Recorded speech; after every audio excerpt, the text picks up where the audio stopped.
Hello, good morning, everybody. Welcome, peeps. Welcome to the best trading show in all of YouTube land. Yes, we are here.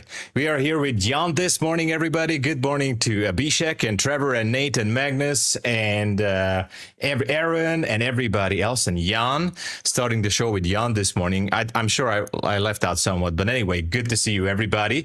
Don't worry, everyone. Terry, she might be popping in a little bit later. Just some technical stuff there happening in the back end, but we have Jan with us. Super amazing high roller, high stakes trader. I did hear that Jan was doing some amazing trades. Can't wait to hear about that. Good morning, Jan. What's happening? Yeah, good morning. Yeah, I've had a crazy good trade there. We can go on about it in a little bit. First of all, we see that you're farming the likes with your doggy right there.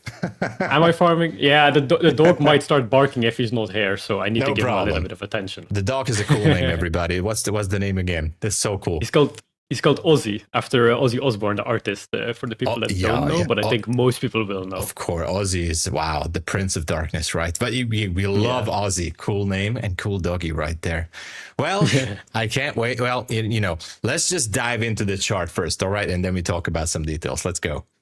Yeah, let's do it. All right. Totally forgot to talk about the schedule, but we'll talk about it later. First, we're going to do the charts. So just a quick reminder, it is a ranging day, as we all knew it. Well, we pushed it up. As a reminder, we switched into the new contract already. So if you are still on the June contract, you might as well know that the volume has been shifted to the September contract already. A little bit higher, bigger volume. You can still trade the old one, but we are already on the new September contract, which is the NQU, all right, or MNQ. So the thing is, rangy day in London session. The only thing I could do, by the way, is just a bit of a scalping here and there. And as far as range in London session, we were pretty much going in like a 50 points of a range, which is not much. Pushed a little bit higher, but hovering on the Sunday daily high, which was around 522. So not much was going on there. We do have a 1 hour fair value gap up there at 664, and a bit of an unbalanced price range on the 1 hour chart, also starting somewhere around 686. But yeah, so far I wish I could tell you guys that we see some great levels. We're definitely hovering above the New York midnight level, which is at 487. We have the weave up down there at 482. So yeah, not much is going on, and I'm actually curious what's going to happen. We're going to talk about those headlines in a bit, because attention is really focusing on many things, not just the SpaceX prices, or how it's affecting NQ, but also the situation with Iran as well. It seems like there's going to be finally a deal happening on this Friday, but we're going to talk about that in a bit. So technically we are back into the range. And let me just switch to gold and let's see what's happening there. So gold actually pushed higher. I'm going to switch to the 1 hour. So on the 1 hour, if you look to the left here, you see that there's actually a swing high at 4389.2. So that's also like, I would be careful with the shorts. I know there's a huge new week opening gap down here, somewhere around 4283. I would be careful with the shorts yet. I can imagine we might go to that 4389-ish, sweep that swing high. It kind of looks like it was a really sharp drop. I don't see a zone there, but let's see. Just be careful with that. It seems like still on the 1 hour, we picked up liquidity from a fair value gap from 4 a.m. Eastern Standard. The London fair value gap has been swept, ready to push higher. And if I go back to the 5 minute, honestly, even if I go back here, so I see that this bullish candle, that was actually a bullish candle from last Tuesday, 9:45. So yeah, very, very interesting. Could be a possible draw on liquidity. So careful with the shorts, although no demand zone on the down end here. So even if we're looking for possible shorts, I would wait for shifting down below the midnight level, which is 46.1, and let's have some down close candles on the higher time frames, right? So That's it for gold. And just a really quick look on ES. Almost the same situation as on NQ. I switched to the hourly chart here just to show you guys that we are, and this is why I think NQ could be going still higher. There is a bit of a sideways action here in the past couple of hours. There's some consolidation going on. But what really interesting is, for me at least, is that there is a very strong supply level, actually textbook supply level, starting at 76.17 up there. So I would say I'm expecting more push from ES. I think, again, the situation is that ES is driving and NQ is shotgun right now. So I think it's going to just pull NQ higher. Careful with the shorts, all right? So I'm going to be watching that. And of course, I'll be focusing on NQ. Let me just go back to the 5. Yeah, so on NQ, we also have that 664, and we have the unbalanced price range at 684. Let's see how it's going to go. We might going to have to turn into a scalping session again as well, because it seems like, well, that's what I'm doing in the past couple of days. But yeah, this is what I have for you guys. And Jan, tell me something about that amazing trade. Magnus told me that Jan actually smashed the market. What happened? So I mean, you might be muted. Oh, sorry. No, It should be cool. working now, right? Yeah. Yeah, it's nice.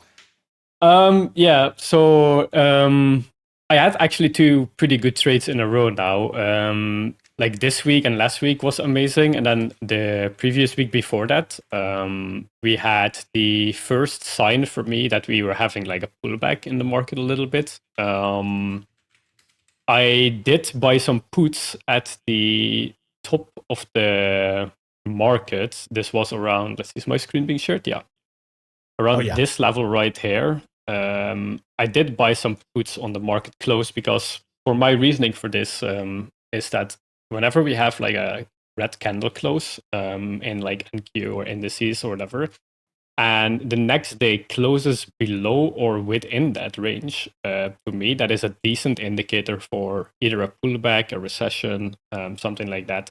I did the exact same thing right here. We had this down close candle. The market the next day closed below that. So I bought puts here. And as you can see here, it didn't work out. But that's like not every trade is going to work out. But so here I bought puts. I risked 5K on this one. And I made 18K, because as you can see, the market dropped like insanely hard after this. Oh, wow. And with that money that I made from the puts here, I did enter a position. And as you can see, that this is like, I haven't had like an entry this like nasty in a while. But I entered the market with one contract at 28,250. And this was on the M contract, mind you, not on the U contract. Wow.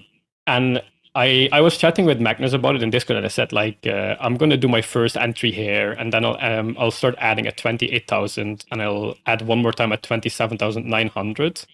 But it just entered. It gave me $400 of drawdown, I think. Wow. And then it just ran up to today, where I closed my position for $41,000 of profit. And the reason why I closed it, because I was originally going to hold it for longer.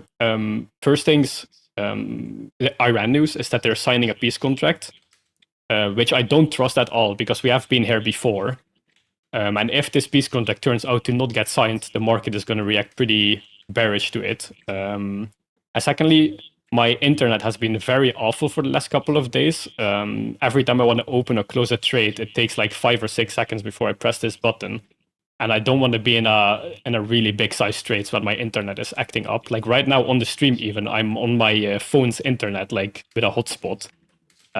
So yeah, I just don't want to risk it. Like I would have loved to hold it for like new all-time highs and maybe squeeze out another 10,000. But I mean, what am I complaining about, right? I made $41,000 for $400 of drawdown.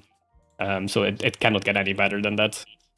Oh, well, I think that's just an amazing trade right there. And you know, Yeah, what kind of it kind of gives me the feeling that you have those nerves made of steel, basically, to hold through that trade like that. that's so Magnus cool. said the same, but the good thing was last week I was on a trip with a friend to help him out with some real estate stuff. And I didn't even look at the market. And I think the first time I looked at the market was when Magnus sent me a Discord message, and I was like, oh wow, that's nice. And I saw that the trade was actually up like 22K already or something. But yeah, I'm pretty controlled with when it comes to swing trading these days. Yeah, I get less nervous than scalping. Well, swing trading is definitely requiring less, like, and it definitely requires energy, but at least you can leave the computer a little bit and you don't really have to be locked in at the chart every single second, by the way. So that's true. Yeah, that is true. And it is also like, also another big reason why I also wanted to close the trade, not specifically today, but I did want to close it this week, is that a lot of people maybe don't know this, but when you're trading a live account, guys, there's margin requirements. And to hold one contract of NQ, it costs you during day trading, you only need to have $1,000 in your account. But if you want to hold that trade overnight, for example, currently you need to hold $43,000 extra in your account. And then there's also this week, there is FOMC. And with FOMC, they up the margins again with another 50%. So I would have to deposit another extra $60,000 into my account just to keep holding this trade. Oh, wow. So I didn't want to do that. So yeah, this is my exit position that you see here on the stream. The reason for my entry, it's actually fairly simple. Like when it comes to trading, guys, I just like to keep it simple. I don't use 100 confluences. Fairly simple right here. We had a gap up in the market with a bullish candle that didn't have a single wick. What this tells me is that a lot of people, firstly, there's orders laying there because people try to jump into the long, but they don't get filled because otherwise there would be a wick for a pullback. Secondly, there's a lot of stop losses there because this is a prime spot for people to put their stop losses. As you can see, the market did tag right into it. It took out these people, poor people, I guess. But yeah, I like to fill these type of candles with like my orders. And I'm going to do the exact same thing if this turns out this week. Let me just remove this from the screen. Right here, we have the exact same thing happening. The market gapped up in the open right here. And we leave a candle that has completely no wick. It's completely wickless. So what this tells me is that people want to be in this market. Like everyone wants to be in this bull run, but no one got filled. So there is a decent chance that this pulls back into this area. I'm not saying now, I'm not saying this week even maybe, but when the market is going to pull back, this is just going to be another entry for me on my live account. Like what I'm risking, I don't know yet. I usually like to risk between $5,000 and $10,000 in my live account. But this right here, if you can see on a limit order, would be 30,000 to risk it at the low. So I would probably do smaller size. So instead of an entire mini, I would probably do 5 micros or something like that. So I can still have a decent stop loss, because for swing trading, you do need a decent stop loss, guys. But yeah, I'm just looking at like the longer terms ones, because the market right now, when we look at the short time frame, sorry, by the way, I think my data is delayed because I don't use TradingView, but yeah, this is just, the market hasn't been doing anything pretty much today. So yeah, I don't know, for like day trading, I think it's going to be quick scalps and it's going to be out. For the rest, I think it's going to be hands off. I see someone ask in chat as well if I copy trade. No, I don't copy trade. I only trade big on my live account, and then on prop firms, I just trade single accounts. Oh yeah. Well, the good news is, guys, that Terry is in the backstage, so technical stuff has been sorted out. So everybody, let's do the transition and let's welcome Terry back on the stage. Let's do it. Hop in.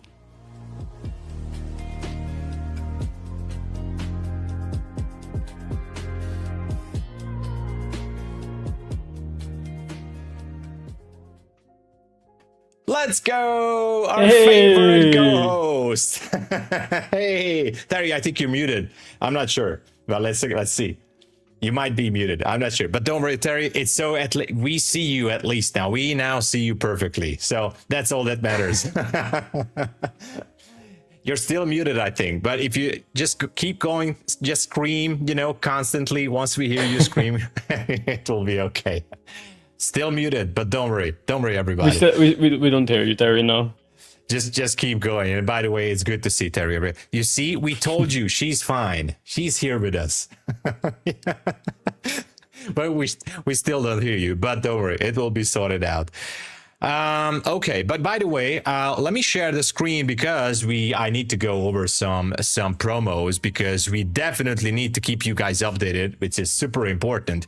Guys, the promos are still going. I just want to let you guys know that the builder plan is still on a 40% discount, so keep going for it. 40% for this plan is a really, really good price. You can get it for only $91, actually almost $92. There's a discount on everything. You always got to know that you got to type in the code YouTube on the checkout page. It helps a lot to grow our channel. It helps a lot to the team, to get bigger, better, stronger. And of course, next to the builder plan, we still have the promo going on for the Rapid. And now we can hear you, Terry, I think. We can hear you. Welcome.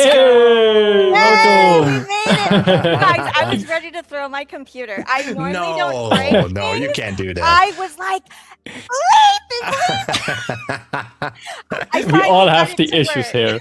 We all have PC and internet and whatever issues. Well, it always happens. Sorry to interrupt, Tom. Go ahead. No, absolutely, Terry. I was just doing your job, No, I'm just joking. Well, basically, the thing is, we have a sale everywhere, guys. This is the best thing. Once you use code YouTube, it's going to give you always the best available discounts for all these plans. The Rapid plan still has a 20% off, so you can get, for example, the 50K. You can get it only for $125. The Pro plan also has a 30% off. I think we still have the welcome bonus for the Pro plan. If you're a first-time subscriber, a first-time customer at MyFundedFutures, you're gonna get a one-time 50% bonus as a welcome.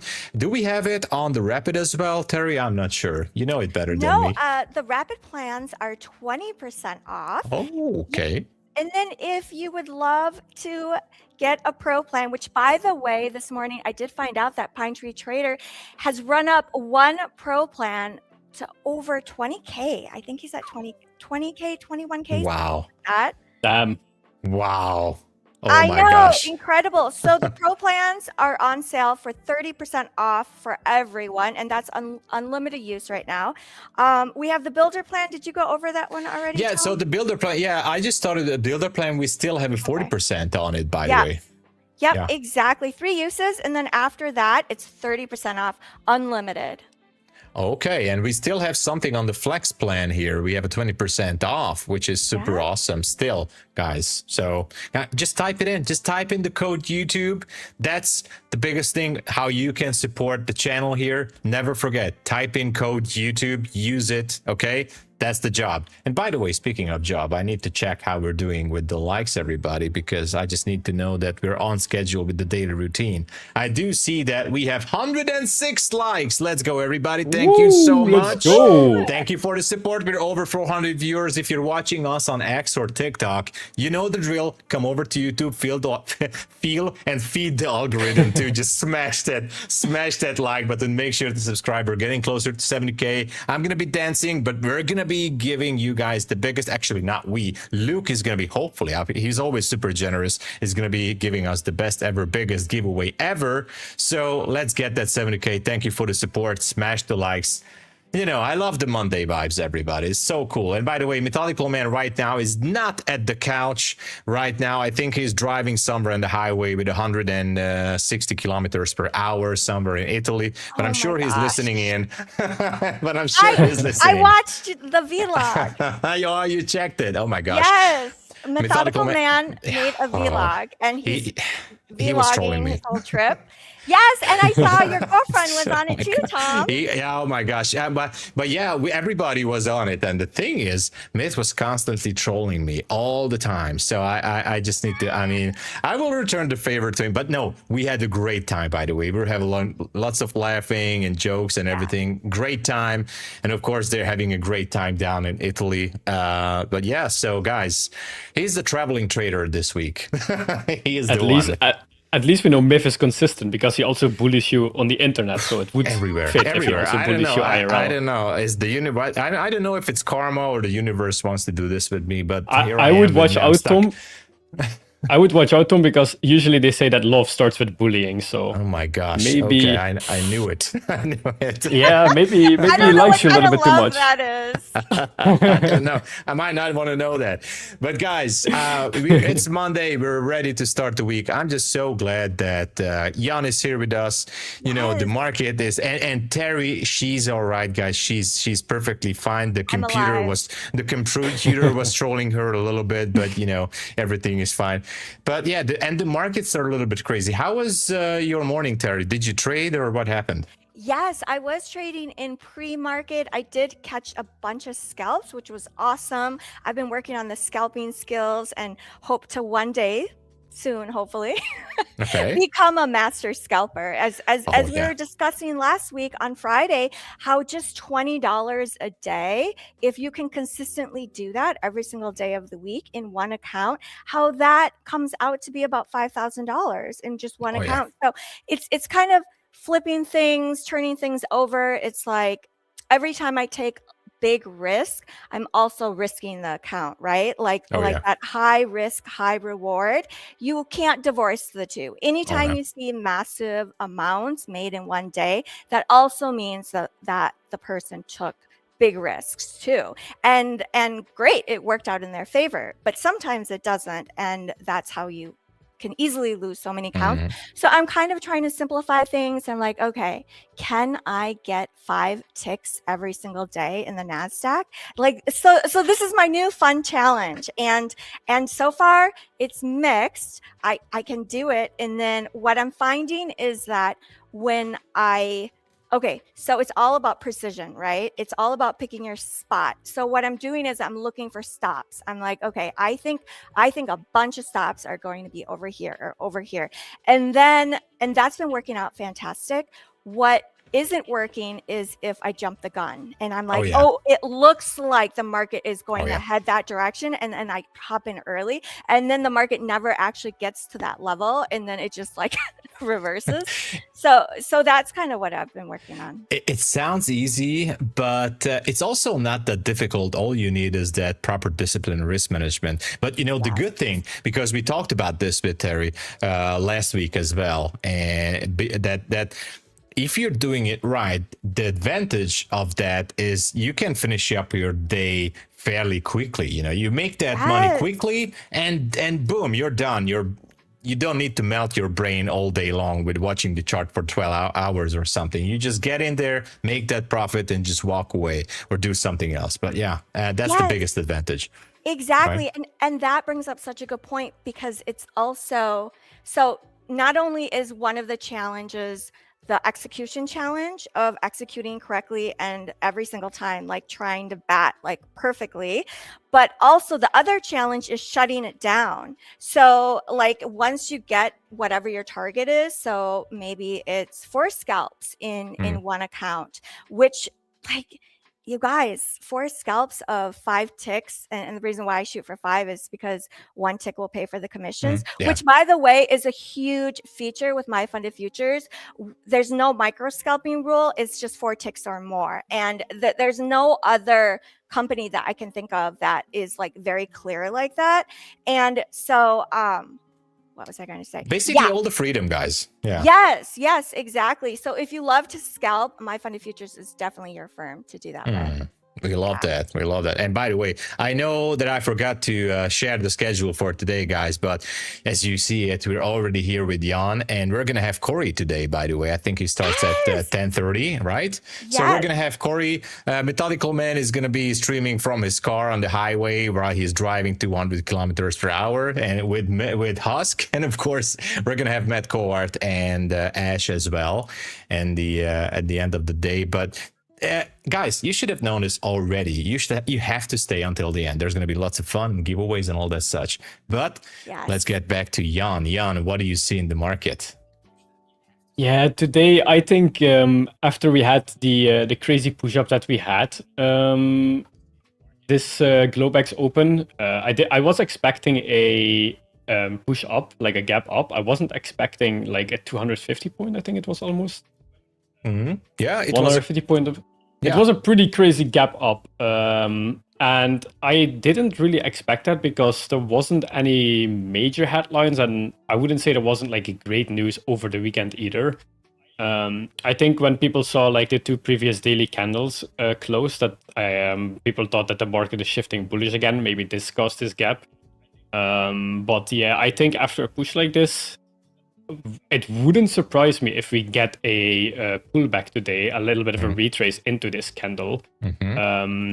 Does that mean we're bearish? No. I think this is just going to be another bull run. I think that we had the pullback here. I mean, I might be biased a little bit because my trade was this. Now that I'm out, I still think that this was the pullback. But I think for the shorter time frames, like the 1 minute, the 5 minute, even the 15 minute, I think it's going to be like rangy day and scalping.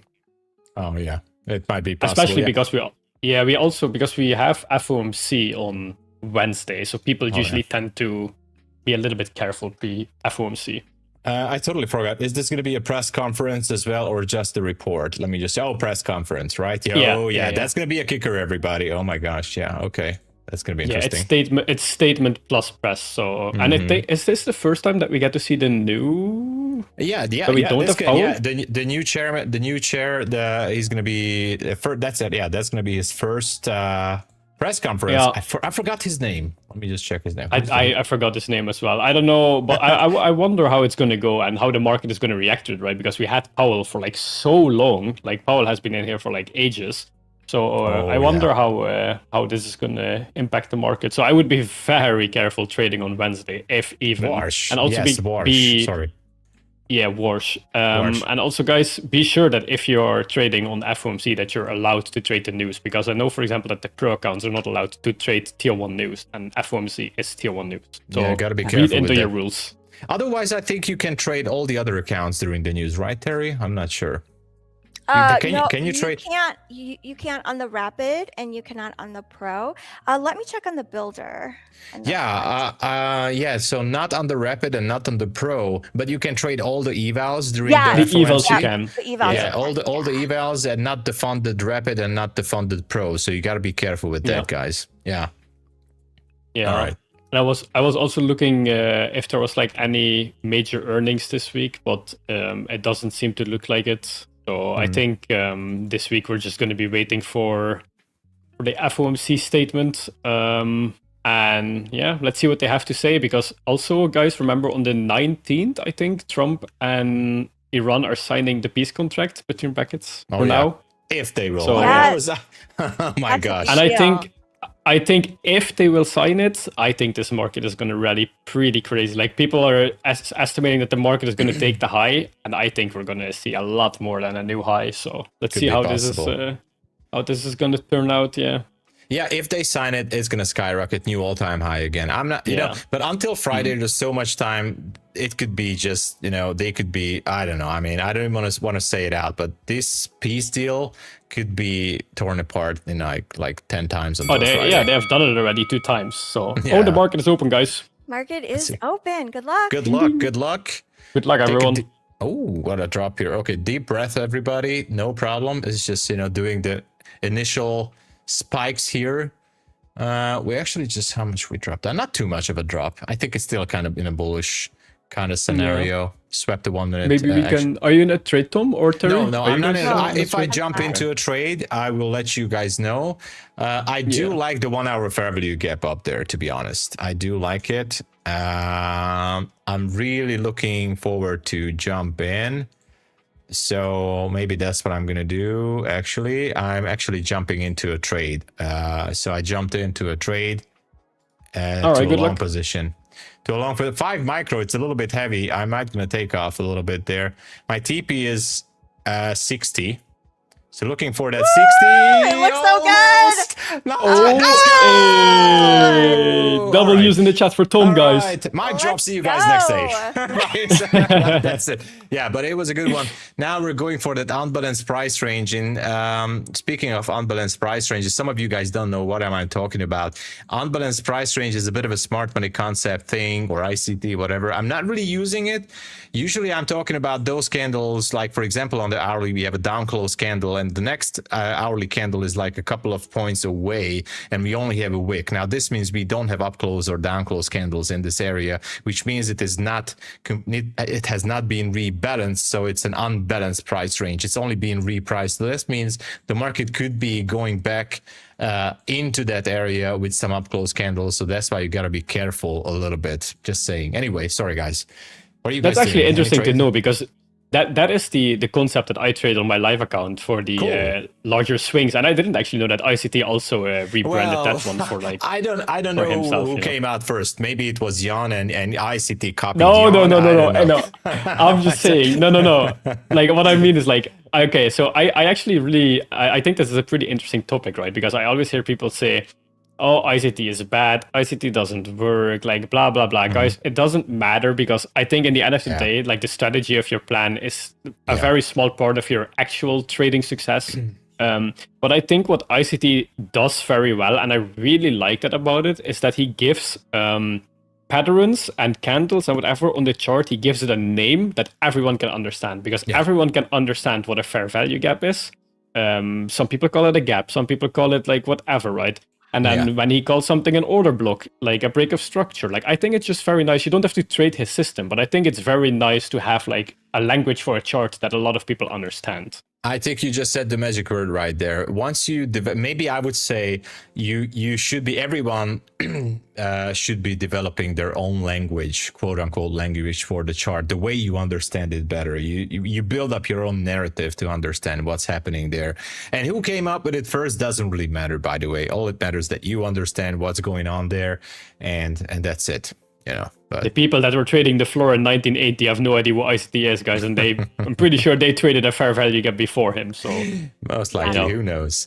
Anything on the orb, Terry? What's happening there? So in about 2 minutes, the 5-minute orb will close, and I think I will take the break of that. My goodness, so this candle is so bullish. This first 5-minute candle, it's kind of scary to take the break on the high side. So the low is 604, the high is 696 so far. We still have about a minute and a half left. Oh yeah, it's nonstop pushing, and we have the next fair value gap, by the way, somewhere around 728. So that's the next area of fair value gap. Well, I don't know. That's on the hourly. We could be pushing up there to the 700. It could be good for a 5-minute breakout to go higher. I'm not sure. I will put it on. It feels scary, but I'm going to put it on for a quick scalp. So in about 30 seconds here. Oh my gosh. Okay. Hopefully I can execute this well. So 696 is the high. I'll put a buy stop at 696. Yeah, I'll put a buy stop at 697. Are you gonna take it as well if it takes you in lower? Like if? So if it's actually executed at 696. So I'm trading on the U contract. Did you guys roll over? Yes, Okay. we did. Yeah, so if it executes that, then it'll pull me in. So the order is just resting right now. Oh, it looks like it wants to. Okay. It's pushing higher. Here we go. So, I personally do like the upside more here, so. Yeah, it looks good so far. There's Well, no sign that this one wants to drop. If you would ask me, gun to my head, I'd say okay. Oh, 728. I got the scalp. It executed, and Okay, it's nice. cold, so it's good. I got it. It's done already. Oh, that was It's so already quick. done. You It's hit so Hey, double fast. in the chat, guys. You hit the It's TP so- already. Everybody, come on. It's W's so in the fast. chat for W's. Terry. W's in the chat. And you know what? Where's the applause? Here's the applause. Everybody. I was like, what is Terry doing? Like, she's already out of the trade. Thank you. Oh my gosh. Let's That go. was so fast. That was super fast. Yeah, so you guys, I have it bracketed. So I have, whenever I put in the buy stop or sell stop, so I have the TP already, it automatically throws it out there. Once the price comes up to that price, once it's executed, which by the way, I did do research on that because I was like, okay, what actually triggers a buy stop or a sell stop? Is it the ask bid prices or is it the actual print? And it's the actual print. So so an order, like orders have to actually be executed at that price. So once that happens, then it automatically puts me in a market buy, and then I already have that sell order. It's automatic. It just throws it out there. So you don't have to like think about that part. Wow. I think that's all. It's pretty cool information as well. I think a lot of people, including me for a while, I didn't know that either, if like the price would tag you on the bid ask or if it did it on the buy. I also, for example, didn't know that resting orders, so if you have orders resting at a level, that they all get taken in from oldest order to newest order. I always thought it was just, it takes how many it can get as quickly as possible and then it just goes, but it always takes the oldest orders first. Yes, so, like whoever's in line first. Is that what you mean? Yeah, yep. I took a very small long position there, nothing fancy, only with 3 micros here, just to see if it wants to tag that 1 hour fair value gap. It might be wiggling a little bit down, but it's completely okay because the plan is on my end is to add to the position, maybe just 1 or 2 more if it goes lower. This is, by the way, the on the 1 minute, we have a bullish order block. So once it hits that down below the 690s, I might gonna add 1 more micro to the trade. Actually, I might gonna put a buy order right there around 91-ish, and I'm just gonna pray from that moment on, so who knows. But yeah, I'm gonna give 1 more order there, and let's just hope. I'm still kind of hoping that, okay, now 4 micros, and now I'm hoping that we can hit that hourly gap. If not, I'm perfectly fine. This is gonna be it. Okay, it's going up. Oh no, not yet. Anyway, it is what it is. This is trading, guys. You know. I think it's looking like, even if we have some rejection candles here, to me this price action still looks very bullish, because every rejection that we do get is getting bought up fairly quickly.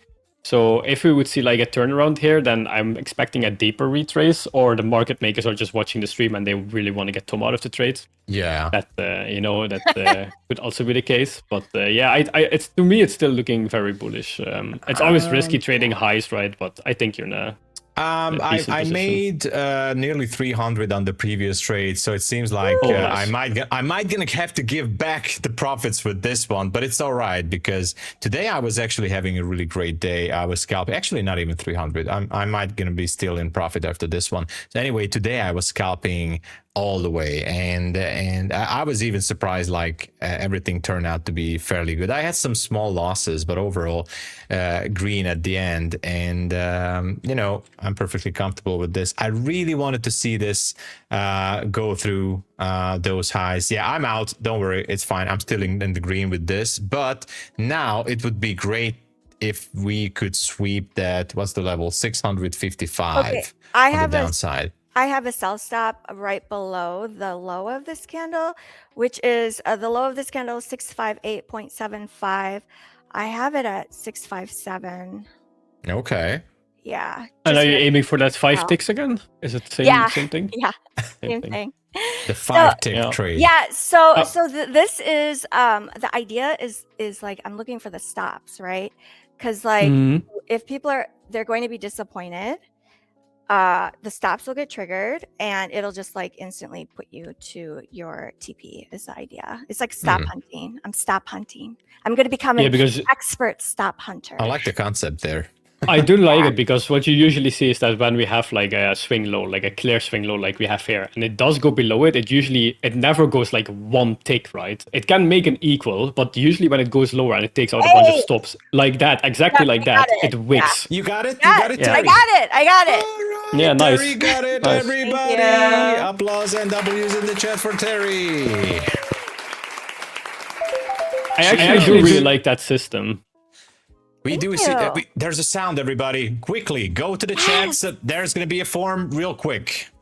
There's going to be a form. Fill it out real quick. You got to be super quick.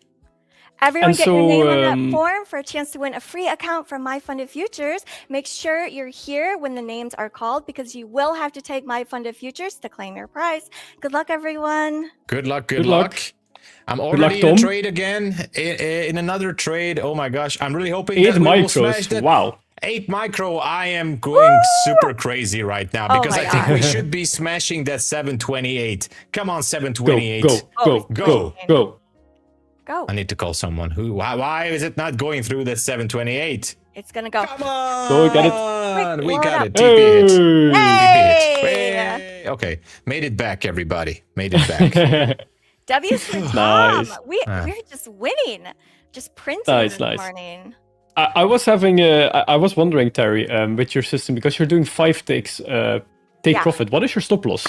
Yeah, I have it. It's a very big negative R&R. I have it at 50, I think, is the default. But so I will 50 move ticks. it. Yes, I will move Yeah. it around depending on how big the candle is. So it's really based on precision. Like you really have to pick your spots. Like this isn't something that I want to do in the middle in the afternoon when it's just chopping around, right? So I'm looking for super high volatility. I'm looking for like imbalance where I think like there's going to be a massive buyers or sellers are really going to take control and be aggressive. So that's kind of the thinking behind it. Yeah, I'm still working on it, right? But I do want to become this master scalper. I feel like there's something to this, like stop hunting, because so many people, we put stops at very logical places where everyone puts it, like usually above or below a pivots. The open, the 5-minute orb, 15-minute orb. When people are wrong, they're like really wrong. And same with when, if people get triggered in, like everyone's piling into it. So just some of the ideas behind it. It's like the psychology behind the market is the types of themes that I like to capitalize on. Yeah, and you Yeah, said well- you don't want to do it in like the after hours because of a choppy market, but I think you mean like that the volume is lower, right? Because technically, if you're stop hunting, a choppy market is like ideal because there's constantly stops at highs and lows. So like I think your system would actually work very well in a ranging market compared to like a trending. I think so too. I think so too. By the way, who knows? Interesting. Ranging market could be good for your strategy, Terry. Yeah. Yeah, Yeah. it could be. And what time frame are you doing it I'll on? report. I'll come back and report every Homework, day. you know. Yes, I use the 5-minute chart. Oh wow, okay. For 5 takes, I find that actually a really high or really low time frame. I guess rather said. I thought you were doing it on like the 1 minute or the 30 seconds. Oh even. yeah, I've done it on the 1 minute too. Okay. Yeah. Okay. Yeah. Yeah. Okay. Yes, there is discretion to it too, right? Like there's really nothing that I do that I don't use discretion on, unless I'm just like running some algo. But I haven't been able to stick to that yet. Like just fully sticking to an algo, doing like I go in and I start to change things. So I But you know am what? personally of the thoughts that if an algo works, it's probably already found out. That's just yeah, And you That's know, just me. I think that there's always going to be, so doesn't matter what kind of strategy you're doing or whatever, there's always going to be at least a slightest bit of discretionary process in the whole situation. This is something which is somewhat inevitable. I mean, yeah. you just I mean because the decision has to be made, like am I going to take it, am I not? So there's, even if you have a system that has you know, straight rules based, everything is based up on rules and check marks and everything, at the end you still have to make the decision, am I going to take that trade or not? But the thing is, especially on a rangy market, has to be some discretionary or intuitional thinking involved in the situation. But Yeah, and I sorry, go for it, Terry. No, go for it. Oh, I was Yeah, just gonna ladies first. say, thank you. I was just going to say that I think market context is also a big part of it. Like knowing what type of regime we're in can also help your trading strategy. Like, for example, if you are a range trader, if we're in a massive like bull run, maybe the range trading isn't going to be your best like avenue as far as your win rate goes. Like, so I think market context and market regime is so important. And that is part of the reason why we also always look at news like in the morning together, because I think it is important for us to kind of be aware, like, okay, what is happening in the world? What are the institutional traders thinking? What is the sentiment? Yeah, I think all of that contributes to the good discretionary trading. Yeah, that does matter. Yeah. So And I context is think it's needed. also very interesting as well, because I've seen like a trend lately with like people that make, for example, YouTube videos, or they sell courses or whatever. I think what people are doing these days, like way too much, is layering conflux on like a confluence on confluence on confluence on confluence on confluence. I've been watching some videos right now, and they're very interesting because they don't use AI to trade with, but they use AI to backtest with, right? And I mean, it's very powerful to backtest with, especially because how strong it is and how much you can learn these things now. And from most of the cases, it actually turns out that I think the number was like 98% or something. 98% of the traders that are failing is because they use more than one confluence, because they tried these strategies out, and every time they removed a confluence, the strategy actually got better.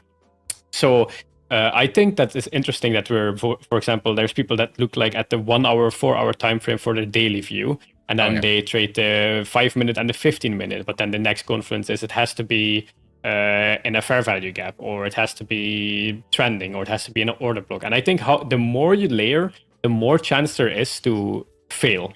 So I think keeping it simple is actually key. I agree, Jan. Simple, to me, the more simple, the better. Like, I want it to be really simple. Have you guys gone onto YouTube and seen videos where someone's like, let me show you the easiest strategy. This is so easy. And then they go on to explain like 10 different confluences that you need. Exactly. Oh my gosh. Yeah. No, I like it to be simple. Yeah. Like to me personally, it's like, for me personally, I don't mind it because my trading is very simple, especially when I'm taking big trades on my live account. And I did share this once with someone who was trading, and the first thing that he gave back to me is like, how can you make that much money when you have that little rules? And I think it like he has like the perception of like simplicity cannot equal like profitability. So I think a lot of people are stuck in that, and they're trying way too hard to make a strategy work. Well, the reason why the strategy doesn't work isn't the strategy, it's just you. It's yourself. Yeah. Yes. Exactly. Oh my gosh. Speak more about that, Jan. So it's not necessarily the strategy, but it's you yourself. Yeah, I bet that I can trade most of the strategies that people are trading like in chat and do make it work, instead of like if they will be failing, right? Because I think trading, and I'm not going to give like flat numbers, but I think strategy is probably 10%. I think psychology is probably 20%, and I think 70%, like the rest of it, is all risk management. Yes. Because that's all what it comes down to. The only thing that matters in trading, and it sounds very simple, the only thing that matters in trading is that you make more money than you lose. And yeah, it's like easier said than done, but that's the simplicity to it. Now, when we come down to like human psychology, humans are driven by greed and fear. Fear usually is stronger than greed. This is why people let losers run and they can't let winners run, because I think when someone sees that they are like, I don't know, let's say $2,000 up, they are afraid to lose that. But if they are $2,000 down, they are not afraid to jump out to like save their money. No, they want to make it back, right? Oh yeah. So Exactly. yeah, I think trading is like a very reversed thing for human beings. We are not programmed to trade. We're the opposite. So if you just do the opposite of what you would be doing, I think a lot of people would be successful. And by the way, you just said a very interesting thing, Jan, and I'm glad you said it. We talked about it actually many weeks ago, maybe months ago, that I would only add to it, like, if you're like more experienced trader, or you have more than enough chart time, or you got payouts already, anyway, you have some experience and you know what risk management is about, then you will realize, because I got to that point too, and I'm sure you as well, and many of us here, that you will realize that, I'm sure, for example, so I'm going to use you an example, Jan, you're super smart, you know what you're doing, you made a lot of money already, and what I think, I can throw you in any simple classic strategy, let that be just a trend line break or just a stochastic indicator or whatever, you would be able to make money from that, because I'm confident enough, like there are some, like, I'm not saying like all of the like 10,000 strategies out there, I'm not saying all of them, but if you just stick to like some classic ones, and I'm not saying you should do strategy hopping, everybody, but the more experienced traders, if you're confident enough in your risk management skills and psychology, you will realize that if you would have to shift your strategy tomorrow or from next week, you should be able to make money from that too, because you know when to stop, you know when to take the profit. As you said, Jan, it just make more than you lose, and that's it, right? So yeah, and it's like you just need to be aware of other stuff. Like, for example, reasons that I said earlier why I left my trade right now is like Iran news. Like, I know you guys don't have to deal with margins, but like margin requirements and all these other stuffs. But yeah, I think what you say is right, Tom. I wouldn't say like if you give me any random strategy that I'm at least not used to and I would trade it, that I would be profitable. I know for a fact that I can be 100% break even, but I can also do that without strategy. So that's like also a powerful thing. I know that I can just take a random trade on a random time, doesn't matter. I can short the market right now and still know how to go break even. So I think it's important to, first of all, be have confidence in yourself, right? Which just comes with experience. And also, like, try not to focus too much on the money. I know that's really like hard to say, but biggest truth out there, yeah. Money is what's money is what makes trading hard, because I bet all of you that if you swap to ticks on your charts and don't look at P&Ls and stuff like that, that trading becomes very boring. I will tell, the first thing that happened to me when I turned off my P&L in the top of my corners and both the P&L on the charts, I got bored of trading. And that's actually a good thing, because that tells me that what I was doing before with the P&Ls on the chart and on the top of the screen is I'm getting adrenaline in my body, fear and greed takes over because my heartbeat goes up and stuff like that. And when I turned it off, I got bored. I didn't even want to trade anymore. So I think that is also like a big deal towards it, like the money aspect of trading. I would say, when how should I put this?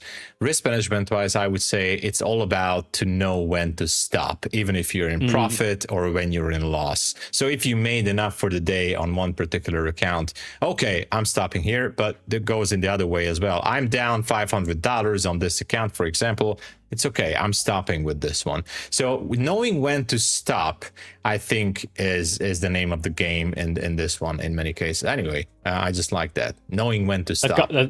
That comes to everything in real life, to be fair. Knowing when to stop is just important. That just works with everything. Oh yeah, with everything. True. Like, water is really good for us, but you can OD on water. So drinking too much water, it's anything we do.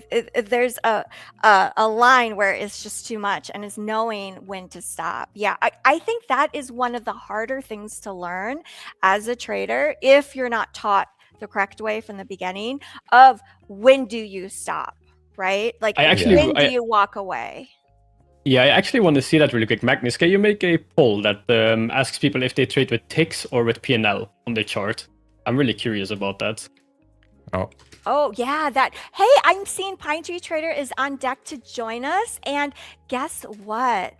Oh my gosh. His pro account. I have no words. I have no His words. pro account is up to $22,943 of profits in one 50K pro account, which it's on sale. That's amazing. Using code YouTube, of course. Oh my gosh. Yes. Oh my gosh, that's incredible. Oh yeah, that is wow. Well, Pine Tree is just the market reaper. He just that's just amazing. Wow. Yeah. Unbelievable. Jan, I like your recommendation about putting it onto ticks and not looking at P&L. Usually mine is on P&L, but yes, I think maybe I'll have to switch it and put it on ticks. I think that it's very easy to tell when that's what I said before, that even for me, after trading for like so long, if I see like a big dollar amount, I still kind of can get scared a little bit, because as I said earlier, I wasn't like this decent trade that was up like $30,000 at one point. And I usually don't look at my phone when I'm like in a trade and stuff, but I got a message in Discord saying, oh wow, the market is up this big, have you seen it? So I looked and I saw, and it was like 30K, and it gave me like, for a second, it gave me like a pump of adrenaline. And I'm not used to that, because normally I don't see that amount. So that tells me that even after 5 years of trading, money still influences me. Yes. Oh yeah. Yeah, definitely. But you know, if you switch to the ticks, then for example, Terry, if you would switch to the ticks, you can go with minis, you know, because you won't see the the dollar amount. Yeah, just joking. I can put on 5 minis, no problem. 5 mini, easy. No pressure, no feelings, you know. Yeah. Oh my gosh. Yeah. So what do you guys think of this market? We have pumped up so much. We're already up 790-ish points in NQ. 2.6% in the green. Honestly, I have no idea. I think we should be dropping down to 720. I do see a small zone down there. I don't know if we're gonna go too much from here, but I do see a small level. But you know what, this is just keeps pushing higher and higher. It's really hard to say anything. I don't know. But I feel like anytime we can have a headline as well, hopefully something positive, but we might just gonna go for to make a new all-time high. Maybe the market is already starting to price in the good news that the deal will be finalized finally for the 110 times already with Iran, and maybe it's gonna happen finally on Friday. And by the way, just a quick add-on. It's my personal opinion. I feel like even if they sign it on Friday, I think it's very fragile. I think, you know, even next week there could be some rocket shooting somewhere, whatever, and then the deal is off. Who knows? Hopefully it's not going to be like that. But yeah, I don't know. Yeah, I just saw like that there was a headline as well that like Vance said that they already signed the deal digitally. So that's maybe why it pumped up. Okay. It still means nothing until it's actually signed in person, right? But yeah, I think just be very careful, be mindful, because war news, like for example, if we would get a tweet right now from either party, doesn't matter, that says that the deal is not going through, this market will just drop completely down again to where it started off. Because things like earnings and stuff, they can be priced in, but war news is never priced into the market, guys. So be careful with that. Yes. I jumped into a short, by the way, 753. I'm sorry, we were talking, but I'm just hoping that we can reach that 720 down there. There's a zone, by the way, on that level. So I'm looking for that 720 to get out. I might not gonna be able to get out, but maybe it's not. Oh, it's not going. Yet. Oh, not yet. Not yet. Almost there. I have to move my TP to 720.75. Come on, NQ, drop it down. Let's go. W. Okay. I love it. I love trading, everybody. It's just, everyone is just winning across the board. We're just winning there. Amazing. It's because Jan and I are good luck. Oh, yeah. You guys are bringing good luck, by the way. Oh, my. We're almost out of time. Is that true? Yeah. Yes. 30 seconds. Yeah. Oh, my gosh. Oh, my gosh. Time flies, everybody. Does fly. Last minute words before we head out? I just want to say thank you, everybody. It was super awesome. And it's super amazing to have Jan here. It's yours, Jan. Yeah, thank you as well. And guys, be careful with trading this week. We have FOMC. Remember that. War news. So just protect your capital. That's the only thing that matters in trading. So thank you, everyone. Thank you. Thank you, Tom. Thank you, Jan. Please welcome Pine Tree Trader. Bye, guys. Bye, everybody. Bye.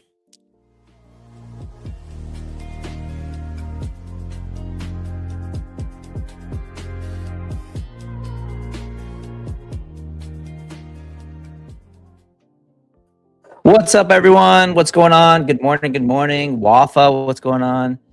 Thank you, Tom, Terry, Jan.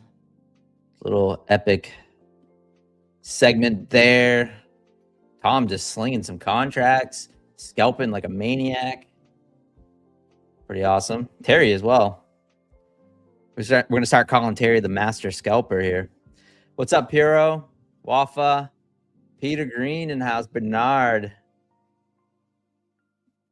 What's up? What's up? Who else we got in the chat? Wild Deuces, Mototimo, Rod Trades, Pine Trees in the chat. We love it. Good morning, Jan, Frank, ES Futures. What's up, Adrian Chong, Rands? What's going on? Pine, any daily payouts today? Of course. Of course, daily payouts today.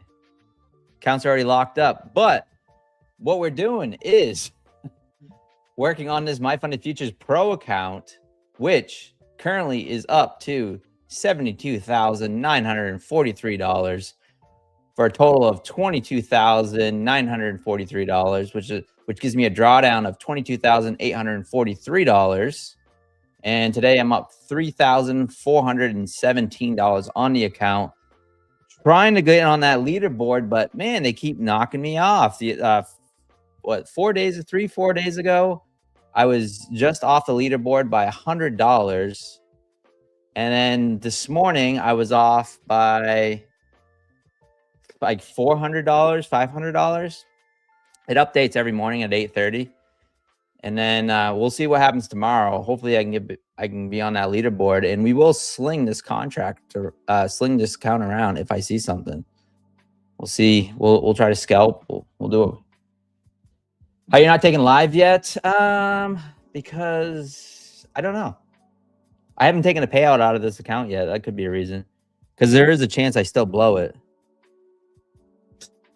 I'm not the most consistent trader, but the last few months I have shown and I have proven to myself that I can trade a live account, or at least keep an account longer and longer. I just had a live account and I ended up I recently blew it, but I ended up keeping it for right around 5 weeks or so, and took out right around $9,000 in payouts out of that live account. So I am kind of trying to prove myself that I can do it. And the whole reason why I'm trying to build this account up too is to hopefully bring in more money into the live portion. So that's kind of why I keep trying to build it up, because I'm a big believer in just taking payouts. Now I could just kick the can now and take out a pretty nice payout, but my goal is to treat this like it is a live account and keep building it and building it and building it, and then pay myself out every 2 weeks or every 14 days, and just basically give myself a paycheck. That's what's worked for me in the past, and that's what I'm going to try to do now with this account. So that's the goal. And in the meantime, I'm taking some daily payouts and trading some other stuff, which is perfectly cool, and that helps my mindset, so I don't completely only trade this account and overtrade it, right? Because I can overtrade and end up losing the account just from overtrading, which I did fall in that trap last Friday. It was so stupid. I wouldn't say I was bored, but I was waiting to do something last Friday. I was waiting around to do something. I can't remember what I was supposed to do. But anyways, I was waiting around. So I had like 2 hours to kill. Ended up hopping in the power hour of last Friday. And this account did take a bit of a hit. I ended up going down into some drawdown. And then towards the end of power hour, I ended up bringing it back. So pretty crazy. How long did it take you to make all that profit? How many accounts? This is one account. So this is one 50K account. I've been trading this account Let's see if it pulls it up here. I think, yeah, here we go. E669, so 6.9. So I haven't been trading it that long, but you can see this is one account currently up. Well, without the commissions, but it's 24,000, but 23,520. You can see it just kind of growing here. 70% win rate, and you can see like I'm starting to size up, so it's starting to trade bigger size. You see my largest losing trade was 3,300, but my largest winning trade was 3,400. So I'm starting to size up, right? And to scale higher. I'm not afraid to hop in sometimes between 1, 3, 5 minis, to be honest with you. But you can see my average winning trade is 397. My average losing trade is 633. So it's actually a negative R&R right now, but right around 70% win rate, and it's looking okay. So anyways, that is that. Well, let's get back to the charts. I just want to talk a little bit about that and what my plan is on this account, because I think it's one of the most important things is to have a plan put into place. And I'll be honest with you guys, I'm slinging the contracts. I'm seeing a setup. Most of this morning, I'm just hopping in longs. The market is just so bullish that I'm barely waiting for setups, and I'm just waiting for pullbacks. You're getting outside bar breaks to the upside, outside bar breaks to the upside on the 5 minutes too, which shows it's super bullish. And I just been hopping in longs, hopping in longs, hopping in longs. The same thing with my daily payout accounts last night. I talked about this a lot, where if you take a look at the Asia market lately, is that sometimes we start to get these zombie crawls where the market picks a direction, whether it's long or short, and it starts to get that zombie crawl. And I'm just doing things like this. And I know it just sounds silly, but I'm not even really trading the inside and outside bars, but I'm just looking for a bit of a channel, and I'm waiting on a little pullback, and I'm just hopping in long. So like last night, I ended up just getting in a little bit of a pullback. I hopped in long for, I think maybe just like 6 or 7 points, 8 points. I did that a few times, and next thing you know, when you have multiple accounts and you're copy trading, and I got I think 3 accounts, $400 times 3. That's a beautiful payout. That's a good $1,000 in the pocket and I've been doing that over and over and over again, and usually during Asia. So just a little nugget, little tip there. Not financial advice or anything like that, but just during the slower markets during Asia, just kind of looking for that trend and riding it. Now, if I hop on during Asia and I start to see it like chopping, like going back and forth, like a big flat range, that's no bueno for me. That's from Terry. No bueno. No bueno. So anyways.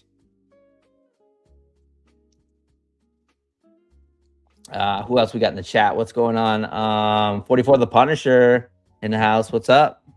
ICT, I see ICT. So let's see what we got going on in the market right now. Very, very bullish. Very, very bullish. Let's see if we can find a trade, or a trade comes to us. What I like to say, I don't really want to look for a trade. I just want it to kind of just fall in my lap. Something that I can't resist and I just have to take. That's usually the best trades, but we'll see what happens here. And I will sling around some contracts. I am in the new contracts. So September, which is the U. So I will be trading the U contracts. The big loss I took this morning was actually YM. So I actually took a big loss with YM. I tried to go long here, 5 minis, and ended up losing $3,000 out of this trade. So I looked for that continuation and finally had to stop myself out. So that big loss that I just showed, as far as the big one, that's the one right there. So YM did me dirty this morning, which is perfectly fine. And a lot of people underestimate YM, but I've been crushing YM lately. Most of the trades I've been taking on this account has been the NQ though. Gold's moving. Let's go.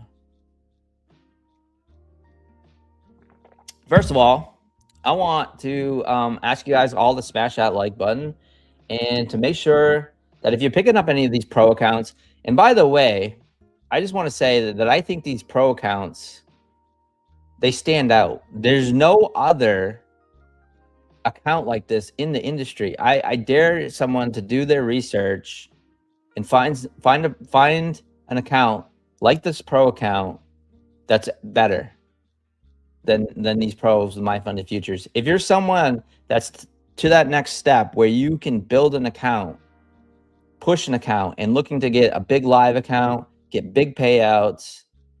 I know this sounds like a promo, but I'm telling you, the only reason why I say this is because I looked and because I was like, well, I want more of these pro accounts while I'm, building this one, in which I could get more with MyFundedFutures, but I like to spread my risk around a little bit. I was like, I'm gonna get some pro accounts, but you know what? There is none. So I'm sticking right here, MyFundedFutures. There's no way I need to go anywhere else. So make sure you guys are using code YouTube if you're picking up any of these pro accounts. And I think next I'm gonna work on a Rapid account. That's the next one, and start getting more daily payouts, because you guys know I love the daily payouts. But if I can get daily payouts with the Rapid while I'm kicking the can with this pro account, and try to trade it for 14 days. Now, it is not easy to trade an account for 14 days and get a payout. It is not easy, but that's why they call it the pro account. Do I consider myself a professional? Well, I make a living trading, but I'm pretty humble about it. I don't like to consider myself a professional, but if you want to manifest yourself into being a pro, that's kind of what you got to do, is say, well, I got to be able to hold on accounts longer and not just churn and burn accounts. There is a system. We all know this is a system to be able to make money with props, but oftentimes we lose the accounts.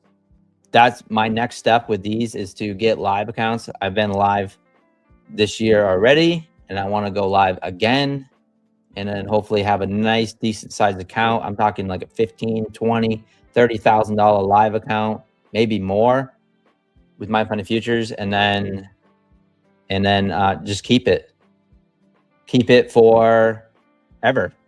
That's the goal.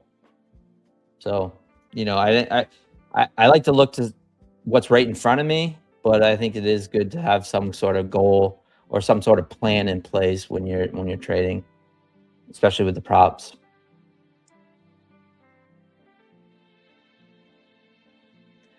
Who else we got in the chat? If you guys, I love futures. Me too. If you guys got any questions for me, throw it in the chat while I wait for a setup. Guys, I'm struggling again. I passed the account within 3 to 4 days, and I failed it too. How fast are you passing those evals, Shahid? How fast are you passing them? I'm just curious. Are you passing them in like the minimum time? Like, are you taking like a month to pass them? I'm just curious, because I might be able to help you with that. Do I like any other trees? Only pine trees? Money trees. I like money trees. Labarto in the house. What's going on? But yeah, sorry to hear you blew your account. But so oftentimes what happens is that we pass these accounts, the evaluations, very, very quickly. Good morning, Spaces. And that leads to, I got a little outside bar here. See if we can get a little. Now I got some room to trade on this account. Let's see if a little scalp down here. Can we get it? Can we get it? See money, take money. Oof. Look at this volatility here. Bounce it off that 80s. 50-point stop. See if we can get a little move down. Bouncing right off that 80 though. I didn't like that. It was about 15 points in profit. I wasn't quick enough to take it off. But I got a little room to work with here. Being bought right back up. But oftentimes we trade these evaluations very, very quickly, and we get them passed very quickly. And what happens is that just when we get into the funded account, we still try to do that. And it's more of a mental thing. But to be honest with you, just realize that the only thing you're actually risking on the account is truly what you paid for the account. So when you get to a funded account, don't feel nervous. Don't feel like it's anything different, because we just have to get through that next step to get over that buffer and then get to a payout. So essentially it's like eval step 2, but it's on the funded account. So a lot of people, they'll get nervous. I used to be the same way. This is why I'm saying that. They used to get nervous about trading a funded account, when really all it is it's the same thing. It's just because we still have to get over these buffers. So until you get over the buffer and then you're trading real money or working towards those payouts. Sorry, I'm trying to talk while I'm in this trade. I feel like I should take this off because we did bounce off that 80s, but we'll see. We'll see if we get a little stair step down here. Stops above at 357.50. So funny that the NASDAQ just left 30,800 whole number. Like, what a joke. Like, it just rejected off that big fat whole number.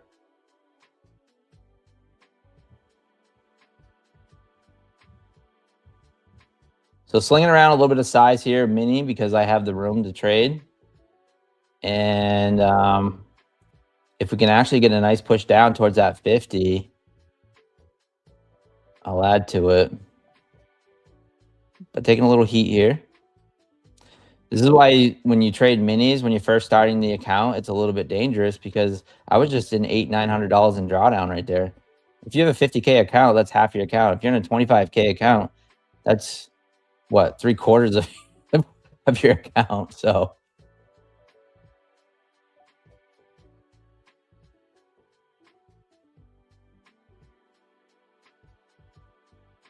all right, let's see if we can get down below that. My entry here, which is 695.75.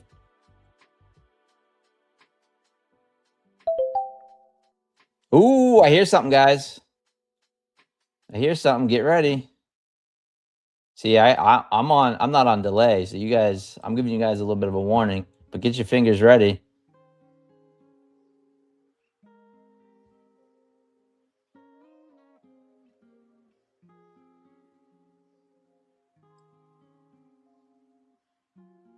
All right, bouncing right in between that 720.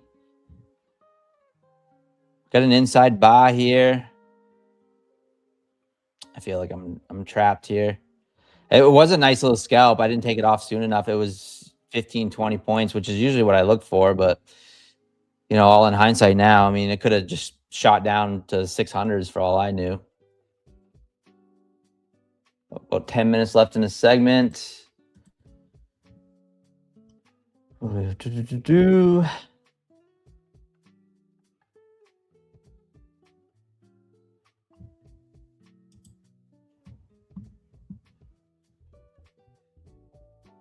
All right, bouncing up here.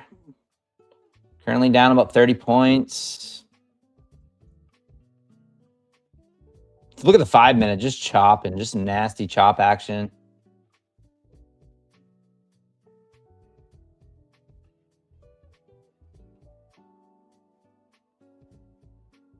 Get those forms filled out, guys. I see the bunch of forms. Get them filled out. Good luck to everyone. Oh, we got a keyword. Sorry. No, we got forms and keywords and all that good stuff. So let's go. Man, I hate getting trapped in a trade like that. Like this, where it just pops back up, and then looking at the 5-minute, it's just super choppy. Makes me want to just get out of this trade. Tom Hugard talks about it. The author of the best loser wins. I want to start tagging him in Twitter until he comes on MyFundedFutures TV. Wouldn't that be cool? But the author of Best Loser Wins, he would often say, when you know you're wrong about a trade, just get out. Like, just get out. and move on to the next one. Like, don't try to like use up all your mental capital. That's kind of how I feel at the moment, and I don't know why, but I just feel like I might be wrong on this. Although it does look a little bit of like a bear flag going on. So this might actually work. And my stop is where it is. So he also talks about like accepting your risk, putting it where you max pain is going to be. So that's what I'm trying to talk. I'm just talking out loud here, or thinking out loud, and where I'm like, this is what's rolling through my head. So because this is real money, you know, this is a stimulated account still, but it's funded. But anything over $2,100 is money that I could potentially pull out and for a payout. So to me, I treat this a little bit like this is an actual live account, if that makes sense. You know, even though it is technically still a sim funded account.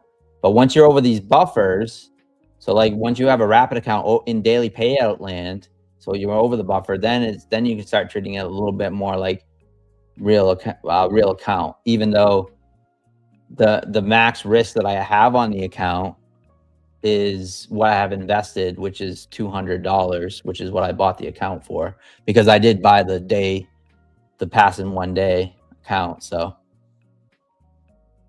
because you guys know me, I ain't messing around. If I can pass an account 1 day and get to a funded, that's what I'm gonna do.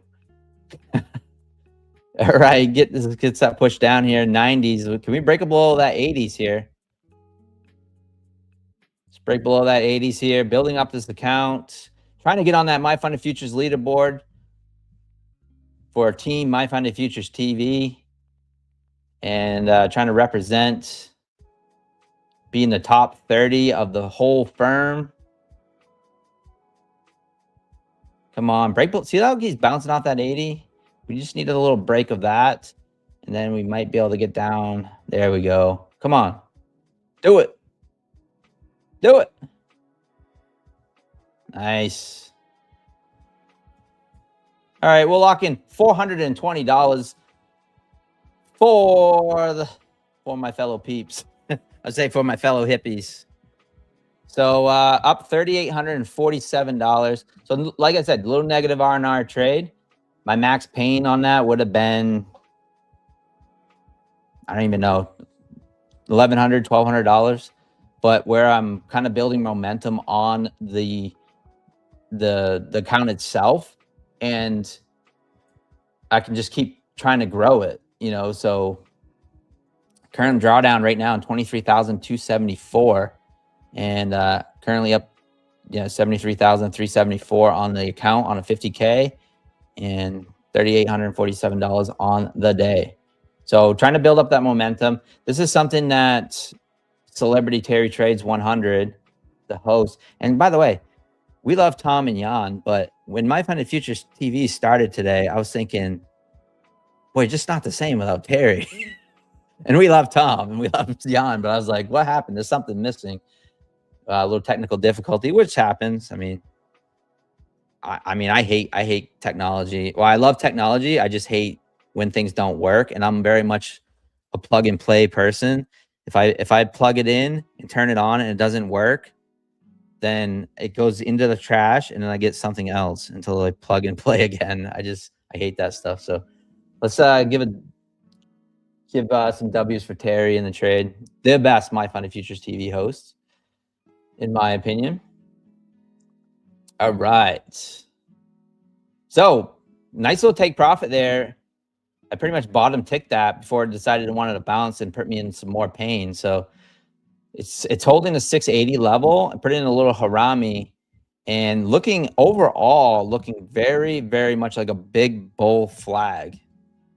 So could we break up through that 730, 740s? And I think we could go out and take out that high. I don't know what you guys think, but I might actually look for a little swing trade here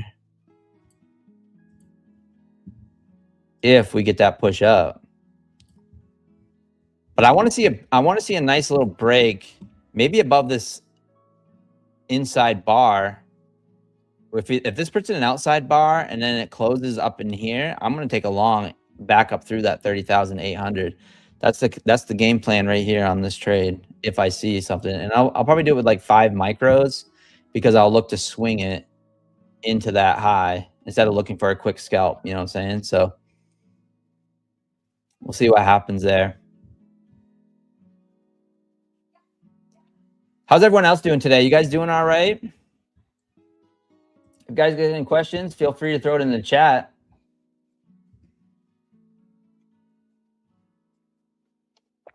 How do I know if an outside bar is bearish or bullish? Well, I don't really care whether or not it's bearish or bullish. Generally, I just look to see. One of my favorite setups, real quick, is see if I can find an example on the 5-minute chart. Right here, I see one. So one of my favorite setups, period, to scalp off from is a 5-minute chart where I have an inside and an outside bar. So it's pretty much like a 3-candle pattern.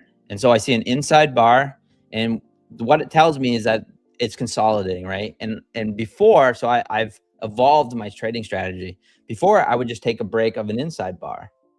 Now I like to look on the 5-minute chart, and on 2-minute chart. I like trading this too, but 5-minute chart, I like looking for that inside bar right here, put in by an outside bar. So what happens is you had a bit of consolidation, put in a doji. It tried to break the low right here. It tried to break that low. And instead, what it did is it trapped a bunch of sellers trying to get momentum to the downside, push back up, engulfed that full 5-minute candle. And then what I would do is just simply, I simply look for this outside engulfing candle, take the break, stop goes below, and then I look for whatever I usually need, whether it's a daily payout zone, past account, 50%, $300-400. I'm very discretionary on how I take my profits, but you can see like really nice reversal there. So I love this trap trade. And so that's what I've been looking. You can actually see it worked pretty well right here. You had a nice little inside bar, outside bar, and you could have got a nice little scalp off it. This was last night, 15 points, 20 points. But yeah, I like to look at that pattern. And so whether it's bullish or bearish, I don't really care.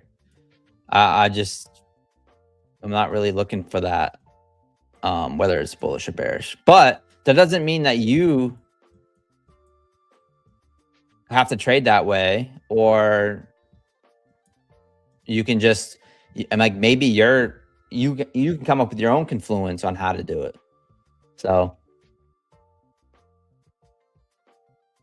it's just like I've always said, like these inside and outside bars is just kind of a foundation.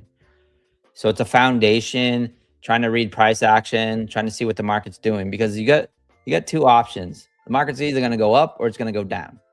So who is it? Terry, I think Terry was, and Jan, they were talking, and maybe Tom, I don't know. Earlier when I was listening, they were talking about simple. I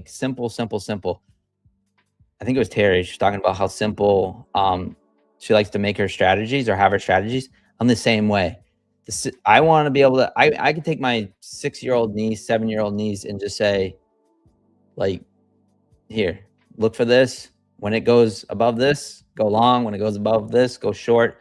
And then it's just about managing your risk depending on the size of your account, and just getting what you need out of the account. So that's kind of what I like to do, is just take my money and run.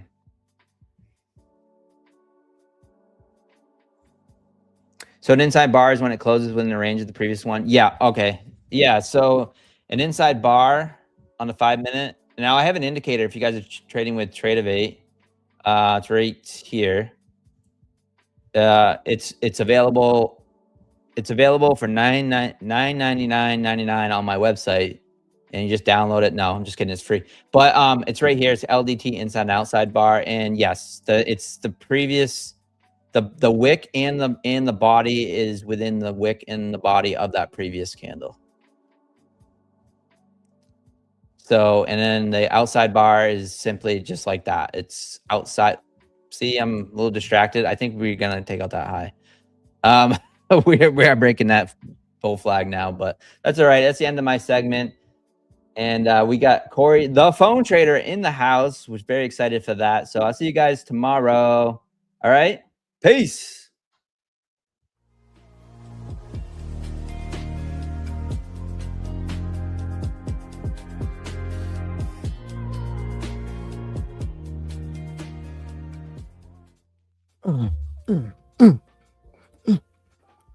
Oh, here comes Corey the phone trader. Oh, he gets hit. Oh, it's all good though. It's all good. And we're gonna get right back in the game. Pop, pop, pop. Pop. Throw your kick. Bam. What's up, ladies and gentlemen, boys and girls? What's up, family? How y'all doing, man? What's good? Shout out to everybody in the building. Shout out to my sis, Terry. Shout out to my boy, Tom. Shout out to my boy, Jan. Shout out to my brother from another mother pine tree trader. Shout out to everybody. Shout out to the chat. I see y'all. What's good? Shout out to all the bosses in the background. Shout out to the whole MyFundedFutures gang. Y'all know what time it is. Y'all know how we greet each other, y'all. Y'all ought to know by now, man. Every Monday, we gonna bring that energy, and you know what time it is, man. Everybody, you know what time it is. Stretch your hands out wide. This is how we greet each other. This is how I love to greet my family, man. We crazy, but we love to greet with some love. Stretch your hands out wide.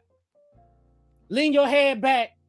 On the count of three, everybody say "Wada," just like the Scream movie. 1, 2, 3, Wada. What's up, family? How y'all doing, man?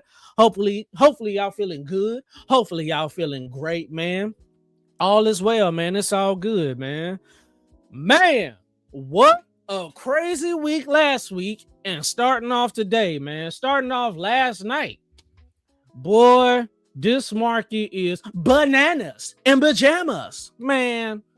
Boy, anybody catching any setups? Anybody catching any money? AKA the slang word manyan, moolah. Anybody catching that? So we're currently in a trade right now. I'm just gonna keep it simple. We are trading with a 50K builder funded account. This is a funded account, y'all. It don't look good already, man. I took a trade based off breaking. It came out of this little trend line, man. I was looking for a nice little trade finally breaking up, and it looked like it's gonna come retest or stop me out, but we'll see, man. I'ma hold it. Let's talk about last week, man. While this trade is playing out. If it stop us out, it's all good. We're gonna keep going. Last week, man. Boy, I got a very encouraging word for y'all today. This is including me. Anytime I give an encouraging word, it includes me. The word is a double-edged sword, y'all. If it cut y'all, it's got to cut me first. So it's like whatever I say got to apply to me first, then it apply to y'all. Boy, last week, the market sold off like Donkey Kong, man. Y'all remember that Mario game? Donkey Kong throwing the burrows. Man, I felt like Donkey Kong just kept throwing the burrows, and I kept trying to jump in them and falling over, jumping them and falling down, jumping them and falling down. It's like, man, dang, man. Market was crazy last week, man. And then what happened? What happened today? Fast and Furious took off, man.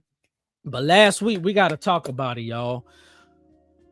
Your boy had a tilt session last week, man. Oh, man, I went tilt, boy. Ooh-wee. Ooh. Yeah. I went tilt so bad, y'all, man. I just want to be so transparent. I want to keep it 100 with the people. I just want to be honest, y'all.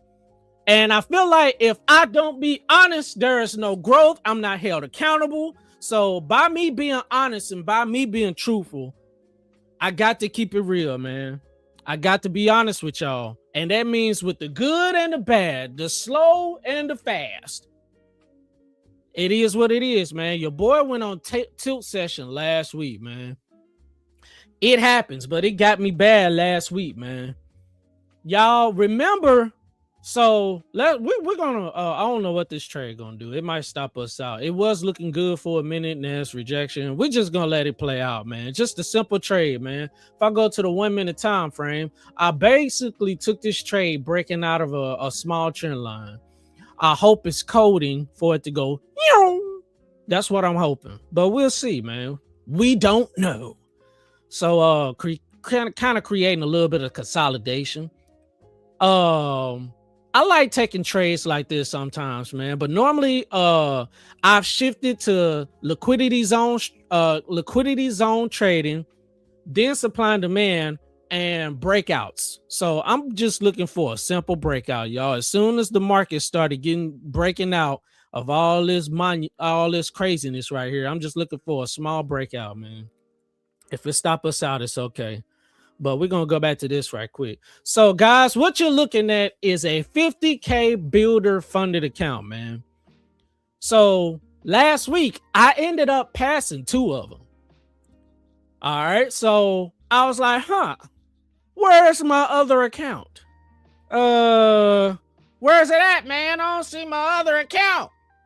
Until somebody helped me out. I was like, hey, yeah, Playboy, you can only have one of these at one time. I was like, oops, I did not know that. So we got 2 builder, Big Daddy, Big Boy, Big Humonga Dunga, Bob the Builder, 50K accounts, man. We got 2 funded. So we're just going to be persistent and consistent. We're going to have a better week this week. We're just going to be persistent and consistent at what we're doing, y'all. If we happen to blow this one, we got another one on deck, but we're not trying to get there. We're trying to get a payout with this bad boy. This is one of my first builder funded accounts. I'm not for sure, but I got 2 on deck, man. I got 1 on deck. But guys, let's talk about this pro account that I had last week, man. Now that's truly the big King Kong, big Godzilla, big Thanos, big Avengers. Big Spider-Man, Flash, Superman, Batman. That's the pro account is the big boy. Shout out to Pine Tree Trader. Shout out to that brother, man. Somebody that I constantly watch and see all the time. Got one of those and they're doing great in it. Like, man, that's the level I want to get to, man. That's what I want. And we decided to take a chance at getting one of those accounts, right? Tell me why, y'all. I made a mistake. So everybody know that I'm a phone trader. I'm a phone trader at heart, y'all. Y'all see what time it is. We got the Samsung Galaxy Fold 7 and we got the Samsung Galaxy S25 Ultra. So I normally have different accounts on both of these phones. One phone had another MyFundedFutures account and the other phone had another MyFundedFutures account. So I had been trading this pro account. I was making plenty of manyan. It was looking gravy, baby. So I was up. I was getting ready to pass the account. I had the account at $52,600, $500 or $600, somewhere in there. And I logged into the other phone, y'all. I logged into the other phone and was trying to take a trade on a different account. And I traded that account that I had already made profits in. I got so mad at myself. I was so mad, man. I had blew the account by accident because I didn't switch accounts on the other phone. The story of being a phone trader, man. I got like 7 phones in this man cave, y'all. I don't know where they all at. We got 1, 2. I got, 3 over here. I got 4, 5, 6, 7 upstairs, and I got another one somewhere around here. I fix cell phones. I like taking old cell phones that nobody want and fix them up and use them for trading. Why not, man? Because we can. Because you know why? We core the phone trader. That why. Y'all, I accidentally blew the MyFundedFutures 50K Big Daddy, Big Boy, Big Humonga Dunga, Big Godzilla, Big Thanos. I blew that account, man, by accident. So you know what your boy did? You know what your boy did? And I just want everybody to I'm just like y'all. I'm trying to make it just like everybody else. I ain't this dude who got a Mercedes Benz or a Corvette. You hear what I'm saying? A Lambo, vroom, vroom. I ain't that type of guy, man. Shoot, I got a regular house, regular bills. You know what I'm saying? I got a decent vehicle. I'm just like everybody else, man. Just trying to make it, man. But your boy ended up blowing this account, and I don't have money growing on trees. There, man. Anybody got any extra money I can use? I ain't got money growing on trees, man. But you want to know what I did? This is a learning lesson for anybody that's listening and just want to give you hope. Your boy ended up buying another MyFundedFutures 50K Pro plan, and guess what I did?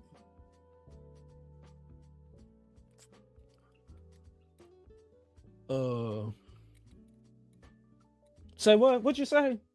Oh, yeah. Yeah, we ended up blowing that right after us, man.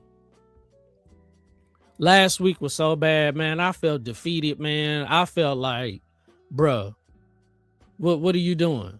Corey, what are you doing? Follow the rules, Corey. Come on, man. You can't be doing that. You a full-time day trader now. You can't just be blowing accounts willy-nilly like that, man. We're going down the slide. I'm just blowing accounts like going down the slide. No, it ain't like that, man. Hey, Corey, slap out of it. I had to slap myself like, hey, man, say, man, come on, man. Get back in the game, Corey. Come on, baby. Come on, man. Get back in there. That's why I started off the stream like this. Hey, man, you might be down. You might be blowing accounts, but guess what? Get back up and punch back.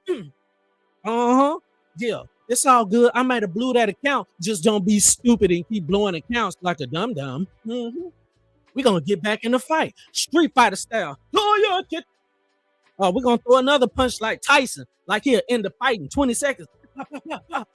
Get back in the fight, man. But just stick to the rules, man. All right, so we got stopped out, y'all. It's all good, man. So I took that trade based off on a breakout. So we are down $200. We lost $196.80. I took a chance on it, thinking of a breakout. It's all good. On the brand new funded account, we lost $200. It's all good. You know what? We just gonna come back better. It's all good, man. I'm gonna wait for another setup, man. It's all good. So I just want to encourage somebody, y'all. It happens, man. It happens, y'all. You will have bad days. I've had some good days. I've had some hills to climb. Why I look around and I think things over, but I just gotta say thank you. But I won't complain. Hey, man, we just gonna keep getting better. We're gonna stick to the rules, stick to the same strategy, stick to the risk management, stick to the discipline, and above all, do not get greedy. Grab your manyan, grab your money, grab your flatto, grab your dollars, your coins, and go the other way. We can't be making dumb moves like that, man. I had a bad week last week, man. I was just like, yeah, the markets think it got me. Oh yeah, I'm Debo. I thought I was Debo, and the markets had to prove me wrong, man. Now, little old me thinking I'm Debo going against the markets, and the markets is like they're sitting back just all laughing at me. I'm so emotional. I'm mad. I just want to get back at the markets, and you know what I'm saying? I just want to get back in and grab my money back. I want to pass the account all over a dumb mistake. And I go into the markets like, yeah, I'm Debo. Hey, Craig. Hey, Day-Day. Give me your chains. Give me your necklace. Give me your lunch money. And the markets is just sitting back looking like this.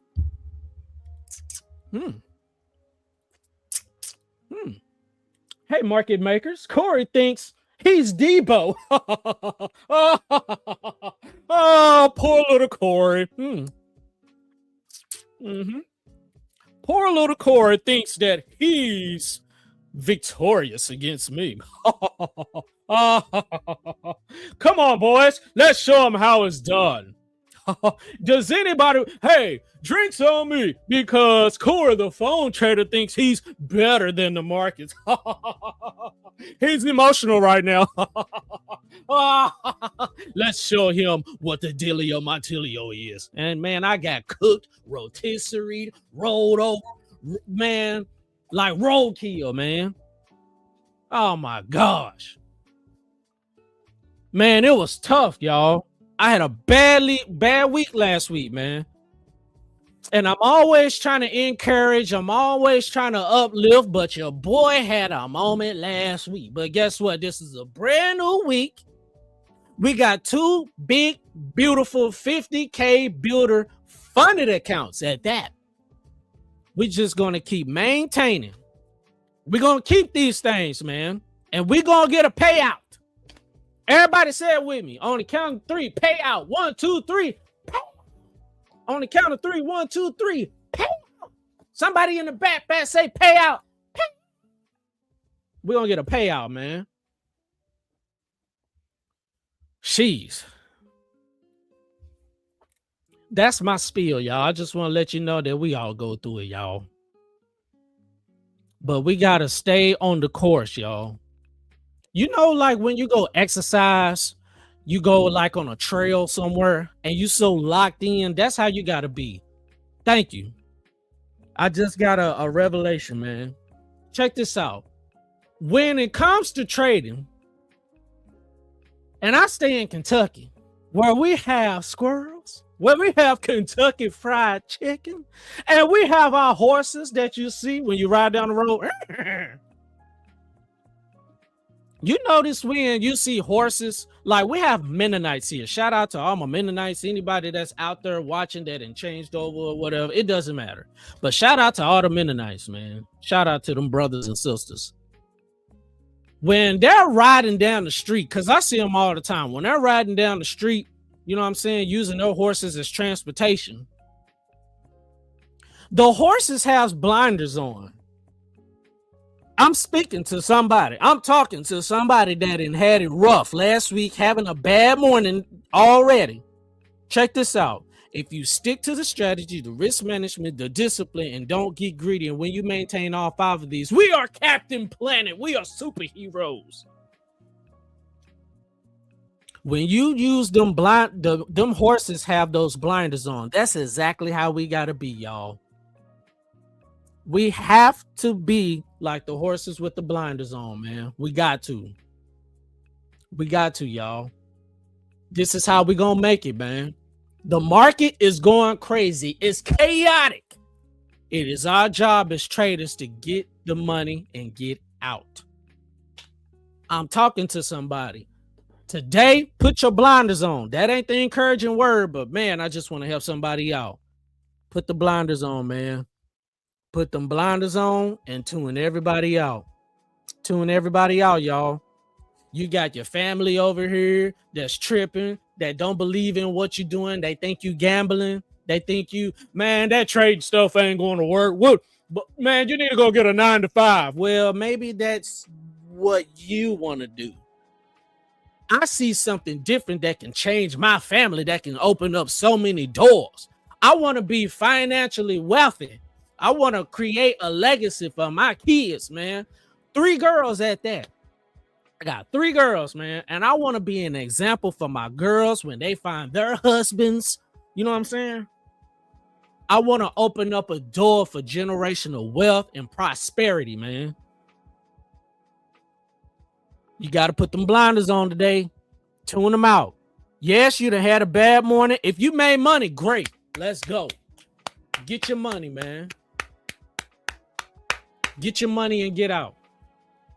It's all good, man. But if you're having a bad morning right now and you feel like going on tilt like I did last week, don't do it. Just reset. Go grab you a sandwich. Go grab you some good to eat.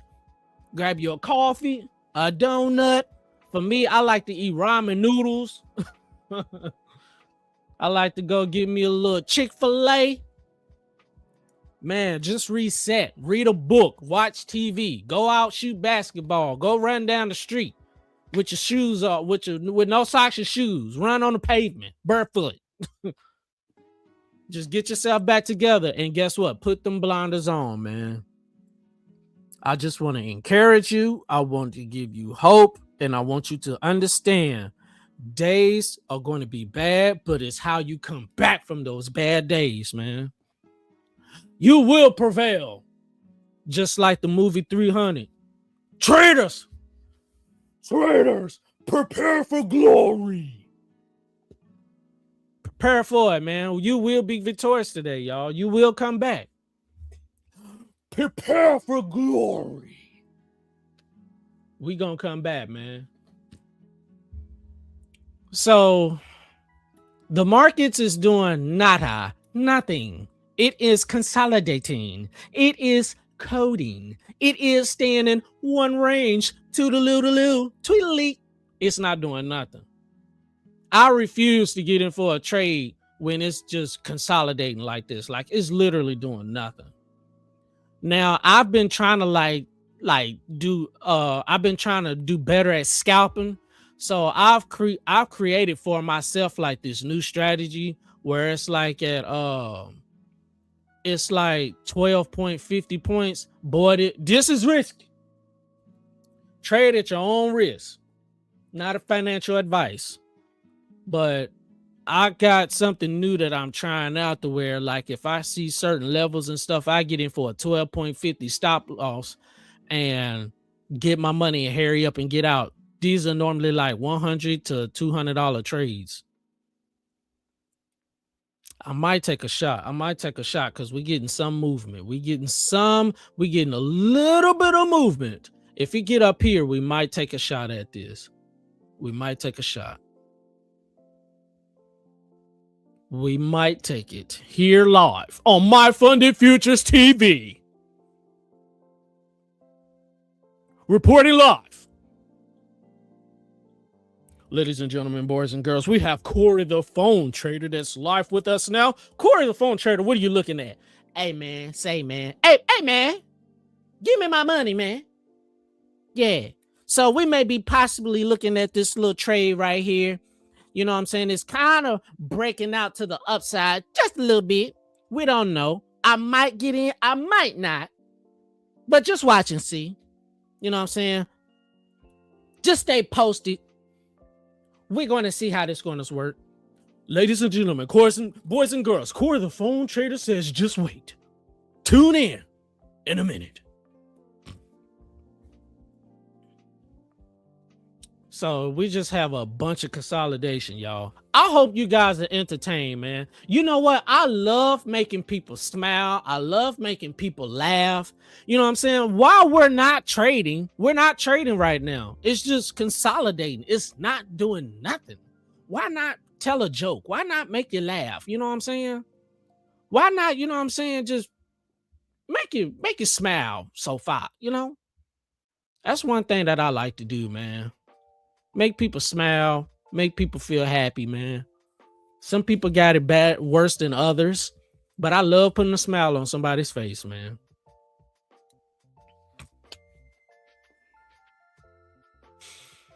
We're just going to wait, guys.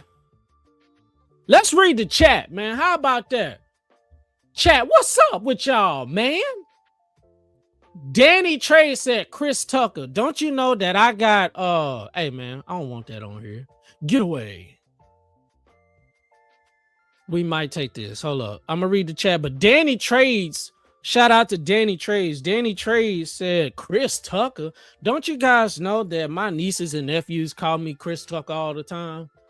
I might just be out in the blue in public somewhere. They be like, hey, Chris Tucker. Oh, Chris Rock. Chris Tucker, as soon as they call me Chris Tucker, guess what? I'm like, hey, man, what you doing, man? Push the button, man. What's happening, kinfolk? What's up? Good to see you, young niece and young nephew. And then I got one cousin that always called me Chris Rock. I'm like, girl, I don't look like no Chris Rock. But since you said Chris Rock, okay. Ladies and gentlemen, boys and girls, okay. See, what we gonna do now is we're gonna wait for this trade right here, okay? We're just gonna wait and see what the market does, okay? I'm like, okay, y'all giving me all these. I just like entertaining people, man. I love making people smile and laugh. We're gonna have a good time. Are you not, like Shaq says, entertained? Are you not entertained? We hype, we lit, man. Oh, whoa. Shout out to Funded Shabham.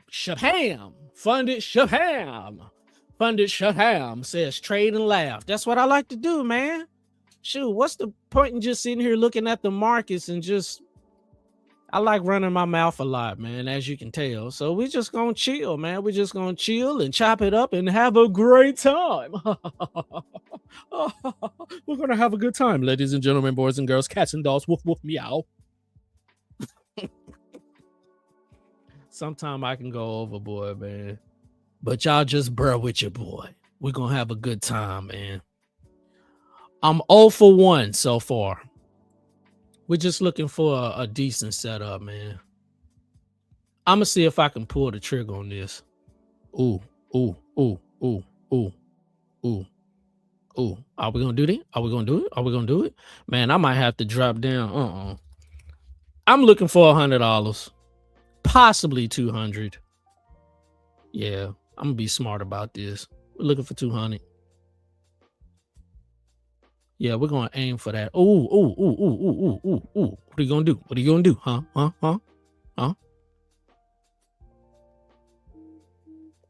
I'm waiting. Did I miss it? I'm looking for a little bit of small retracement.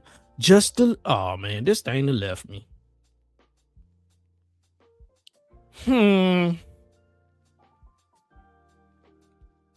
I was looking for just a little bit retracement, man. Oh, it's gone already. Yep. I should have went on and pulled the trigger. We had a 1-to-1 already. That's $100. Well, I had the setup. It was right. Yep, look at that. I was ready to pull the trigger, but waited too long. It's all good, man. Well, I don't want to force nothing. I'm not going to force nothing. We're just going to be patient and we're going to wait, man. We are tapping this 5-minute liquidity zone. So what I normally like to do with these scalps, man, take the breakout and then get out at 100 and then wait for it to retest and then go up again, get right back in for another 100. But I wanted to, I let it play around too much. Y'all see the setup. This would have been a good trade. This would have been a good dub so far. Ooh, we got a signal coming up. Ooh, that's looking mighty juicy. Oh man, we got a signal popping up, and it's at all-time high. This is all-time high right here, y'all. If I go to the 1 hour, and man, hold on, let me just go to the daily, man. That's taking too long. All-time high is up here. About 7 more points, but all-time high is at this yellow line right here. But so far, this trade is working out, man. So I can actually get out of this, because as soon as it would have went above my 1-to-1, I would have got out this joker, man. This joker would have been over. We can actually let that go.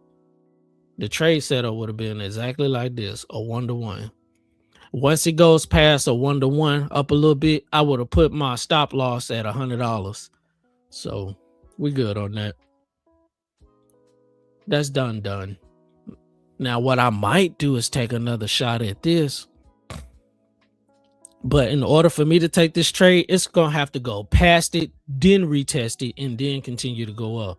But right now, we're on the 3-minute. Oh, let's get ready. Shoot. We might be too late. Let's see. 25-point stop loss, maybe. Nope. I don't trust it. Nope. A doo-doo-doo. Y'all heard what that is, man? A doo-doo-doo. That means somebody better start running. Run and sign that form, boy. Let's run, y'all. Y'all know what that sound is. That sound means y'all better hurry up and go get that form. Y'all better hurry up. For this form, keyword Tom Sabo 21. Uh-oh. Somebody go grab that form. Run and grab that form, boy. I'm looking to get in on a setup, man.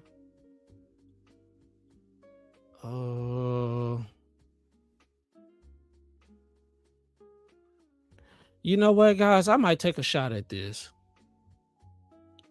If it's gonna do it, it's gotta be a real quick pop. I'm talking about like snap, crackle, pop. It's got to be real fast. We're gonna take a chance on this, y'all. We're gonna try to take $100 right here, man.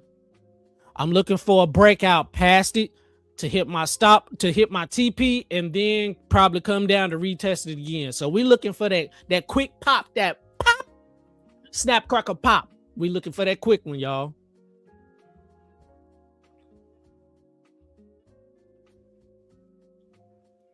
We ready for it. Let's go. We'll take a chance on it. We'll take another $100 chance on it, man.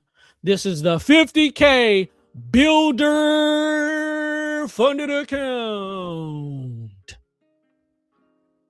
That first one would have worked. I just didn't pull the trigger though.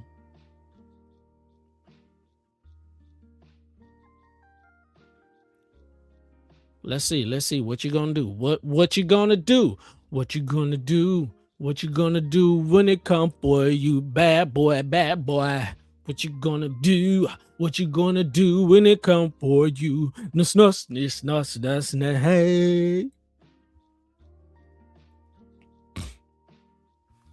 Why this play out, y'all? What's up with y'all? What's up? What's up? Hold on, let's get ready while I run my mouth. What the chat talking about, man? What's up with the chat? Oh, y'all talking about the giveaway?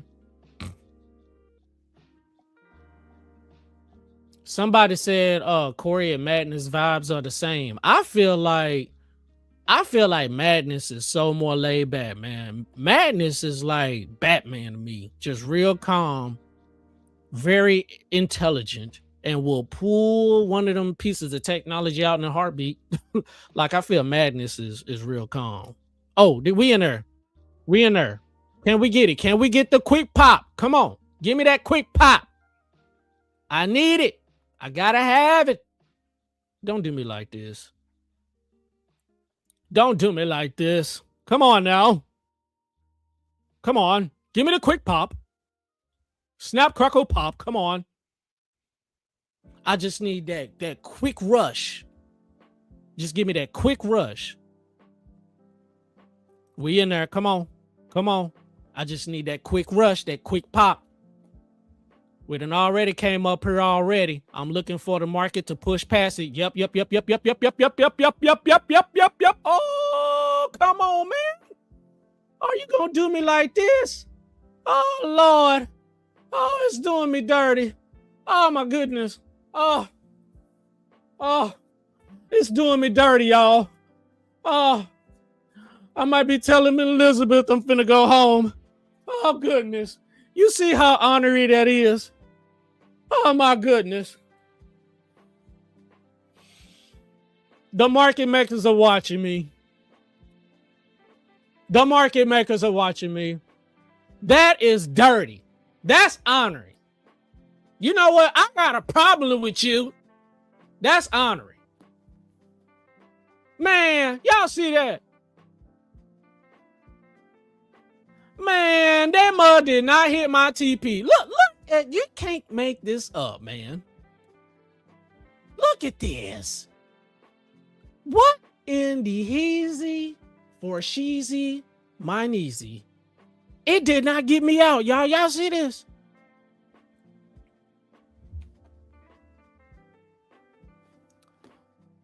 Well,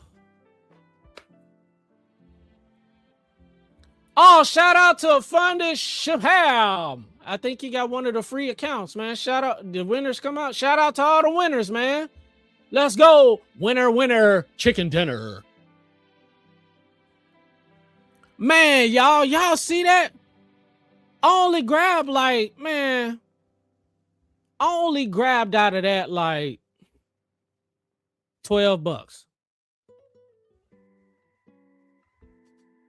Look at that. That joker, man, boy, the market makers is watching me. Man, bro. Look at Elizabeth. Oh, Elizabeth, I feel like coming home. The markets is doing me dirty today, man. It hit full TP now. Oh, my goodness. Overload, overload, overload. The markets are doing me dirty. Man, look at this. I had the right concept.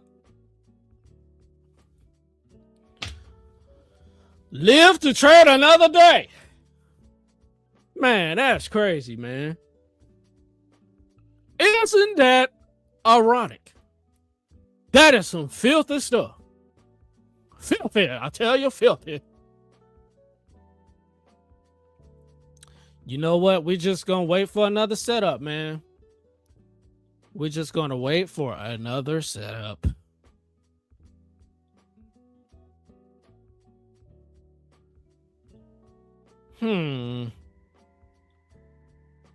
I'm not gonna take this. I'm gonna just wait. But the trade ended up playing out, but it barely stopped, man. It hit it, man. It like sneezed at my TP, man. That's crazy.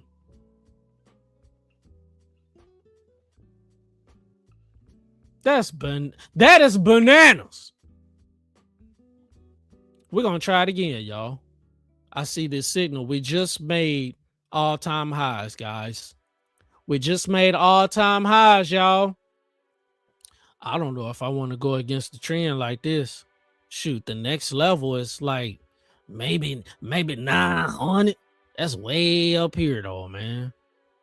Ha ha ha. That's way up here. Man, that was bananas, man. That thing hit my TP, man. I can't make this up.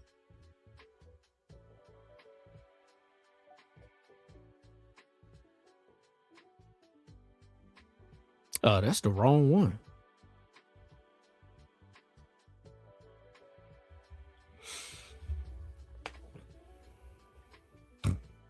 I'ma just wait. I'ma wait. I might take a sip. I might take a quick scalp, y'all. But this candle gotta finish red though.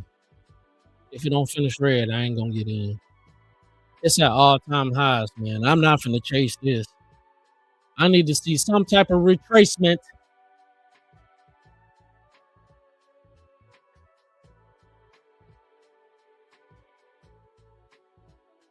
Nope, didn't finish. So I'm gonna wait for another candle. We're at all-time highs. See, we got a 3-minute signal popping up. I'm looking for it to come back down and touch this 9 EMA. That's what I'm looking for. But I need this candle to hold. I don't need this candle to like to be all the way down here. I'm not gonna do that. I need this candle to keep playing around like it's doing for 3 minutes, and then we'll get in for a trade. That is bananas, man. I'm not gonna chase this. I'm looking for some type of retracement, small retracement. I'm gonna get in like, yo.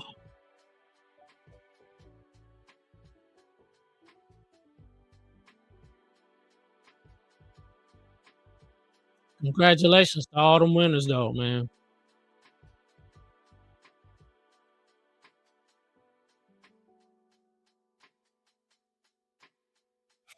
I done lost 200 already. Oh, the most I'm willing to lose is 400.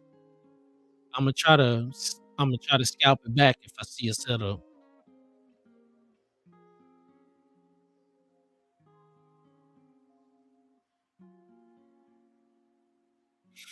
We're just waiting. Oh, see, I want the 5-minute now. The 5-minute printing. Ooh. I'm gonna wait for the 5-minute. We got a 3-minute and a 5-minute signal printing. The 3-minute works, but the 5-minute is better. I'ma just wait. We're just gonna be patient. We not finna do nothing. We're just gonna wait. Corey, on the 5-minute, we not at all-time highs. Yeah, we are. What you talking about? We are officially at all-time high, baby boy. All-time highs right here. That's all-time high right there. I'm gonna make that white. Yep, we at all-time highs, man. But I need to go back to this chart though. Waiting for this 5-minute. Shout out to everybody being here. Hey man, well, how many likes are we at, man? Where the likes at? We at 210 likes, man. How many people we got watching though, man? I can't even see. We got 283 people watching. Let's go hit the like video, man. Let's go, y'all. Come on. Let's go hit that like button. I know everybody coming to the stream. They happy to be here. Woohoo! We're gonna have a good time. And if you get the like, hit the like button. Everybody go hit the like button right now. Take a minute, man. Show some love. Come on, man. Like Bernie Mac say. Give me some love. Show some love, boy. Now I done told you, boy, to go hit the like button. That's another voice I can do. Now, when I talk like Bernie, man, go show me some love, boy. Show me some love. Go hit the like button. Everybody right now, go hit the like button. We need to get them likes up, I tell you. Everybody take a minute, go hit the like button. And when you buy an account, use code YouTube. Go use code YouTube right now, boy.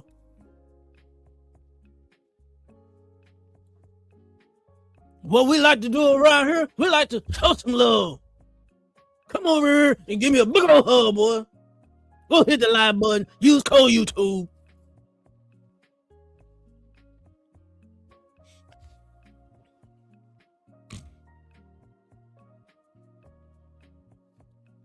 Shout out to my boy Helpful. I see Helpful in here. What's up, Mike?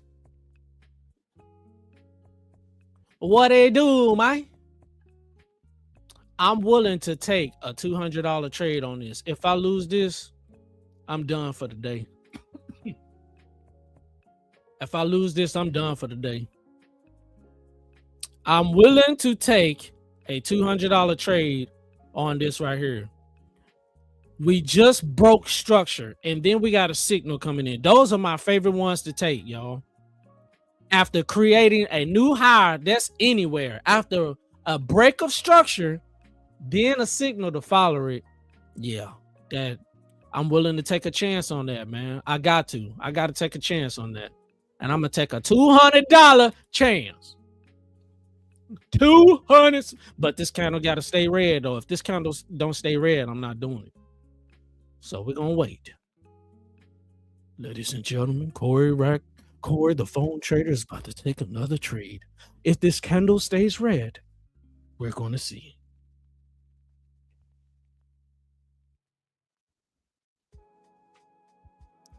I like to go big the first day. So if I lose this, I lose $400. Then we're going to reduce down to try to gain back up. Once we gain back up, then we're gonna go full. We're gonna go full blown again.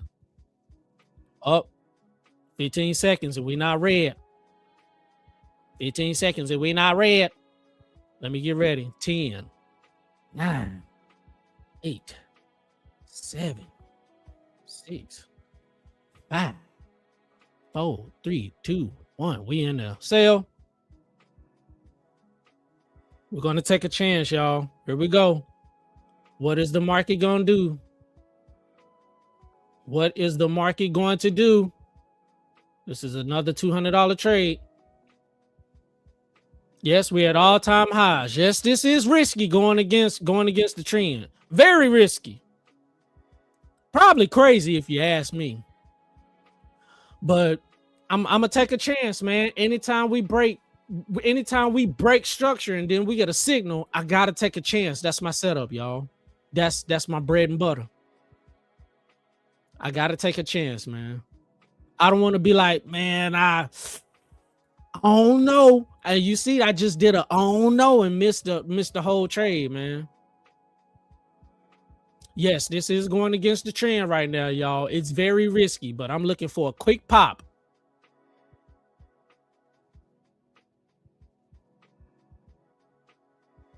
Let's see. This is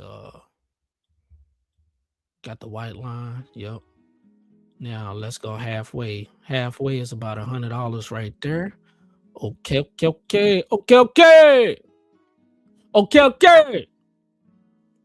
Oh, we at 100, baby. We at 100. You know what? I'm gonna put my stop loss at 100. We're gonna monitor this bad boy.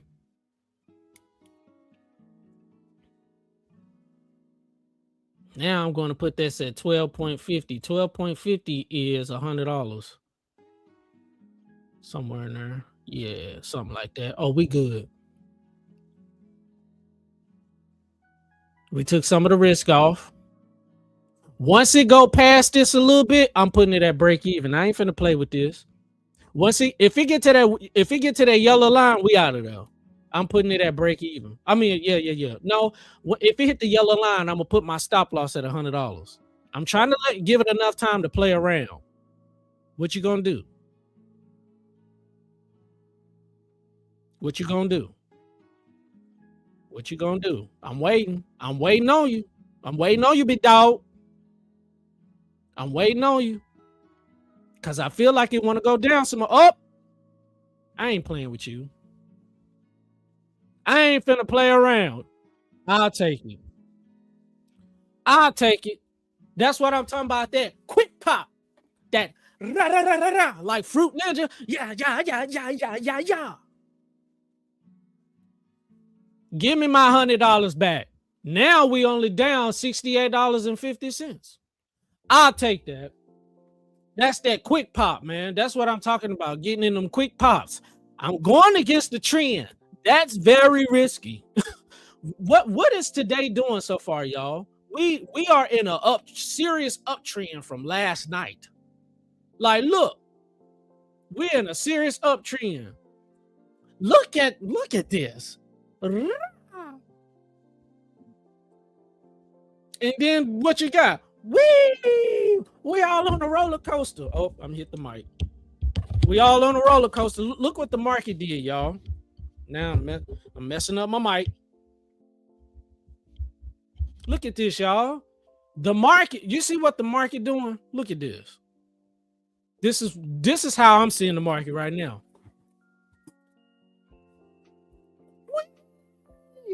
Then we get ready to go down and my stomach drop. The market is just keep pumping. So, yes, this is very risky going against the trend. But every time we break structure, we just broke structure. We broke all-time highs. And normally I could get in for a quick pop. I'm talking about like Fast and Furious. I'm talking about Dom Toretto fast. Like, I'm talking about super quick. That was a good trade, man. That was a quick $100. I'll take that. I'll happily take that, man.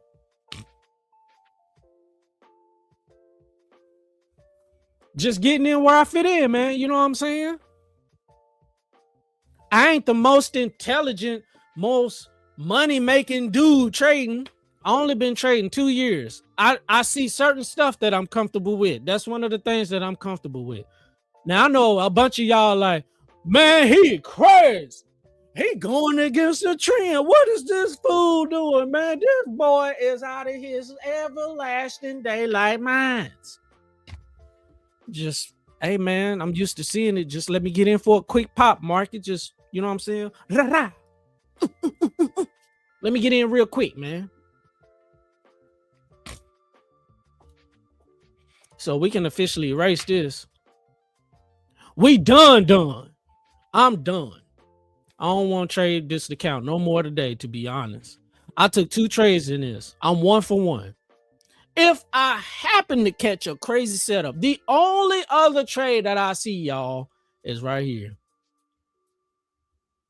I don't know whether this is a psychological thing, but normally I can get in for some quick pops right around here.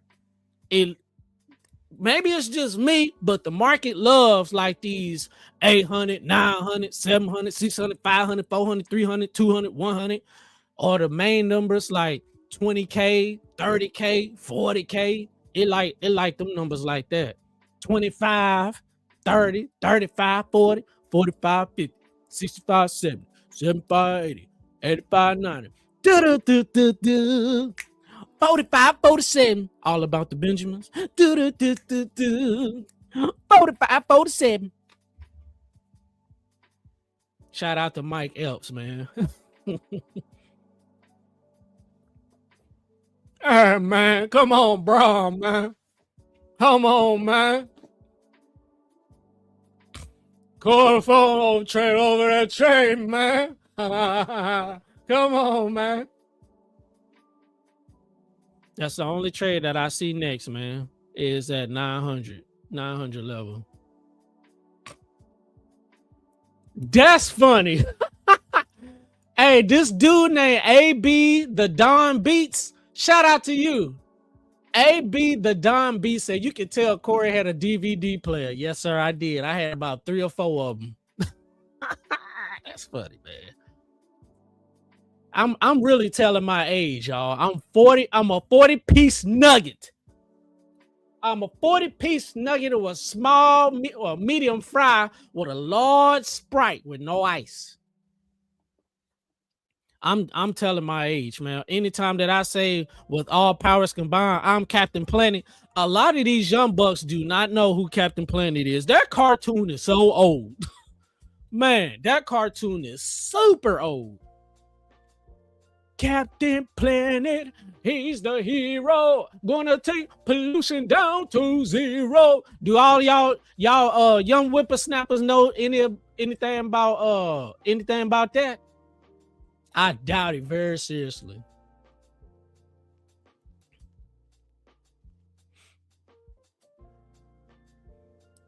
That's funny, man. That cat said, man, he looked like he had a DVD player. I like that, man. Oh, DVD. Oh, Helpful said the DVD tried VHS. Oh my gosh, yes, man. We had 3 or 4 of them too, man. Man, before we moved, man, we had so many VHS tapes, man. Boy, times have changed now. Boy, my vehicle don't even have a CD player no more. My wife got one in hers, but I don't. It's just strictly Bluetooth and Android Play and Apple Play or whatever that is. My vehicle don't even have a CD player no more, boy. Times have changed. Technology is growing, man. For long, boy, somebody gonna have a robot in their home. They already doing it. Who gonna have a robot in their home? Not me. I don't want. Not me. Okay. We're not gonna have no robot in our house. Man, we're just having a good time, man. Luke Shout out to Luke said walking around with the Walkman. Ooh, I remember that, man. Boy, I used to go on them elementary trips, man. I used to have all the cassettes. Everybody like, oh, Corey got the Walkman. Oh, we lit. And I felt cool, man. I felt like the famous kid in school, man, with that Walkman, man. I was hot for about a day, and then that dried out very fast. We got 1 more minute, man. I'm going to get into the encouraging word for the day, y'all. Today's encouraging word is a little rough. Put your seatbelt on, man. Today's phrase for the encouraging word is no excuses. This one a little tough, man. No excuses. The encouraging word and phrase for today is no excuses, y'all.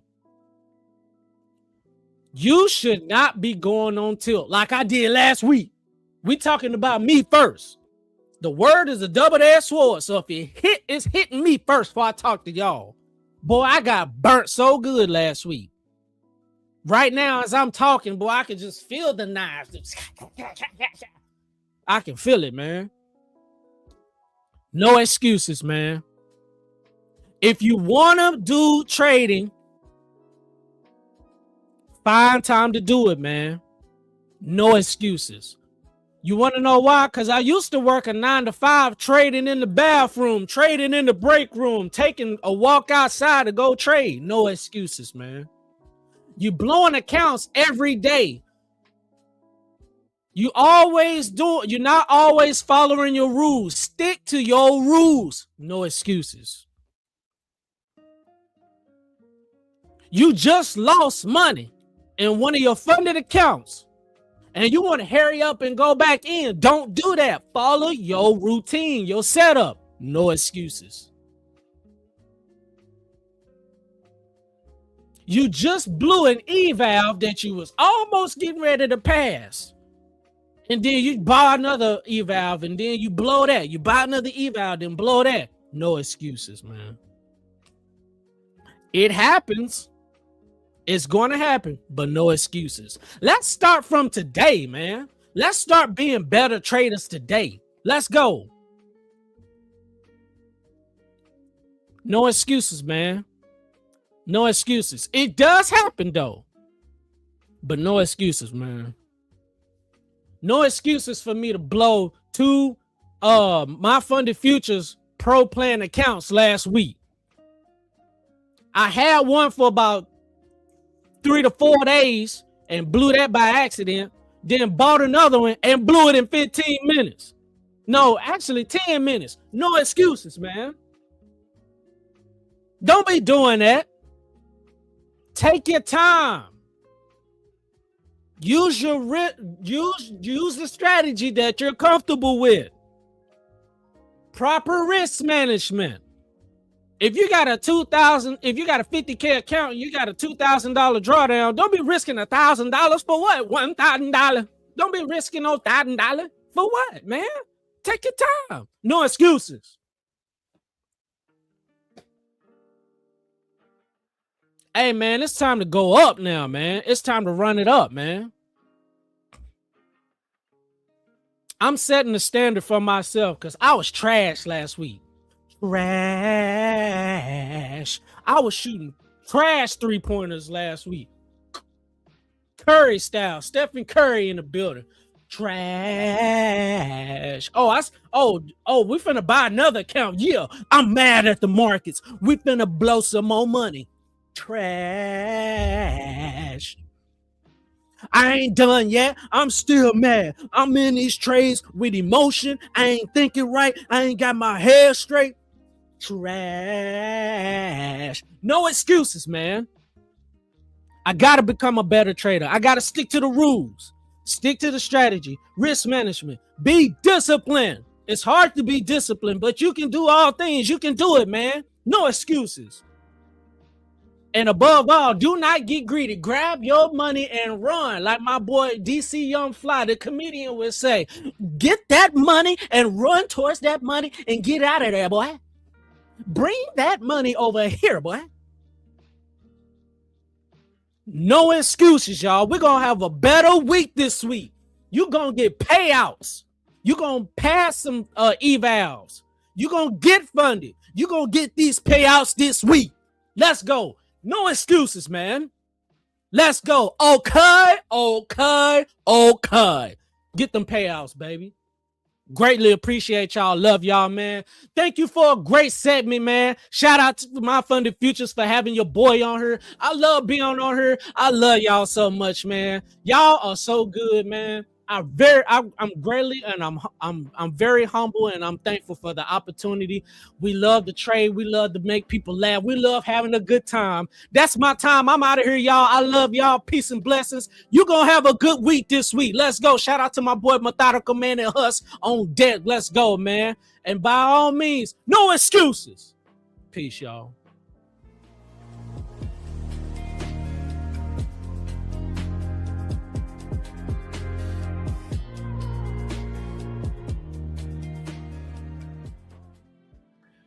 Hopefully everyone's surviving this crazy choppy price action.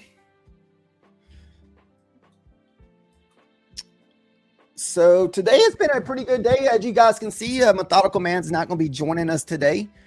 For some reason, wherever he's at traveling, the internet is not that great over there, he said. So he will not be joining us because he'll be pretty much just kind of glitching around. Hopefully everybody survived this today because I brought this up multiple times. I even made a short about it. To me, this is probably one of the hardest weeks to trade, especially if you're new here. Yeah, okay. Methodical said in the chat that his internet sucks here in Rome, guys. So that means he stayed probably not at a good hotel. Gotta do some research there, Methodical. Methodical has told me some pretty good stories about some overseas stuff that had me rolling. All right, so since we're kind of chopping right here for a minute, we'll just go back and kind of break down what we were seeing from earlier this morning since we got a little bit. Hopefully within the next, say, 30 minutes or go, the closer we get to the top of the hour, we can find something here. But to me, it's just jumping in this at all-time highs, just so risky. I would prefer to see a bigger pullback, let's just say back into the 800s here. Maybe we can look for something.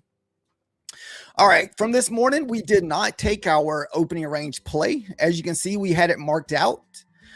We did talk about this a little bit. So we opened up here. This is where we opened up at in the market this morning.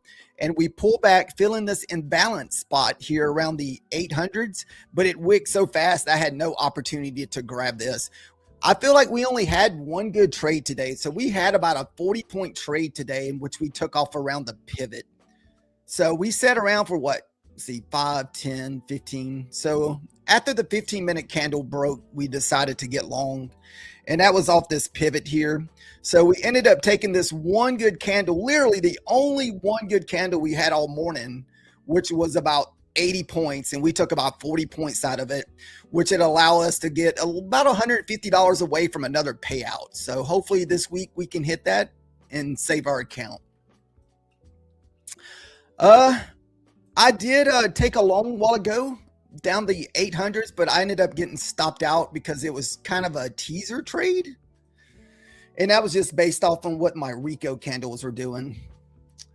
Guys, we are a long ways from 300 likes. Unless Methodical can activate all those European likes, we still need about 54 more likes to get to 300.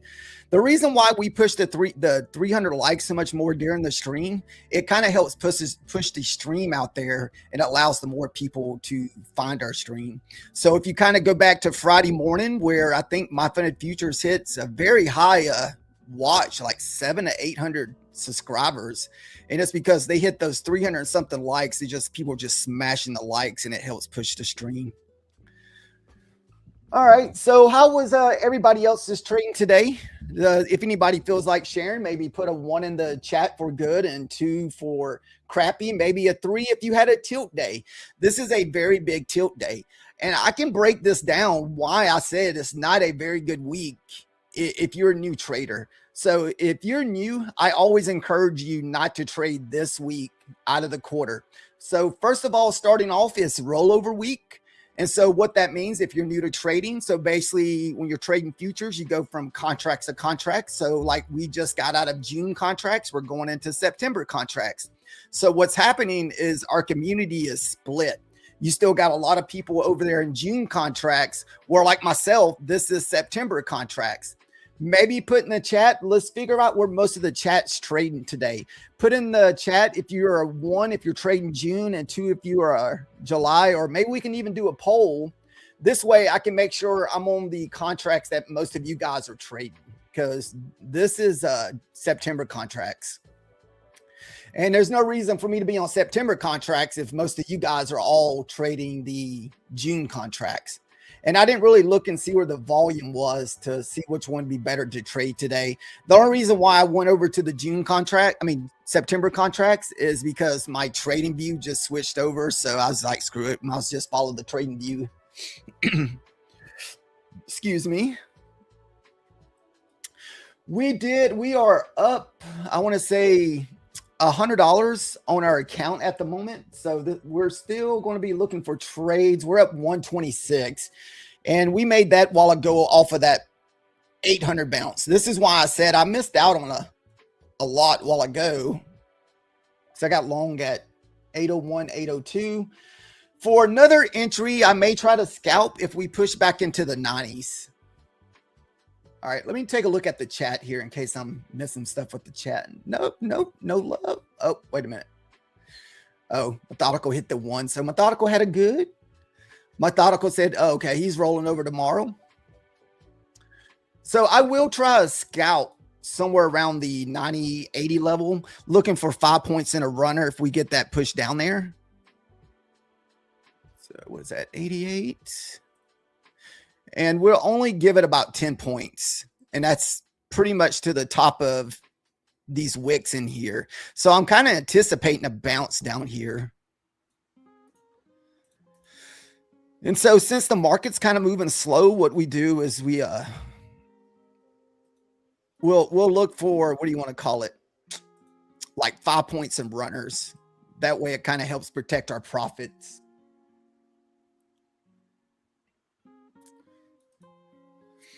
So we'll see what happens here. Can I write more than one word here? I guess as long as you keep it clean, you got to keep it PG. Can't be throwing the foul language in there. I think the most foul language we usually, when me and Methodical get on here, is when he's like what is it? The Hulk boner smash candle, which we haven't had a lot of those today. I've only caught one Hulk smash candle today. Everything else has been pretty much relevantly chopping around. So, no. I was like, I think my battery just went down on my mouse. That would be crappy. Actually, I think it did. I hope this battery works. That's gonna suck if I get tagged into this. Husk just created a new word. What new word was that, Methodical? All right, we're good. That's gonna be crappy. I don't think the battery's dead. Oh, stick around. Let's see. Did we get the smash like buttons? Oh, nice. We got about 20 more likes. We're still about 35 more likes away. Yeah, unfortunately, might miss our target on this. I don't know how many push downs I'm willing to give this to take this at 89. And these are taken off of Rico candles. So anytime we kind of go into trend, I'll use Rico candles as kind of a target as we are moving back down. So this is how we entered the last trade off the 300s, just using Rico candles. So we might end up missing this. So unfortunately, so it only hit the 800 and it's already up 50 points. So we'll just wait and see what happens. Tell the Pope that you like the stream. Yeah, I think the one thing that Methodical told me about over there that like caught me off guard was the whole restroom thing, which I don't want to take all his stories away, but the one was, you got to pay for what number of, your business you're doing. So either number 1 or number 2. So it costs a little bit more to do number 2. So that was probably the one thing that I was like, what? So it'd be pretty horrible if you had an upset stomach if you were traveling.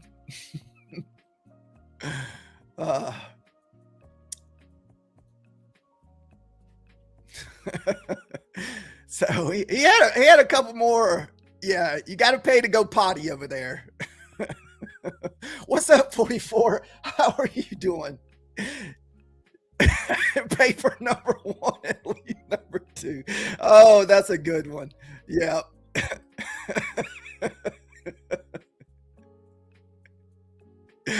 Apparently some just use the streets. Yeah.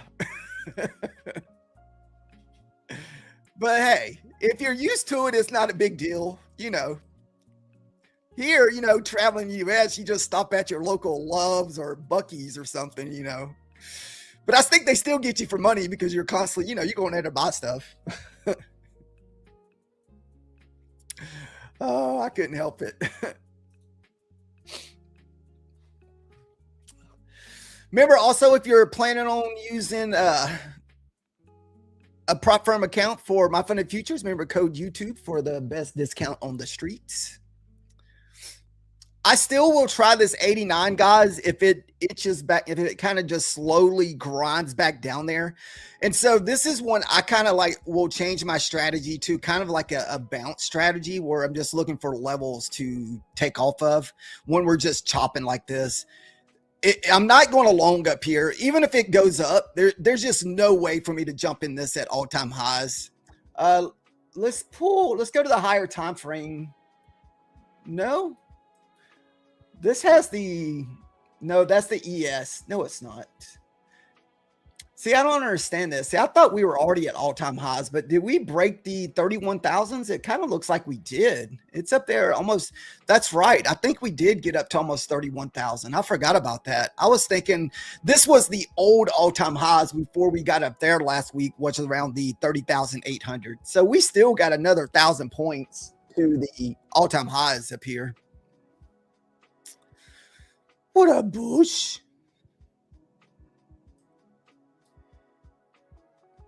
Yeah.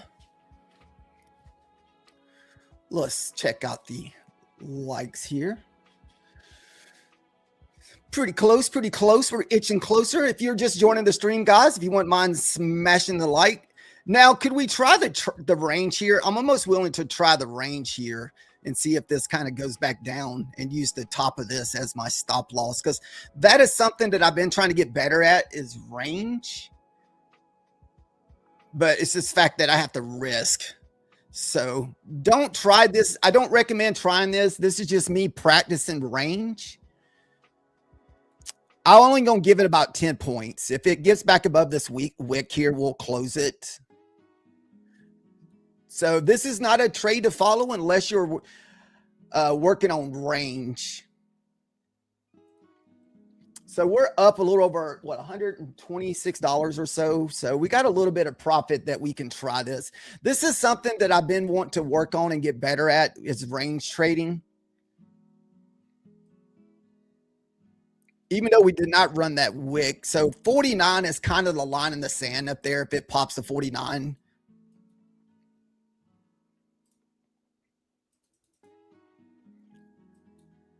All right, there's the first wick above the previous candle. Okay, that's where you want to see it reverse if we're staying in the range here, if we're going to continue consolidating sideways.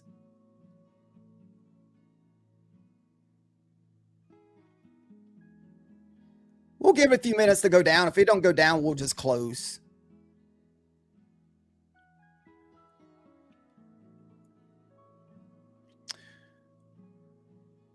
So this would be kind of like for the people who like to play range. If we're going to stay in the range, if it's going to continue down, you'd want to see it go all the way basically back down to 800 to rerun this body of this wick down here. But I won't let it push back above the 50s again. If for some reason it goes back above 50s, we'll just close this.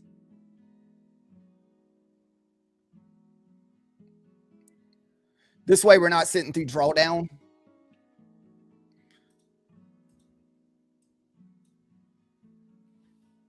All right, we're getting back around that 50 range. I'm going to put my finger on the close button just in case we pop it here.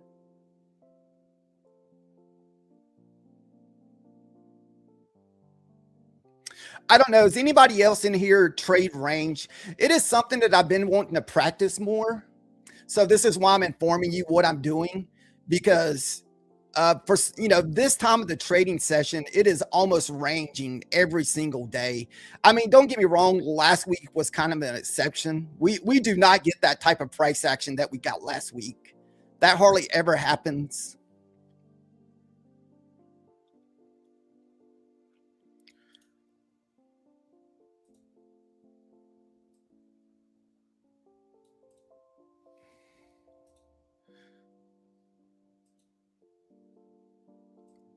See, we've already got a new candle. All right, we're going to go just the 10 points. So basically, it'll be a break-even trade since we've already kind of hit that first 5 points. Actually, what we'll do is we'll let it wick this candle here just in case it just wicks it and comes back down.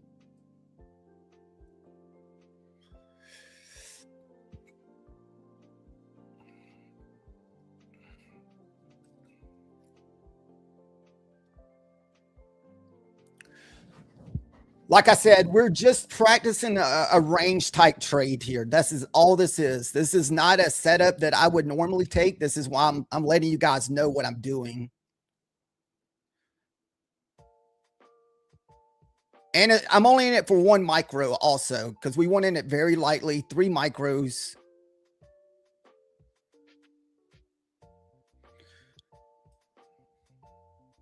This way I can kind of see the numbers if we bounce back up there.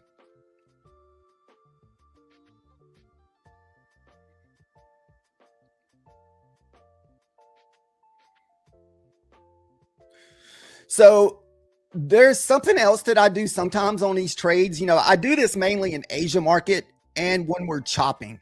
So what I'll do is I'll just look for 20 ticks, and this way I can still have 1 micro in drawdown and still be kind of a break-even trade. So that's kind of the strategy I use sometimes whenever I'm looking for small targets, when I'm not positive if we're not going back down. So basically that's why we hit that first target of 20 ticks, which is 5 points. It gives us like $40. And this way I'm still allowed to have like a 10 to 15 point drawdown without risking any money on my trade. And this way we can see if we're going to get the, I don't think we're going to get the range play, since this can't, you want to see that in 1 full candle.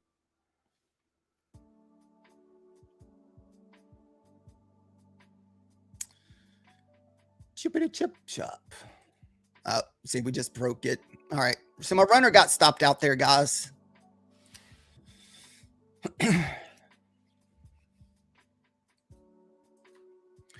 And we could just be eating these wicks up for another push down, because that's kind of, if you look at this last big move that we had pushed down, look what it did. It ran this wick, pulled back 50 points.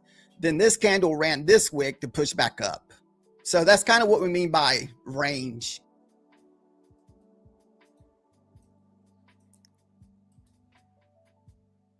Oh, you feel like something about the pop? I don't know. It's really hard for me to get long up here at all-time highs. So that's why we decided to kind of just do to try the range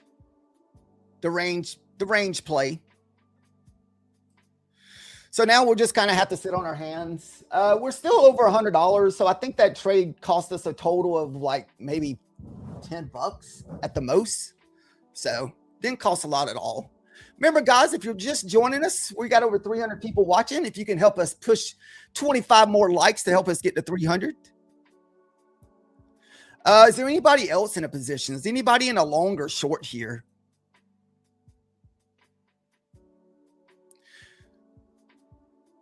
It's probably going to be one of these deals where we consolidate all the way to the top of the hour. We still got about 10 minutes to the top of the hour here. So it may be one of these deals where we consolidate, then that new hourly candle will give us our move.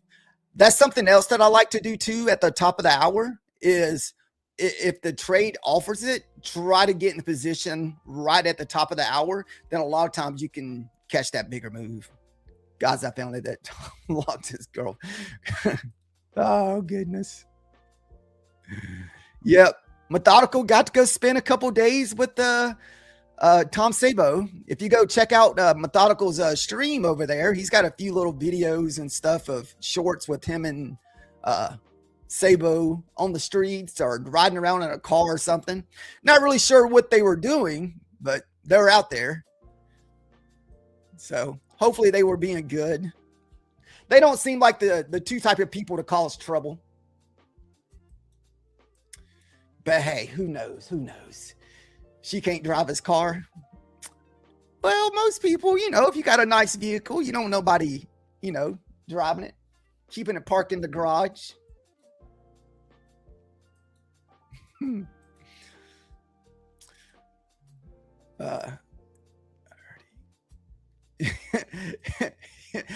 did it in a politely way. He got him a place to stay.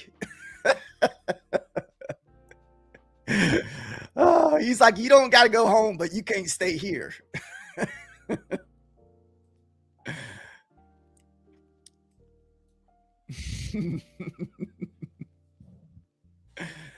Oh, goodness.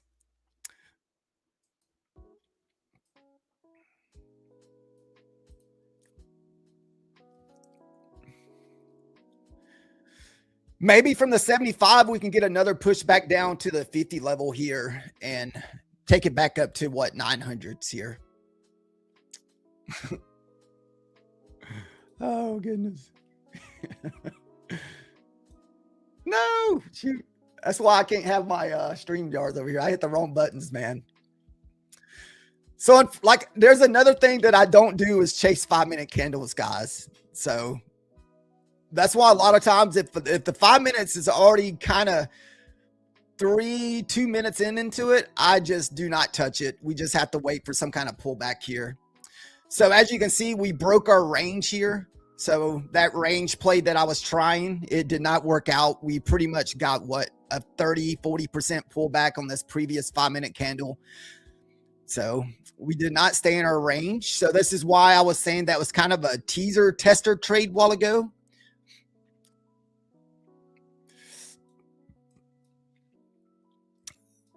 So the only thing we can kind of do here is just kind of wait for us to push up into the whole number around the 900 to 90. Then maybe we'll get the pullback to the 50 level and you might be able to get a bounce. I may try like a cheap bounce off of the 50s to 40 range and see if we can bounce off these 5-minute candles.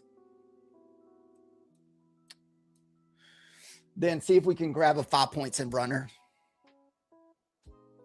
He's chasing liquor with more liquor. What? Woke you up to tell you. No. Dude, you gotta get over there and get out on the Rome streets there, Methodical, and say, hey man, go to the MyFundedFutures and smash the like button. Oh, shoot. Smashing the likes.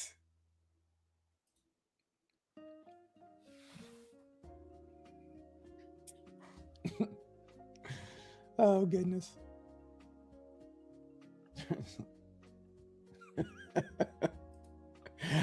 Turns all the lights off and asks if you're asleep. Oh, goodness. Or that's kind of like when you got young kids, like, you know, that 3-4 years old, they come in the middle of the night and tell you they go to the restroom. Hey, I got to go to the restroom. Standing over you. Oh, that's pretty good. Come on, let's get them 300 likes for Methodical. Hopefully Methodical is staying safe out there. I think the whole driving experience over there is a little bit different too for him.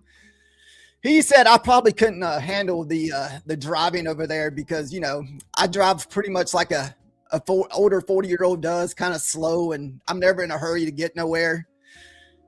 So I'm pretty sure Methodical, he got a little bit rattled on the driving over there. So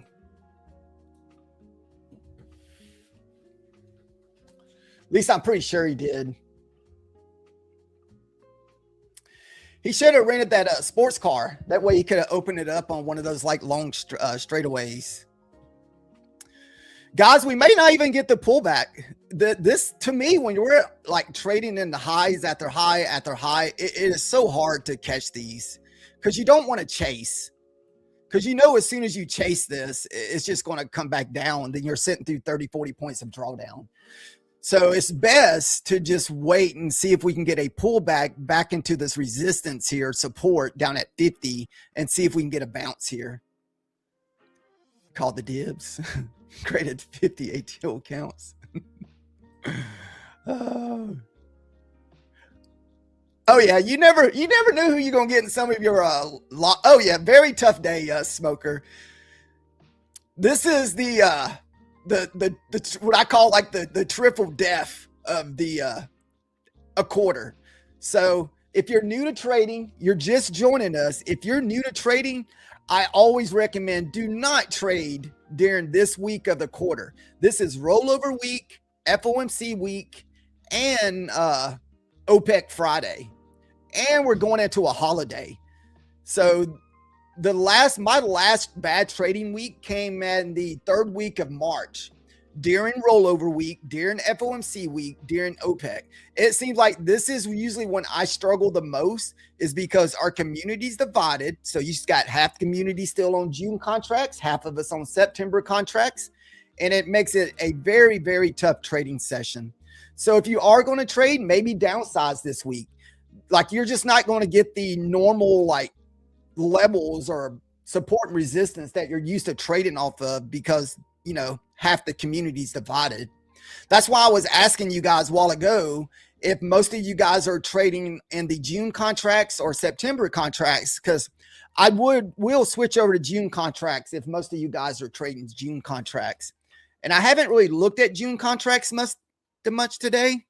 I mean, it looks just like the September contracts. It looks like the same type setup in a way. I mean, you just had almost identical actually. So it's not really much different. I just don't know what the volume is between the June and July, or June and September. I didn't really go look today. I will give this trade 4 more minutes, guys. If I don't get tagged in within the next 4 minutes, I will take this off of here, because I'm not going to have a resting order sitting at the top of the hour. At the top of the hour is usually kind of where I'm expecting the move. What I like to see, actually, if this can continue trading sideways like this, then maybe the next candle will be our breakout. And we could look for another breakout back above maybe 900 or back above 90. So I can kind of put this in perspective, like the type of price action this is, because you're not getting the classic like bull bear breakouts. It's almost like a box type breakout day. If you go look at the last 2 big moves, and to me, this is the hardest price action to trade, because you just don't know how long you're going to stay in range. That's why I took that short a while ago, because I thought, well, maybe we're just going to stay inside this range and I can just play the range. But as you can see, that the one candle I got long on or short on, the very next one pretty much broke out to the top side. So, and then you would kind of hope this trend kind of stays where, you know, we're just printing basically Sable boxes all the way to the top side here, and you're just looking for another breakout here at the top of the hour. And this kind of helps simplify it a little bit. So most of the time, like I said, I don't do very good at trading these like consolidation boxes, because you just don't know when we're going to have the breakout. I prefer like the bull bear flags. That's usually my favorite. And we had one down here. I can't remember if we took this one this morning, but we did have it marked out. I want to say I did. This was probably the last wedge that we had a breakout this morning. I think I did take this for a little profit this morning, but we didn't hold it.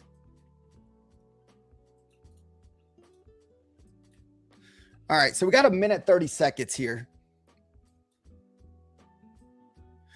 and see if we can get that breakout to the top side here above the 900s.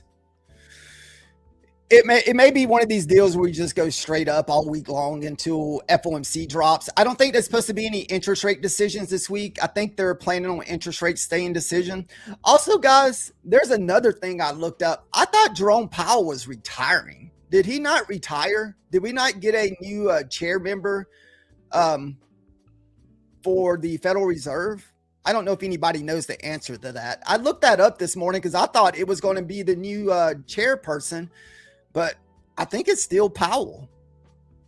So I don't know if we're still stuck with Papa Powell or if it's that other guy or not. I don't know if anybody knows that.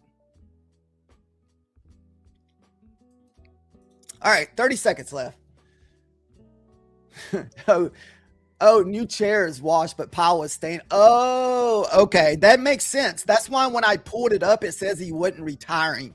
So he's still staying in the back room. He's just not going to be the face no more. Okay. Okay. So we will see Wash. I'm not sure if I'm saying his name correctly, but okay. So I think Wash sounds funny saying that, but I think he may be the new chairperson here. All right, top of the hour. We'll get the breakout here. Not a lot of fireworks. Push it.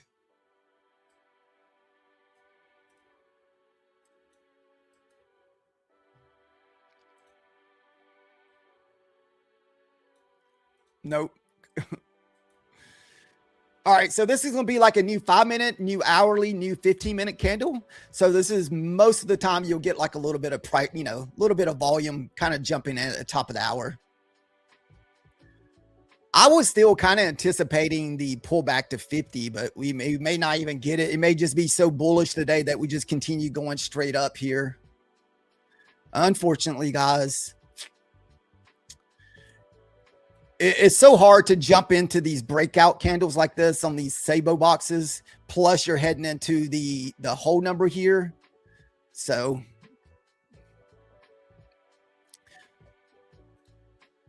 we're going to try it right above 90 and see if we can just get 5 points and go to break even fairly quick on this. Cause I'm not sure if we get through that 900 or not.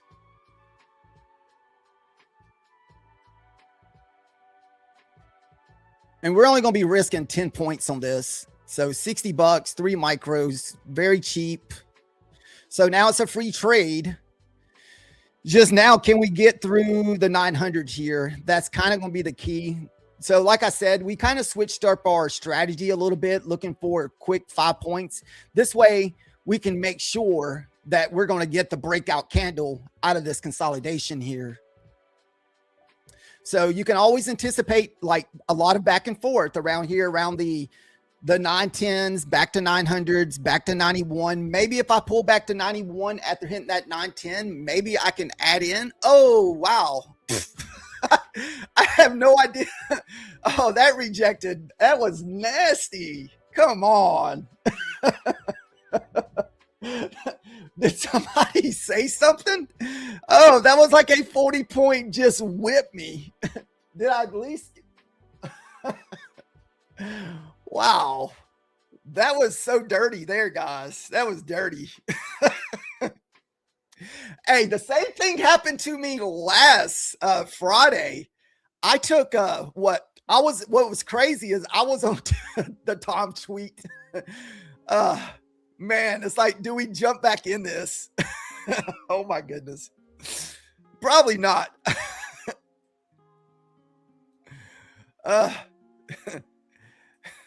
Goodness.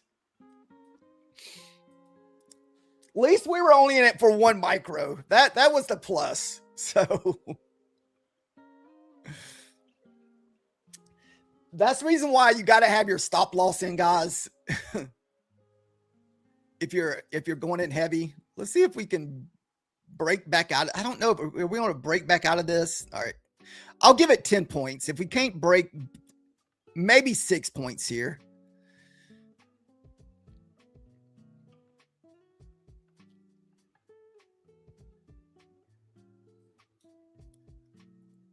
As long as I hit my first target, it's a free trade.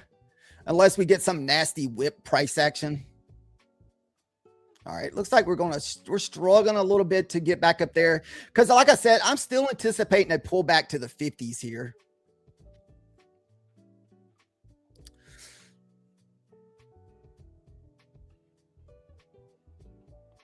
Yeah, so it's like we're struggling to move up. And I don't want to hold 40 points of drawdown of DCA in.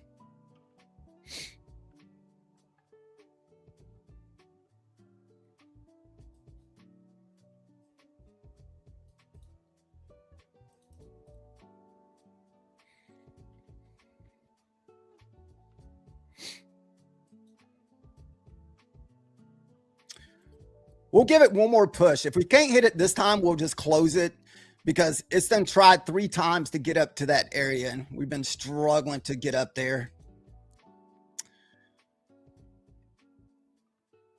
And most of the time, from my experience, anytime it gives me multiple options to get out of my entry there, most of the time it's coming back down. So it's done gave me 2 opportunities to get out of this trade.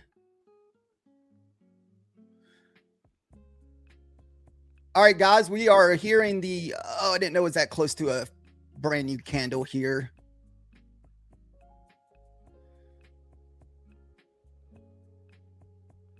Create a wick. All right.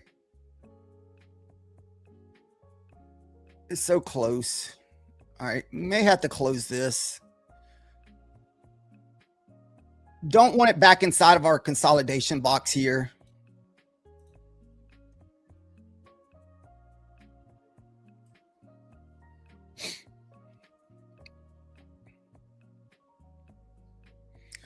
The next pullback would be to 65, and we can try the 65 level.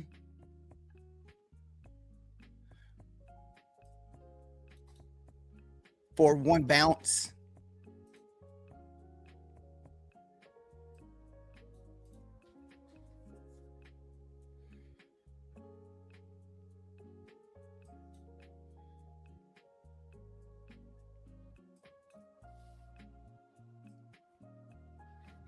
We just don't want to get caught in like whatever like war news that is, because that's the thing that we have to be mindful of, guys. Is there still a lot of like war news going on, so it could just easily just trash us. Guys, it looks like we're pretty close to that 300 likes here. Oh, wow, over 300 likes. Thank you, guys. Either you guys have been smashing the like buttons or Methodical was able to get a lot more likes out there on the streets for us.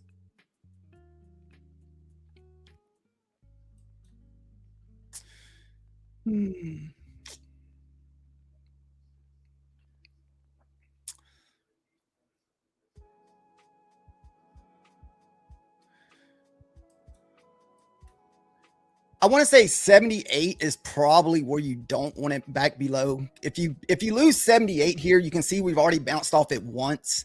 That the next level down for us to add in would be 65, but I don't know if it's coming back up here.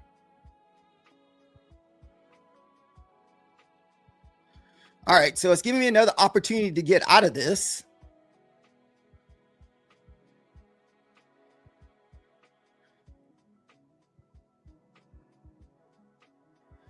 Dude, I would love to see this candle print on my Rico candles, but it would have to push all the way up there to like 905 to print. You thinking we're getting ready to rip? It would be nice. Rip it! No! I needed to hit the 96. This way it can be a free trade for me. I don't really, I hate holding price action like this when we're just chopping around. I don't like sitting through a lot of drawdown. So I'd rather just close my trade and re-enter.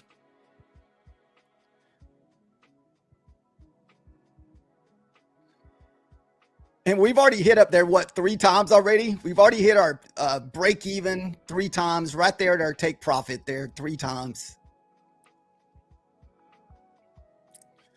The good old whole number. Maybe this push right here will get us. Guys, the reason why it's so easy to hold some of these trades like this is because we're just in 3 micros, guys. So now, like if I was in a mini, there's just no way I would have the confidence to hold this. I'd be ready to get out of this like out of nobody's business if you're in a mini.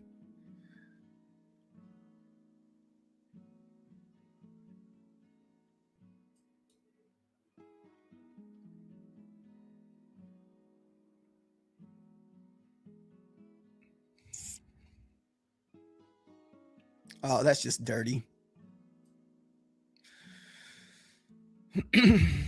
I just feel like we're going to have a bigger pullback, guys. I mean, we're struggling just to get up 5 or 10 points here.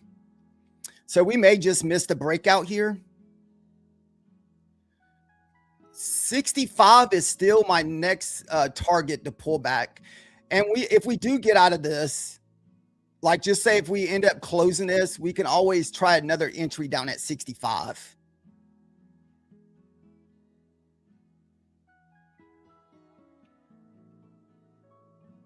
The only thing is, if we wait till 65, I'm not sure if we come back up. That's the only downfall about, waiting here. As right now, the Tom Sabo box is holding us up. So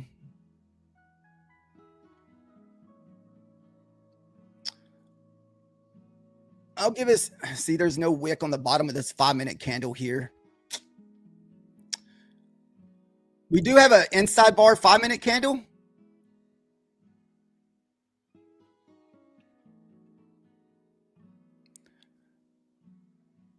As you can see, I'm trying to get out of this trade in just case it reverses on me. We've been in this trade for almost 10 minutes and we are struggling just to push back up 900s here. All right, finally got through there. So now we can at least still kind of keep our stuff into 10 points of drawdown here. And it's still a break-even trade. Just does not want to get back above the 900s here. If this next candle, my Ricos can print here, we may get a nice push. And that's above the 900s here.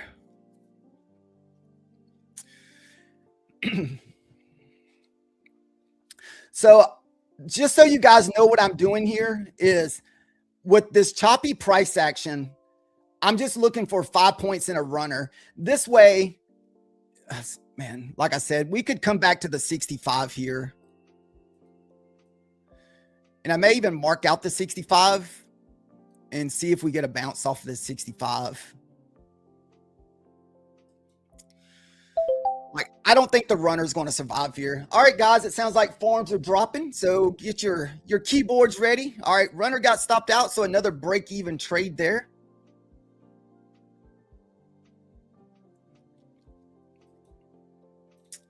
Unfortunately. There comes the forms, guys. The giveaway. Don't let Methodical get them all.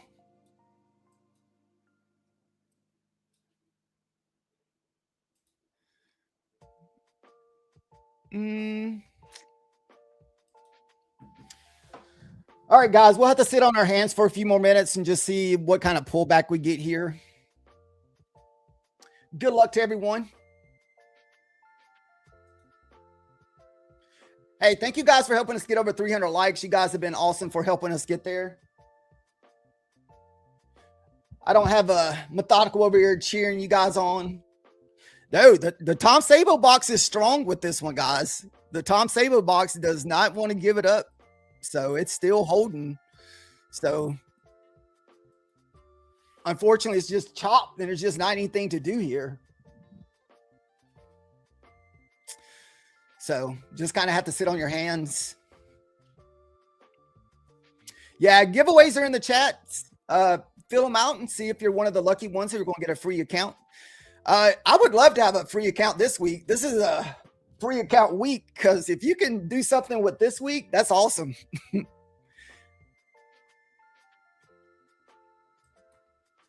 And I was hoping that this last candle that broke out here, I was hoping it was going to be kind of like this candle here, where you get that 30, 40 point move and then go back into consolidation. But unfortunately, it just pushed up to 910. I don't know if that was some kind of news play or what, like that 40 point pullback, because we hit almost the 910s, then whipped back 40 points. So I'm not really sure what that was. Sweet. Giving away the love, guys. Giving away the love with all the free accounts. Who's gonna win? All right, let's see. Give the chat some motivation. Who's gonna win? I don't see the one I like. Oh, there he is. There he is.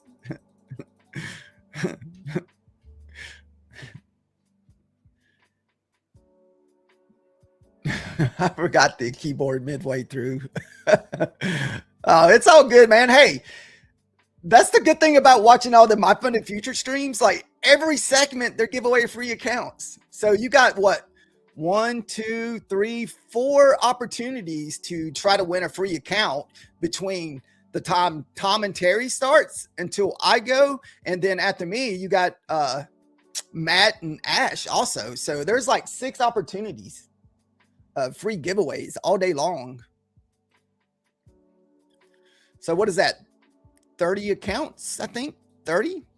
So that's pretty awesome throughout the day.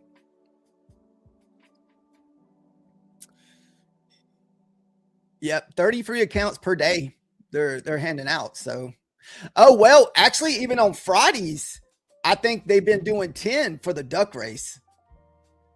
Unfortunately, guys, if this candle blasts, we're just gonna miss the trade.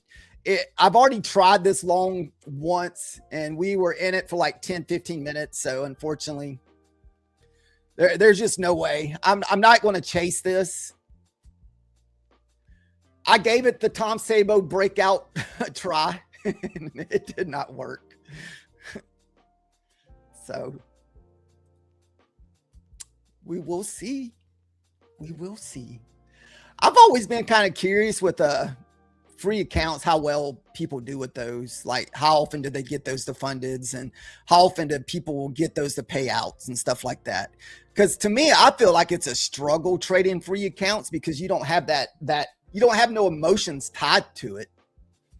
All right, the winners are pronounced. I would say some of those, but I may butcher your names. That's one thing Methodical is good at. What's the keyword of today? Good luck.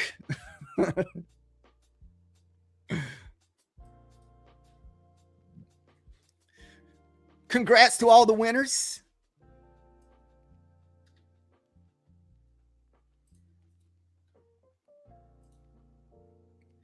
Winners. All right.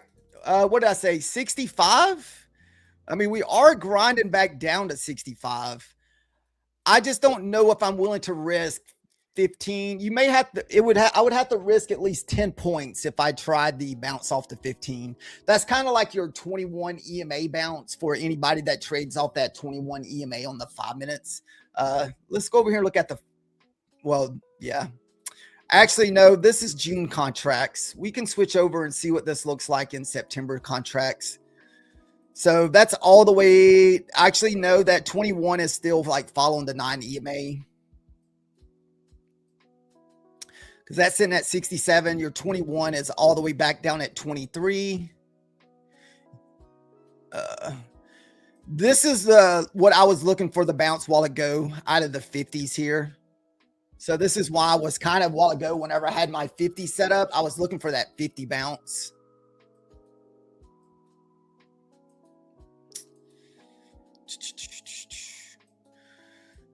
Also, remember, guys, I know it's early in the week. I want to say Friday's going to be a half day. That's a federal holiday for Juneteenth.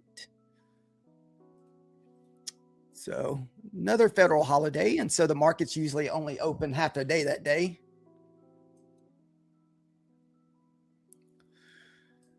So I don't know if I'm going to try the 65, but I may try the 50 because that was my original entry while ago at the 50. I just don't want it to be one of those where it just, red rockets to the downside and just, blows out our stop loss. Remember, guys, the rapid plans are 20% off with a profit split of 90-10, no activation fee, 100K payout cap per user. No daily drawdown. Use code YouTube for anybody that wasn't watching the chat. Yeah, thank you guys all for the love today. Thank us for hitting our 300 like goal. That's awesome. I think we've hit almost 70 likes since we've been on the stream here. And I commend you for doing that because I'm one of those people just as bad as like most people about not smashing the like button. I don't know why. I don't mean not to. It's just sometimes I just don't think about the like button. I don't even think I hardly ever talk about the like button, even on my stream. But I know it's a big help when it comes to pushing the stream out into the YouTube world because that's what YouTube is looking for. They're looking for the likes to be smashed. Like, everybody's kind of liking these people over here. Let's check this out and let's put them up there. And so that's kind of the idea that you would think that's going on with all the like smashing. I'm not really sure. I don't know if anybody knows if it helps. What about the little like the 100s and the smiley faces and all that on the side of the channel? I'm not really sure if that helps with the channel or not. So you could at least got a little 5-point bounce off of your 9 EMA. You can see we're still riding that 9 EMA. But I feel like we're definitely due for a 21 pullback here.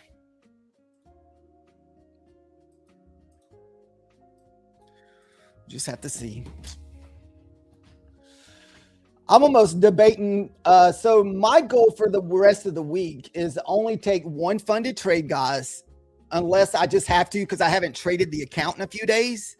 But that's going to be my goal this week. I'm mainly going to strictly stick to evals for most of the week, just because I do not want to mess up any of my funded accounts. So this, sorry about that. I was trying to draw a line because it almost looks like a wedge in a way, because you can see that we're making lower highs here. The only thing is, I don't know if this is going to be the fake out. I just don't want to try the long again. I've already tried that long and I sat in it for 10 and 15 minutes. So I still feel like you either need a 21 EMA pullback or you need to see a pullback into these 4 big 5-minute candles down here at the 50 level. Let's see. For anybody that likes to trade the flags here, I mean, this does look like a big, like, nice 5-minute trend line here for anybody that likes to trade trend lines.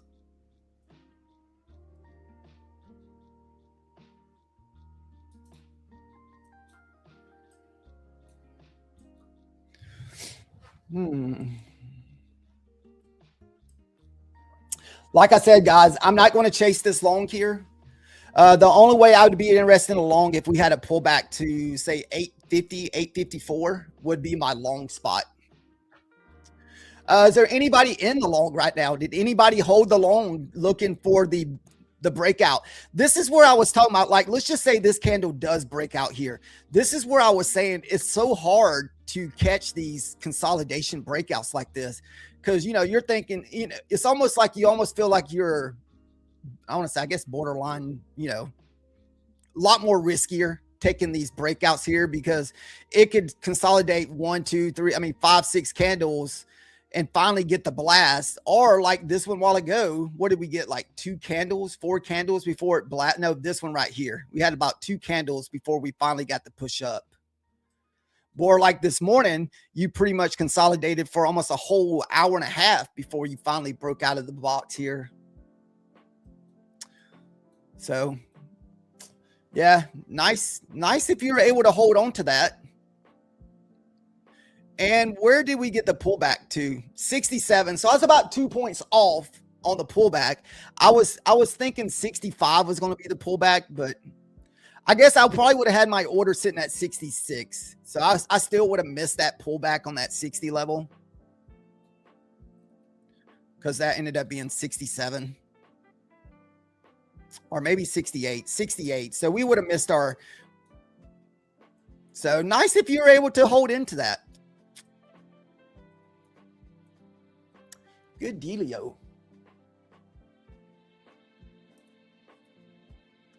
Let's check her out. All right.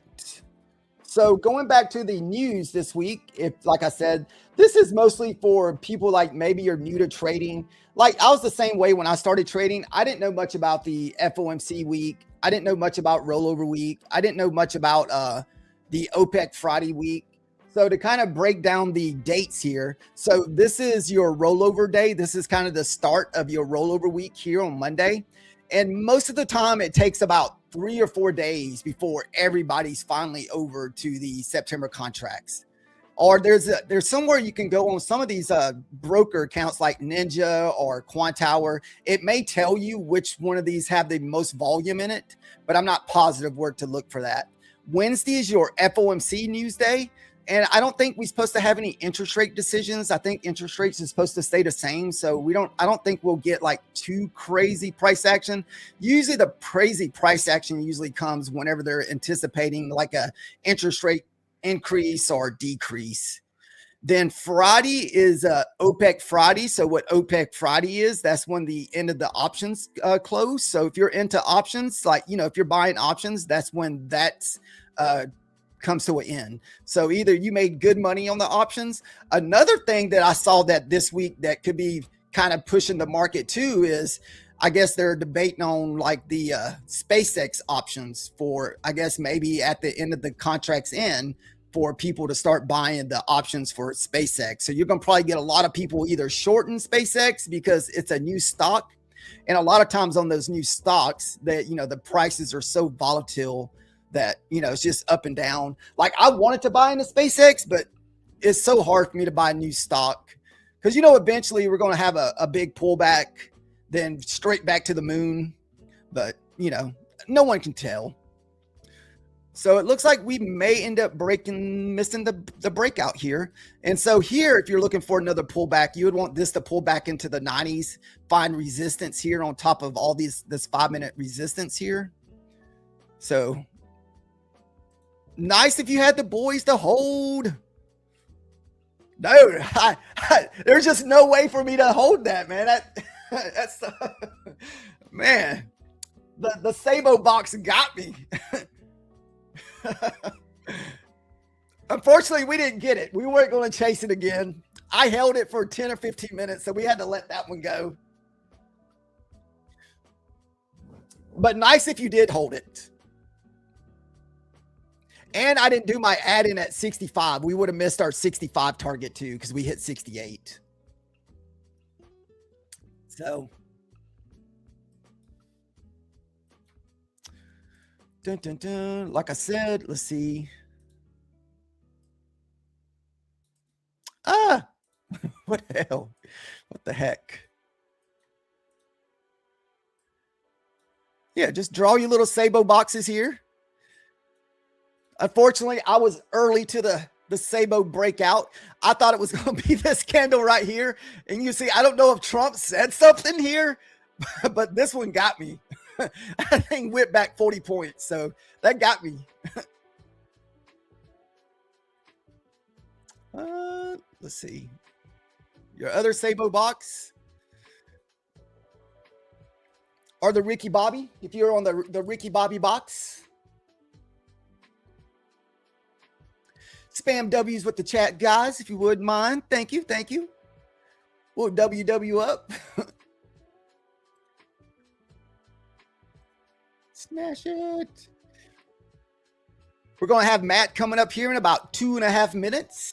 So as soon as he comes in the lobby, you got to smack that like, and maybe we can reach 400 likes today. Matt's usually got a pretty good amount of people watching him, so he's got some pretty low followers. So you like to see that. That definitely helps drives the channel's likes and people finding the channel. Maybe they're new to MyFundedFutures. So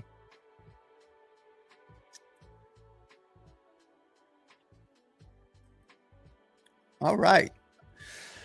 So this is kind of what I was meaning. Like, you know, the more that we're at all-time highs for the day, it's like we're just constantly just not even getting the good follow through. Yeah, I don't know if Myth's going to be here with us this week, man. I think he's going to constantly have internet issues because it's so hard to find internet when you're out traveling. I can only imagine.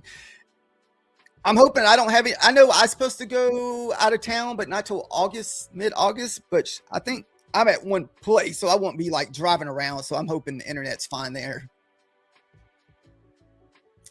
So sweet. Smashing the loves. Thank you guys for constantly smashing the likes. Remember, if you plan on using MyFundedFutures, use code YouTube for the best discount. Let's say her. All right. Smashing the W still.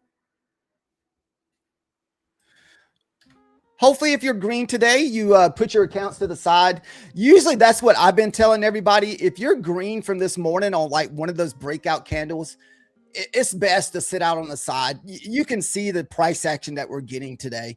This is I'm going to chop you up type price action. or if you're good at range, this is maybe your style of trading. And you can see I was trying to play the range a while ago, but unfortunately that very next candle was the breakout candle when we missed it. So we did not get that. Make sure I'm watching.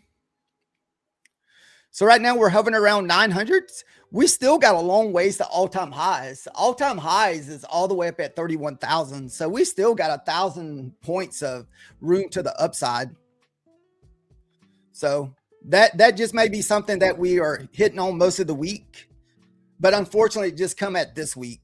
So, and also we also have like a 300 point gap fill in from overnight. I don't know if anybody like watched the Sunday night opening.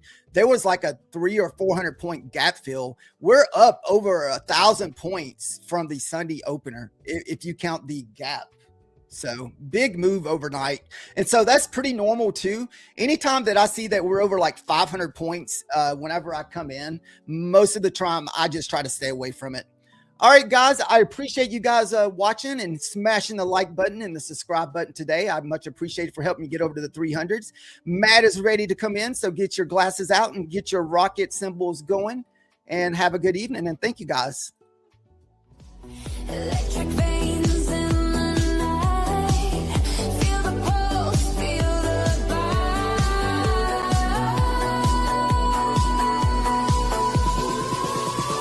Welcome, rocket scooter.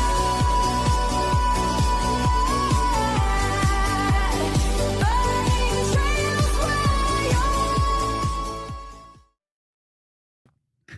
What's up, chat? Welcome to the show.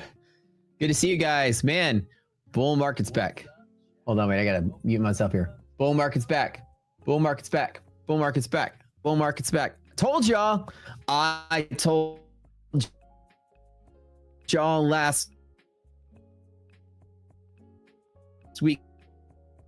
How goes it? Welcome. By far, I want to tell you guys my trading day today. Look at this. Look at this. You want to see this? I'm rich. I'm rich. I made $313. Actually, I was just flipping one of my accounts for payout. I avoided most all of this. I knew the market's bullish. Normally, these melt-up days, I don't really participate in them. I usually wait for an event to give me an entry. And sometimes it happens, sometimes it doesn't. But I have a good lesson to go with that, right? So I made, there's 5 funded accounts. This one's funded. I only flipped one of them. I have some others I need to flip too, actually, now that I think about it. Yeah. But that's basically what I did today. Was just take it easy. And give me a second here. Let me go up to these. Actually, I do need to flip some of these bad boys. Okay. Oh, hold on. My thing just froze. I need to flip 2 more of these accounts. That one just had a payout. And I was like, maybe I'll just sit out on the rest of them, but maybe I'll do something. There we go.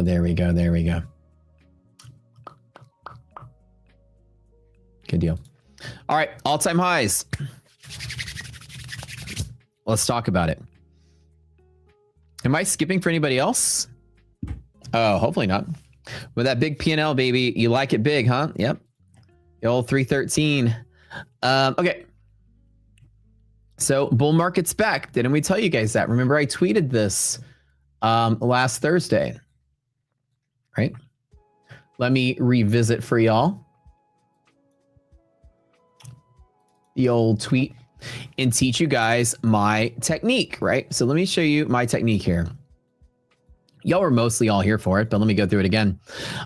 Monthly maps is a 3-month outlook of market maker options and how they're distributed. And it gives me all the information I need for markets to reverse down. Now, you guys remember when the market was going up, we said, oh, bear market's in now. And then when the market turned around, we said, bull market's back. Very simple. Let me show you the tweets. This was on the 12th.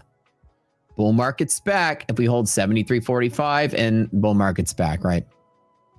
How are we able to do that? Well, monthly maps, right? Anytime the market's trading in the bear territory, which on my indicators is light gray, it's bearish. And anytime the market flips to the other side on a good enough rally and then supports in that same zone, then it's immediately bull market's back. So I said if we supported 73.45, which is this level right here, which is basically strong enough for this day to support liquidity pocket, which is also bullish for the rest of the week, then we said it's going to be bull market's back. And I've watched the market turn all the way around. I've watched a lot of heartbreak in the last couple of days where I saw people like all in short the market in here, and now they're back upside down, right? It's crazy. The VIX is absolutely getting clobbered. This bull market is as back as it's ever going to be. And honestly, until the AI bubble is over, I don't think there's a lot of catalysts to really come back. We're clearing the Iran stuff is kind of cool now. You know, things are kind of nice. And so your question may be, well, where are we right now? Like, let's load up our monthly maps and see where we are right now. So I switched to the daily chart on Rocket Scooter platform, or if you're using it on NinjaTrader, just switch to daily and I'll show you so our tools are available in NinjaTrader now, by the way, if you guys are always waiting for that. Quickie little announcement there. So we got that here. And hello, what's up, El Barrieto? Trump announces partial opening of the strait. Yep. So here we are currently trading in this dark gray.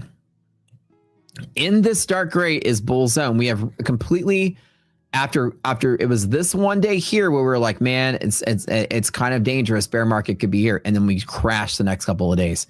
And then on this day here, we said, nope, bull market's back. So it was a nice little flip flop, and we're back on the right side of this. Currently, price is trading in this dark gray area, which is bull side. Furthermore, when the bottom of the bull side is sloping down, the bull side is getting stronger. Furthermore, when the top of the bear side is sloping down, the bear side is actually getting weaker. So we're bullish now, bull side getting stronger, bear side getting weaker, and there is no space between the bull and bear side, which means the market is ultra liquid on top of it to boot. Which is crazy.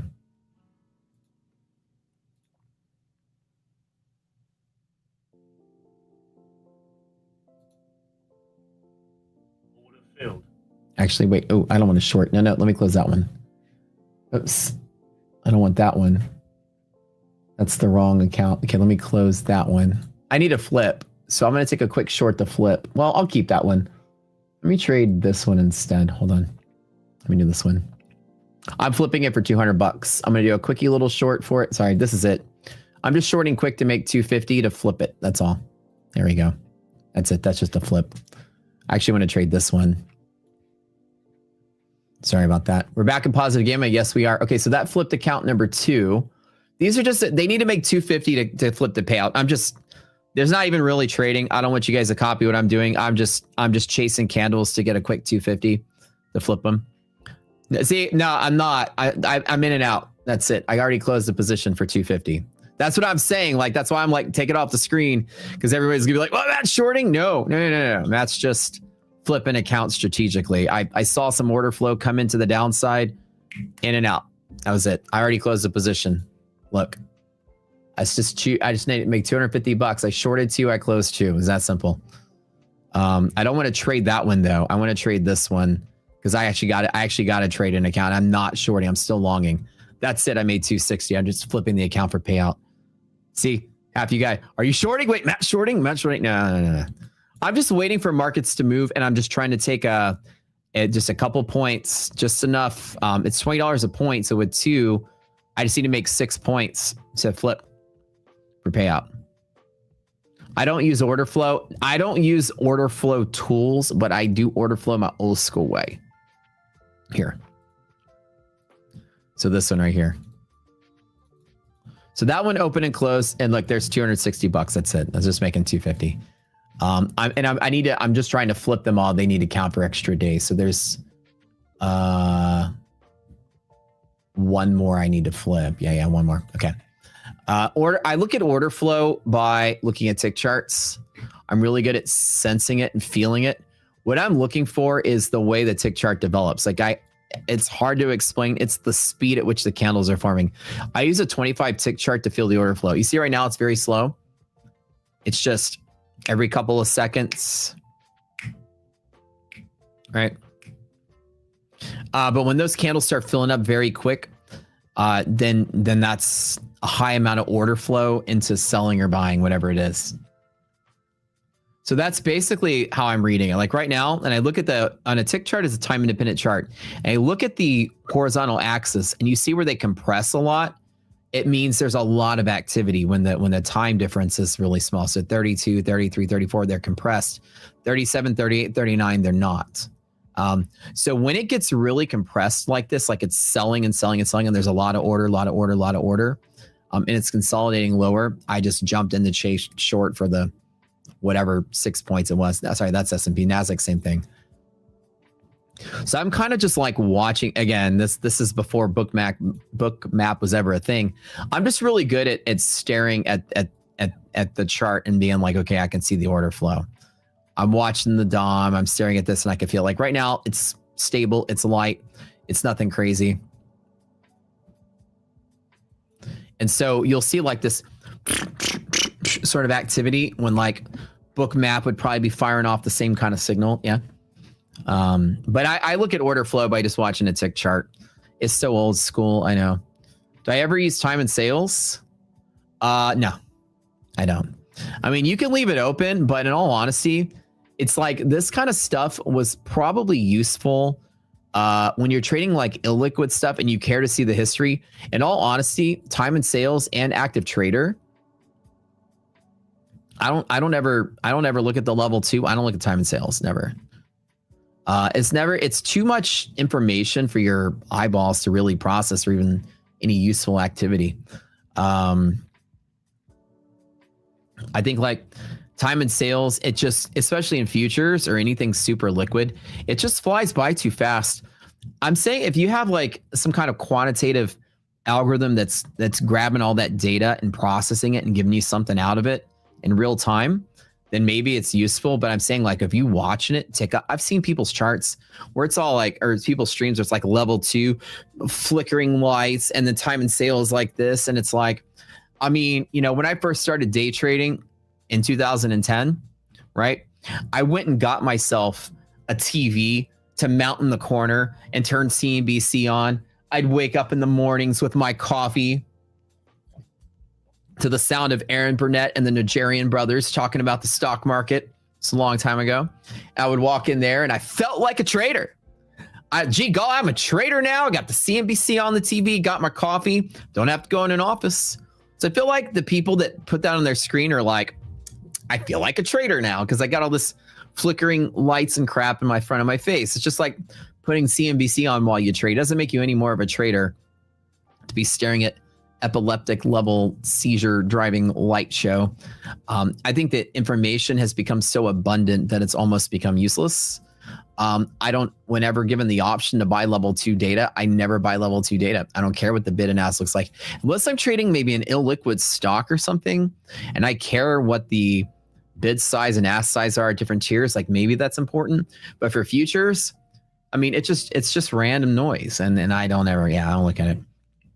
Yeah, the tick charts, like they go crazy. Like a lot of people I know that they usually stare at tick charts. There's some traders out there that do it. I see Dakota do it a lot on TSTV. There are a lot of traders, are very old school like that. Like you can get order flow tools that allow you to see how orders accumulating or whatever. But I look at the speed at which tick charts move this way, and that really gives me like an insight. Okay, something's happening, So it's like almost like if you hear like there's what's it called? Tick strike or something. People have this sort of tool they put in some of their platforms. It's like doom, doom, doom, doom. You know what I'm talking about? It has like this sort of like, I don't know, punch, like a snare drum sort of thing. It's an order flow based sort of every so often. Like it's that kind of thing, except I don't have, I don't get my ears blown out with sounds with it, but the same sort of, is it tick strike? Yeah. So I'm kind of doing tick strike, but visually in a way.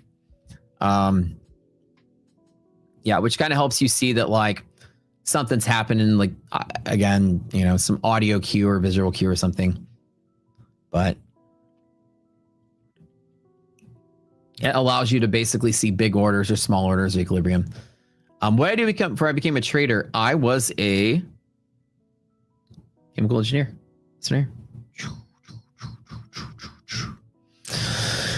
I did that for, I graduated in 2005.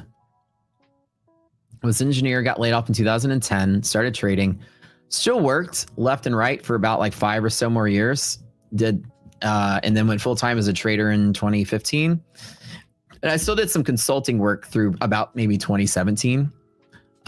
Because I was a reaction engineering specialist, and even when I was a full-time trader, I still had friends that were like begging me, "Hey man, I got this project. Can you help me? I'll pay you a lot." And I'll be like, "Okay." So I still kind of like tapered off.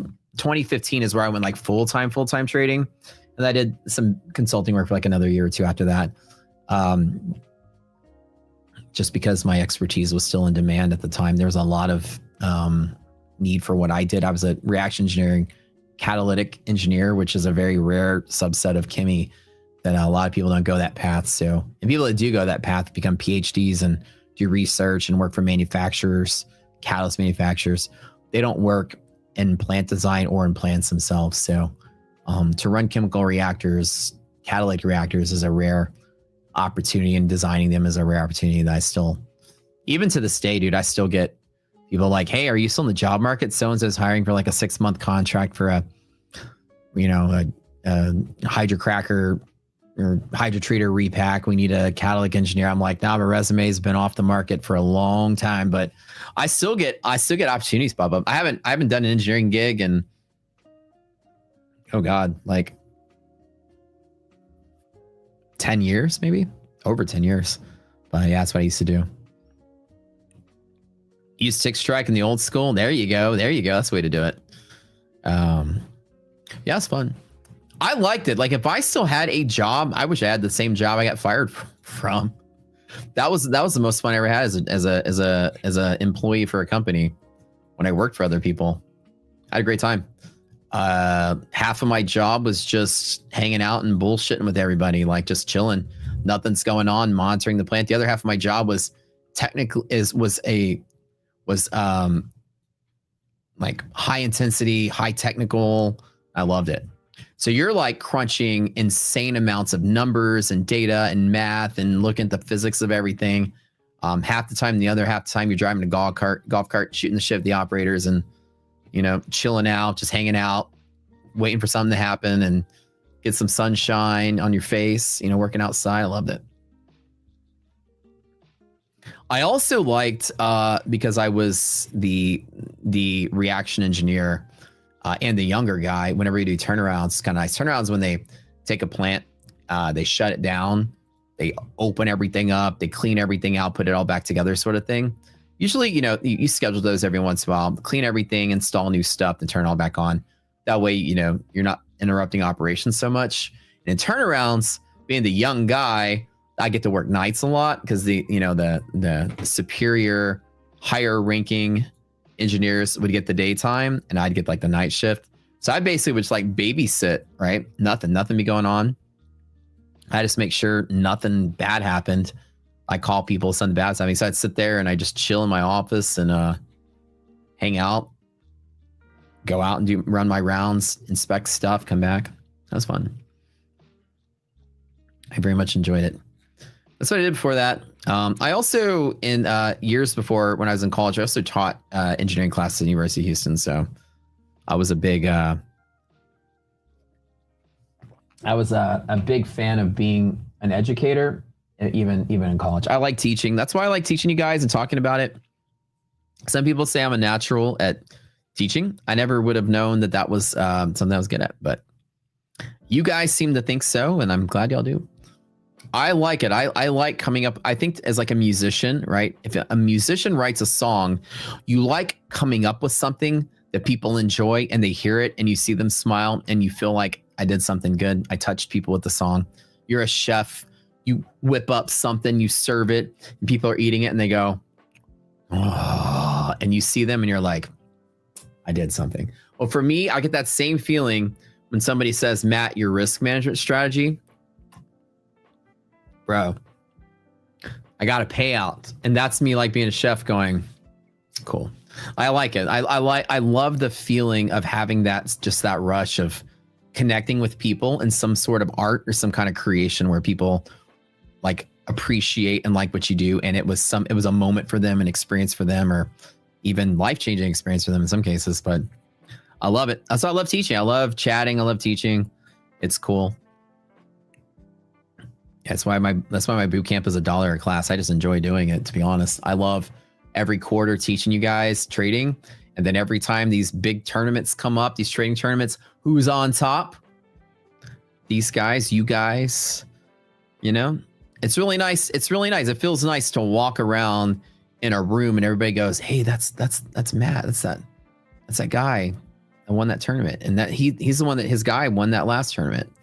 You know, I get people come out of the woodwork like just saying, hey, yeah, how do I learn? You know, but the point I'm saying is that's why I like to do it, because I take a sense of pride. And like one of our guys just won the Ninja Trader Arena Cup. The guy won whatever it was, $100-something thousand prize. So, you know, it's like, it feels cool. Like for that guy, that could be life-changing. That could be life-changing money for that guy, right? 2 days of paper trading into life-changing money, which is kind of nice. He's like, yeah, I took the boot camp. You know, I got lifetime. I started trading, and there you go. It's kind of cool, right? Their debts could be paid off or whatever. So it's kind of nice. It feels kind of nice to have that. Yeah. So our guy, one of our guys got first place. That's sound kind of cool. All right. Let's talk about the bull market, guys. Let's go through it. S&P, daily chart, monthly maps, give you the levels. We've completely repaired the market, and we said bull market was back a while ago, and we were not incorrect about it. Here, we are trading in a definitive bull zone that's nice and tidy again. A bull market's going to look just like this, where you're trading in bull zone. The bottom of the dark gray is sloping down. The top of the light gray is sloping down. And there's a very limited space between the two zones, which means the market is very, very liquid and non-volatile. When there's not a space between bull and bear zone, when it's very negligible, like here, like it's basically they're on top of each other, then in that moment, you can guarantee, you can bet your britches, as my grandma would say, you can bet your britches that the VIX is going to be selling off pretty hard. VIX is in absolute decline and decay. So when there's no volatility, the market's insanely liquid. You're going to see these things piled on top of each other. And that's the rest of this week. We're going to get 5 days of rallying probably from here.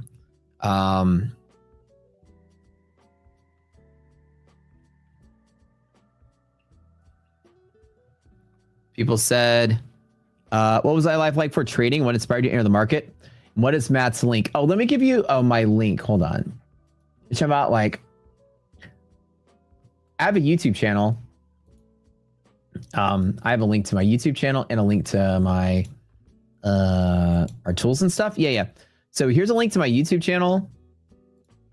And here's a link to like my tools and stuff. You can go here. So our stuff is gamma exposure, which is, you know, it's a newer technique, but it's become pretty much all the rage. Right now, gamma exposure is what people are considering to be the strongest trading technique to learn, because what it does, specifically different than most other strategies, is it allows you to find high volume pivots using options. And those pivots are very, very, very, very, very much accurate to the almost to the penny. When you touch the pivot, you will see traders there. So what gamma exposure allows you to do when you add it to your diet is to narrow down your actions to just places that matter. Like anywhere that's not on these lines, I'm not touching the market. Here's a little cluster where I'd play. So anything outside of where I just circled, I don't touch the market because there's no guaranteed activity there. It's more random than anything. But here, and here, I'm willing to touch the market. So gamma exposure has limited my exposure to the market to just trade where it matters, where I know other traders will be. I have the same probability of getting stuff right and wrong as anyone else, but I'm taking fewer stabs at the market and only trading in places that matter. It's like telling yourself, I like to explain it as, you know, let me draw a crudely drawn picture up here. This is a cliff. Okay.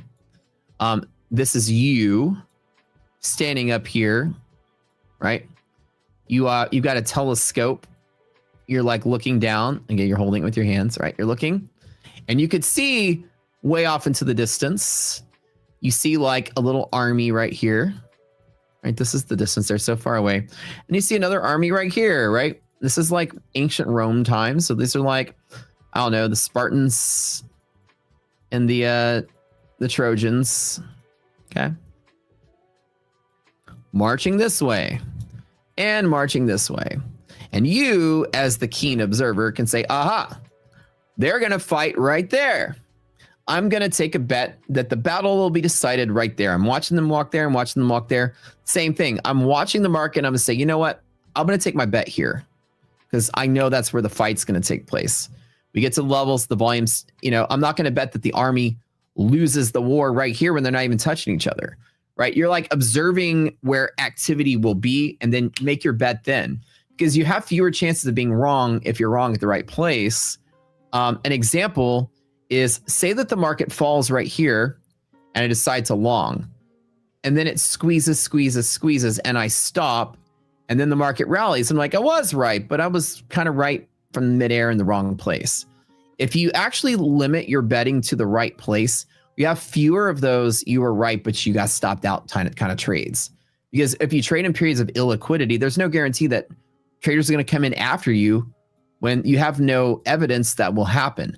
Here you have a slightly large amount of evidence that you will see activity at the open every time, in this band every time, this half gap every time. There's always volume there. So at least I know that's the hot spot to trade from. And as a trader, if I wanted to short, as an example, market popped and I shorted from this band, there's always volume at the band. It gave me an opportunity. And even when I shorted here, if I didn't, but if I shorted here and I was wrong, I know that I'm wrong quick because there is volume that comes at this line. See, every single time you say there's volume, I don't lie. I don't make this up. There's volume every time. If the market breaks through it, then I know, oh crap, I'm on the wrong side of the trade. So I can invalidate my wrong trade much quicker because there's a reason to know that I'm wrong. Does that make sense? Like, there's a reason that I'm wrong. There's where the volume should be. And in that war, I didn't win it. So don't let me just sit there and say, well, maybe another army will march up out of nowhere and just give me the trade I want. I know that this is where the battle takes place and my trade was lost. So I can know very quickly when I'm invalidated on the play. Invalidation is one of the hardest skill sets to learn, is knowing when you're wrong. How do you know if you're wrong versus the market just chopping around, right? At this moment in time, you wouldn't know the difference. One that breaks, one it doesn't, right? And so invalidation is extremely important. You'll be able to much more easily invalidate a wrong trade when you are trading where volume will be, right? If I were to short right here, this is in midair, doesn't make any sense. So how do I know if I'm wrong, right? If I were to short right here, how do I know if I'm wrong? Okay, gosh, I stopped out. Oh my God, I made some money. But right, if I limited my activity to just where I know traders will be, then I'm very quick to get out of the way when I'm wrong. So when you're wrong from the right place, you're always wrong small. It's my quotable catchphrase somebody's going to put on my tombstone when I'm dead. So try to be wrong from the right place. It's very important, right? So gamma exposure tools are useful for lining up the market to your pivots. Now right here, I've got nothing, so therefore I'm not trading anything. You might say, well, Matt, aren't you missing out? Well, not really, right? Because I built a career off of 40-point scalps and NASDAQ. Like, I don't need to make every 600-point move that moves up. That's not how I make my money. I'm not an investor. If I had a 401k, it might have made some money there. But as a trader, I can make 100,000 in a day with just 3 40-point scalps. I just need 3 well-timed scalps, 10 contracts a pop. You know what I'm saying? You can make 20K every 40 points. It's not, you don't need to catch every wave. I don't, and even though the whole day I'm like, well, market's going up, maybe I can do something. What I'm waiting for is some kind of news event or something to create an opportunity for me to jump in on and close at highs. Unfortunately for me, for here, we haven't seen much volatility because VIX is in decay. So the market's going to ward off just about any kind of negative news very quickly, and like nothing's going to happen, right? Are y'all learning something? Somebody said, banana is here. Banana. What's up, Banana?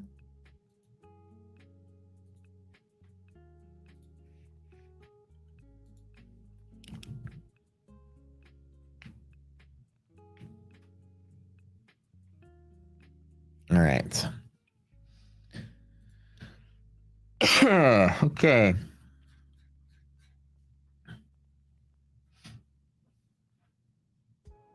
First AI fruit, now fruit in MyFundedFutures TV members. What kind of fruit? If I were to have a fruit name, what would it be? That doesn't rhyme with anything. I could be Maple. Maple. Pine Maple. Tomato. Struggling on that one. Somebody asked me a question. what was my life like before trading? What inspired you to enter the market? What was the biggest challenge you faced during your first year of trading? Okay. Let me stretch for this one. Long answer. My life before trading was pretty cool. As accomplished in my career, early on, I was getting accolades and awards already because I was actually very proficient at my job. I was very happy at my job. I loved what I did. I had no desire to do anything else. Actually, very comfortable. Like in my younger years, I always had a desire to be an entrepreneur, but I didn't know what I wanted to do. I wanted to make stuff. I, in my early days, thought I might start some kind of engineering related thing. I just wanted to build stuff and make things. This is what I do for a living now. I made Prop Score. I made Rock Scooter. I made all these tools I did. I'm always building things. I never stopped building. I built my own backyard. I built my own media wall. Like I love making stuff. So I was happy in a job working at a plant where my job was to build stuff and maintain stuff. It was great. In my first exposure to the stock market was my 401k right out of college. They were like, here's a 401k. And I was like, what is that? And they're like, well, we give you money to invest. And I'm like, free money? Yeah, if you put in 6% or whatever, we'll match you the same amount. I'm like, you're giving me free money. I put it in the stock market. Yeah, I was like, all right, put it in. And the options were, here's a slider, just set it left and right, and it'll set your portfolio for you. Or click the button that says manually manage, and then you can manually choose what you want to buy and sell. And I was like, ooh, that's kind of nice. So I didn't know what I was doing. Whipped out a prospectus of all these things, and I was like, well, this one looks like it goes up 10% a year, so let me just buy that. Had no idea what it was or anything. That was my exposure. And then I kind of left it alone. Then I was working at the plant as a catalytic engineer. I was running some reactor units at Dow Chemical where I worked.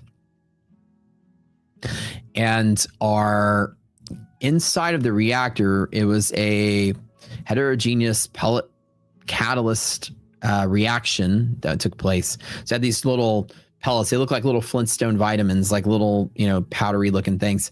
And there was just this giant, reactor with tubes full of this stuff. And my job was to help them decide mathematically when the best time to buy this stuff. Now, part of the catalyst, this oxidation catalyst, had a lot of platinum in it. So my boss had this crazy idea, which was kind of like, financial crisis is happening. The global economy is collapsing. And also we're turning around the planned turnaround is around this time, and the market seems to be collapsing. In a couple years, we'll be repacking our catalysts. We should start to see what, platinum prices look like in the open markets so that we can, save some money. We're buying, $5 million worth of catalysts for 3 different reactors total. And could we save a couple $100,000, buying it this quarter rather than next quarter? If we were to buy it and store it, could we save money? So Matt, can you study the markets and tell us if you can come up with any conclusion as to the rates or any predictability of the prices of platinum in the middle of this financial crisis? And I was like, I'm on it, boss. Let's do it, right? And I took an immediate liking to staring at commodities markets to try to see if I can predict the price of platinum so I can save some money, because this is what I was actually really good at, because very good at economics and optimization. So part of what they always leaned on me for were to make like strong economic decisions like that, because I was really good at the math of the min-maxing of something, right? The whole, you can change this, but you lose out here, but you can change this, but you lose out here. I mean, prop score is built on that same kind of balancing mathematics, right? So anyways, part of my job was to look into that. And I came up to one solid conclusion when I had the meeting with them, and they're like, so Matt, how'd it go? And I was like, I don't think you can predict this stuff. My first go at it, I was like, I don't know if it's possible. I mean, like, I started looking at it. There's like charts, people study charts. There's indicators that supposedly indicate, you know, direction and momentum, but it doesn't seem to be giving me any, to be honest, it seems like it's just kind of like curve fitting the noise. Like my first glance into it was like, I don't think the stock market or futures market, I don't think markets are predictable at all. I feel like they're just random. And I think there's like ways people are looking at charts, but it just seems like they're just taking the same data and analyzing it and, you know, drawing averages and stuff. And these things I don't see how they can forecast dynamic changes in supply and demand and these things that actually make these markets move. And they're like, yeah, we were just curious if it was possible. Maybe there's something you could see or research that we couldn't see. But yeah, it kind of seems like that. And they were like, well, you know, let's just forecast on a very crude basis. It's like it dropped this much and dropped this much. So we'll just assume that this is a good spot to get in. So we're good, sort of thing. But the idea was to see if we could come up to some conclusion of can we use any kind of math or science to forecast. And again, we're in a quantitative hedge fund. We were a plant, and they already have their timing of like when they want to do stuff. But the question was, the market was so volatile, was that we should investigate it because prices are fluctuating so rapidly. What if we got, you know, 5 or 10% cheaper at the time? So it was like my first glance at markets were commodities markets, which was kind of cool. So, you know, seeing what like all kind of metals would do, and then just like seeing if we could predict markets and like prices of stuff. Yeah. Let me see if I can pull up a chart for that long ago. Let's look up platinum. It's like, let's see. So this would go all the way back to like 2008 and 2009, way back in the day. And it was like here, right? It was here, like it was in this time. And so like clearly in this moment in time, right? This is platinum chart back in the day. And so it does make sense, right? That normally, you know, the platinum prices were going up and going up and going up. And the bosses were basically like this, you know, the market's dying. And so if we just wait like another month or two, I mean, we could get our platinum at like half price. Like it was like 1,400 and 800, right? And so I started studying futures for that purpose. And the only reason they brought it up because they were like, look how much it's changed in the last couple of months. Matt, look at this and see if you can't come up with, I mean, we want to get it here. Do you still think, from your expert opinion, do you still think that's a good idea? And I'm like, all right. So I basically am like technical analysis 101. Can we predict some stock market here, some platinum market? So that's basically what we did. That was my first run in with futures. And the conclusion I came up with was it's not predictable at all. I don't remember where it was. It had to have been somewhere in here because I got laid off here. And I know I did my turnaround the year before I got laid off. So it was like down in here. So they wanted to like order it. And they were basically like, the question was, if we wait another month or two, can we get it even cheaper? Sort of thing. And I was like, I don't know if you can predict this stuff, guys. The entire economy's crashing. It seems weird. I don't know. But anyways, that was my first glance into markets, was besides my 401k and besides that. So that was my way of diving into it. And I just came to the early conclusion that stock markets are very unpredictable and hard to predict. So when I entered the market, well, I actually got laid off in 2010 because the economy was bad. Our plant, half the people got laid off. So I was unfortunately caught up in that layoff cycle. And as if you guys are engineers, you know how it goes. The hire and fire, it's like normal. They actually trimmed us down from 6 to 3 engineers. So usually plants will only get rid of their bottom 20% or whatever. But we went through a merger Dow Chemical bought our company out, and we went through a merger, and they vested a lot of their assets, divested. So they actually fired a bunch of people to trim up their operations because in the middle of the crisis, money was tight. So they had to let a lot of people go. Anyways, I was the newest guy there, and 3 of the 6 of us got let go, which kind of sucks. We got an offer to get relocated in the company, but also we got an offer to take a severance package if we chose to refuse the transfer. And that was a part of the merger deal that the original owners negotiated for us as employees. They told the new company, if you buy us out and lay our guys off, you have to give them an option for a severance package if they don't like what you give them. So that, you gotta love those German companies, man. They take care of their employees. So I was like, I'll take the money. I said, I don't want to go to Midland, Michigan for a relocation to work in an office in the snow. Now I'm good. I want to stay in Texas. So I took the severance package, which was half a year's salary. And I was laid off and unemployed with nothing to do. And I had a buddy that was a penny stock trader, and he kind of like was trading stocks to get by. And that's kind of what introduced me back into trading. And I was sitting there with like, I had a big old fat check at the time, which was a lot of money to me. I had enough money to pay my bills for almost a year. My bills are really cheap. I lived in a dirt cheap apartment a couple miles from the plant in the middle of like an industrial blue collar town. So it wasn't like bougie Houston city limits. It was like a 1-bedroom apartment across the street from community college. And it was right by the plant, and it was dirt cheap. My car was dirt cheap, so I can make that money stretch. And I decided to get into trading. My buddy that was doing penny stocks, and he told me like, he was doing well, and I looked into it. I never touched penny stocks because it looked like it was risky, and it was like you take a lot of swings hopefully for a home run every once in a while. It seemed more like gambling and less technical than for me. And for me, I started getting into trading, and I started trading bank stocks. That's what I got into. That's it.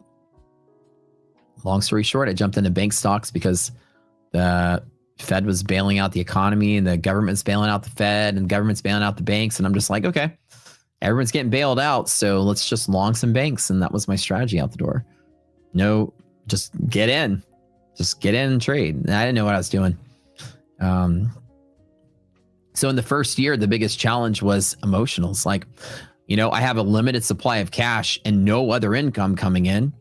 And so my first big losses were major events in my life. They're extremely traumatizing because, ego hits in. You're so good at what you do. You're good at everything you did. You're good at your job. You're third in your class. It's like, I'm so used to walking into some place, being a superhero, being admired, being respected, being tasked with the hard stuff because I'm smart to figure out. Everybody looks at me like, oh, Matt can do it. He's smart. And then to do something where I feel like a moron is so hard for the ego part. So first year was an ego battle with me, getting in there and losing and being like, I don't lose. I'm Matt Cowart. What the fuck? I don't lose. I don't lose this stuff. You see my math club medals? I got pounds of these things. I don't lose at stuff. And stock market taught me very quick that you lose at stuff, Matt. You gotta learn how to lose. And I had a hard time. I would hold on to trades longer than I needed to. I would become an emotional wreck. I didn't know how to lose. I never really lost before, right? And that was kind of the hardest. My biggest challenge first year. That was it. That was it. It's all emotional. I didn't have a strong technique either. I was trading mostly at the time technical analysis, which was like volume profiles and VWAPs. That's what I initially leaned onto when moving averages weren't working. I found success in VWAPs and volume profiles, but I didn't know how to lose correctly. So in the first year, remember, this was like 2010. There were no prop firms. There were no discount futures brokers. NinjaTrader and Tradeovate weren't even companies yet. You had a brokerage account with E-Trade or a brokerage account with Thinkorswim or something. You had to put $25,000 into that thing to day trade, and that's it.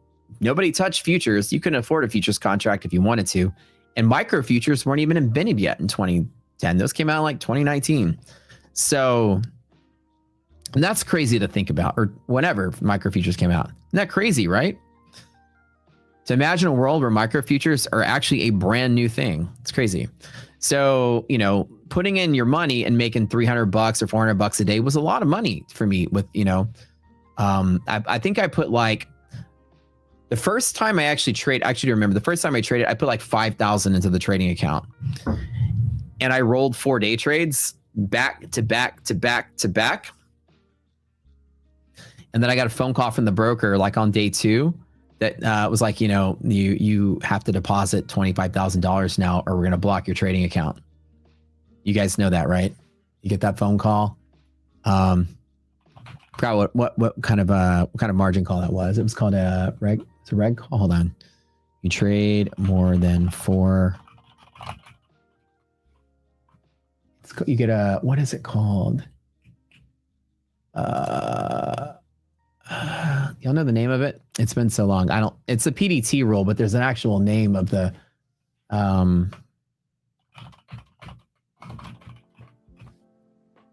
the hell is it called? It's a PDT designation rule. So that's what it is. This is a FINRA PDT rule. And if you fall, they can restrict your, that's right. It's just the PDT rule. And so it would restrict your account unless you deposited the money. And I remember calling E-Trade and I was like, I had no idea this was a thing. I'm like, I can't put all this money in because it's all the money I have. I had like 50K. Yeah, it's my name. I'm like, I can put in 25K, but I don't want to. Can I get and they're like, okay, did you know there's a rule? You can only make 4, or 3 day trades back to back in a rolling 5-day period. And I was like, well, what do you mean by day trade? You open and close in the same day. I'm like, okay, taking notes. Gotcha. I learned that the hard way. And they were like, all right, we'll give you a pass this one time, but don't let it happen again. So they opened my account back for trading. But it was like that. I mean, it was an absolute newbie. There weren't internet sites. There weren't streamers. There weren't YouTube streamers. There weren't anything. There wasn't education online, nothing. There weren't streamers teaching futures. You know how I know that? I'm the first YouTuber live streaming futures in the history of YouTube. I was the first one to start it. So at the time, you learned what you learned on Reddit and maybe some books. You're going to go on YouTube and watch a futures trader trade anything. I started off trading futures, oil futures in 2016. We're the first futures trading day trading channel that live stream trading. So there wasn't a resource out there to teach you anything other than the few penny stock pump and dumpers that were out there at the time. So I was a complete noob with nothing when I started. But somebody asked the biggest challenge was emotional. And you guys probably deal with the same thing. Learning how to lose properly is really hard. And it gets a lot easier whenever you have a place to trade from, pivots you can draw out. And when I don't have my strategy, which works very well most of the time, like up here, I've got no pivots, I've got no lines, so I'm not trading. Even though I think the market's still going up and it might close at the high, I'm just kind of letting it do its thing and I'm not spending a lot of effort playing on it. I just need my normal days and I'm fine. So I stick to my guns, I invalidate right, I get out when I'm wrong, and that helps with the ego, man. I feel like I'm empowered when I get it wrong. Like when I miss a trade now, I'm not like, oh my God, I can't lose because I'm mad effing coward. I don't lose. I'm super genius and smart. I don't say that anymore. When I was earlier, I was like, I used to listen to these knuckleheads on CNBC, right? The option is fun. The option day. Yeah, the option went up. Yeah, so the market. Yeah. And I'm like, these guys sound like idiots. They literally sound like idiots. There's no way they're making more money than I am at this. I'm an educated, sophisticated mathematician. Well, crush these guys.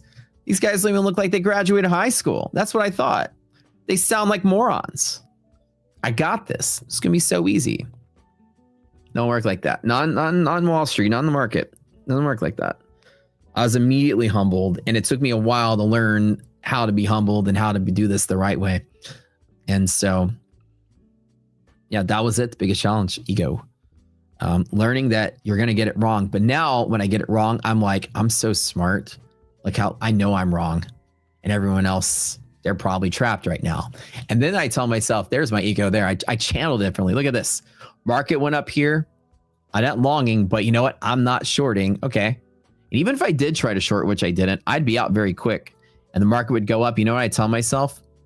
You know what? Hey, at least I'm not these guys. I'm not those losers, knuckleheads Those morons, they're losing money because they're not as smart as I am. I'm out of the way. See, you take the same brain power and channel it to something better. Be proud of yourself for knowing that you're wrong, and then take pride in that. And then once you learn how to do that, that's like your superhero strength in the market. It's like, you know what? I bet there's a lot of people right now losing money, and I was smart enough to not be one of them. And then I go, okay, now I feel better, right? They are morons. It's called minimum equity call. That's funny. Anyways, that was, you know, I tried to tell you in entertaining fashion, but that really was the story. I did battle with being overconfident. I underestimated my potential, right? I believed I was smarter than I was, what they call it, Dunning-Kruger or whatever, where you overestimate your potential because of some preconceived notion that you deserve or you're better than you are. I had no education in trading. I had no education in finance. I knew nothing of what made the markets work. I just thought because I was smart, I'd have a better chance than anyone else. But in reality, what makes these people good at trading is just experience. Experience is where you carve your skills. You just do it a lot. You get used to what makes it move, what doesn't make it move. You develop a sixth sense for it when it does move. You know when something's abnormal and kind of, okay, that's weird. And when it works a certain way and it's in the range of what's normal, you're like, okay, this is normal. This is a normal market. This market might close at the highs. It might keep going higher. Why? Because I've seen 10,000 days like this, you know, 10,000, but like thousands of days like this. And so you start to get the feel for things with experience, but also you just kind of whittle down those emotional problems. Some people don't have the ability to do that, and they stay a wreck the whole time. But a truly humbling experience was when I started streaming. And my whole platform when I started streaming was there was a couple other people that were streaming penny stocks, and they all got sued by the government. You know, there was like the Eat, Sleep, and Trade guy, Jason Bond, and Warrior Trading. Remember all those guys 10 years ago? Maybe they're probably still around. I don't know. They all got sued by the FTC for pumping and dumping penny stocks, making promises to people that weren't true. Make money over the weekend, blah, blah, blah. It's so easy. You know, and they got sued for that crap. And they got a big slap on the wrist. Jeff Bishop, remember those guys? They were the ones that were trading, and they would front load some kind of stock, recommend it to everybody, and everybody would pump it up and they dump it to their customers, right? That was the big thing back in the day. So when I started streaming, my platform was like, there's a lot of people scamming people like that. Let me be fully transparent when I trade. Watch my trades. Look, I'm in no position now. Now I'm in a position, you can see it. Now I closed out, you can see it. And the fact that you could see everything I was doing,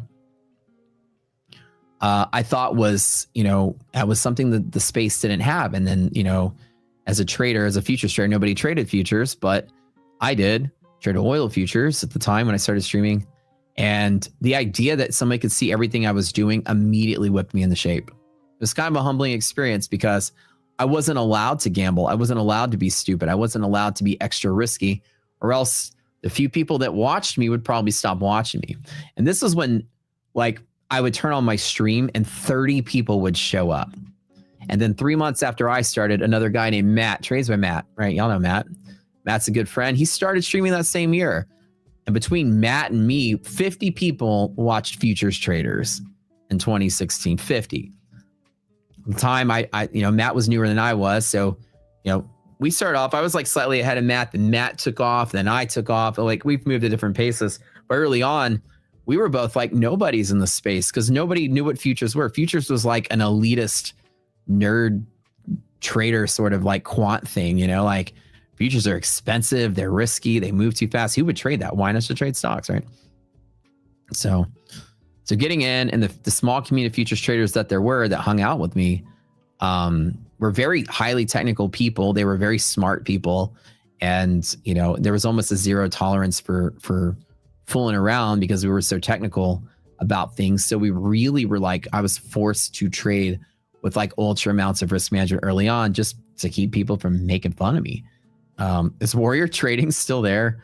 Dear God, is he still trading penny stocks? That guy, I'll tell you, they're still active. That's crazy. Yeah, I mean, you know, you get a lawsuit from one of the regulatory agencies for, you know, it wasn't SEC. I think they got slapped by the FTC for trade practices, like making, like you sell like a vitamin that you say cures cancer to get sales. I mean, that's fraud, right? So it's kind of like saying, buy this course, it'll make you $1 million. That's FTC stuff. Yeah, they all got sued for millions of bucks. And before that was Reddit, and before that was IRC chats. Yep, like way back in the day. Didn't Atlas Trading get in trouble? They went to court. They got acquitted. However, it's going back to trial. So I've read about that recently. There's a Supreme Court decision that changed the precedent on some fraud statutes on what is considered fraud or not. And they're getting retried in court. The Atlas guys. Heard about that. So the conviction, or the decision, the original decision got overturned. So they're going back to defend again. And but theirs was different. Theirs was an FTC. Theirs was for stock fraud. Like that's an SEC thing. So they got a different sort of accusation. Anywho, good history lesson, right? Anyways, markets like this, you may say, oh man, Matt, I feel like I want to do something, right?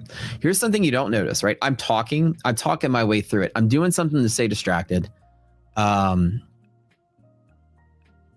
Right now, as the market moves higher and moves higher and moves higher, there's a feeling you get, right? You get this itch, and every moment it moves higher, you get this, okay, I got to get in. I'm missing out, right? That itch to do something, I know the itch is completely gone with me.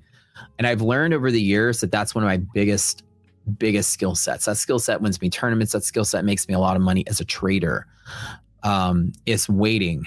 And if I don't have high probability, I don't want to do it.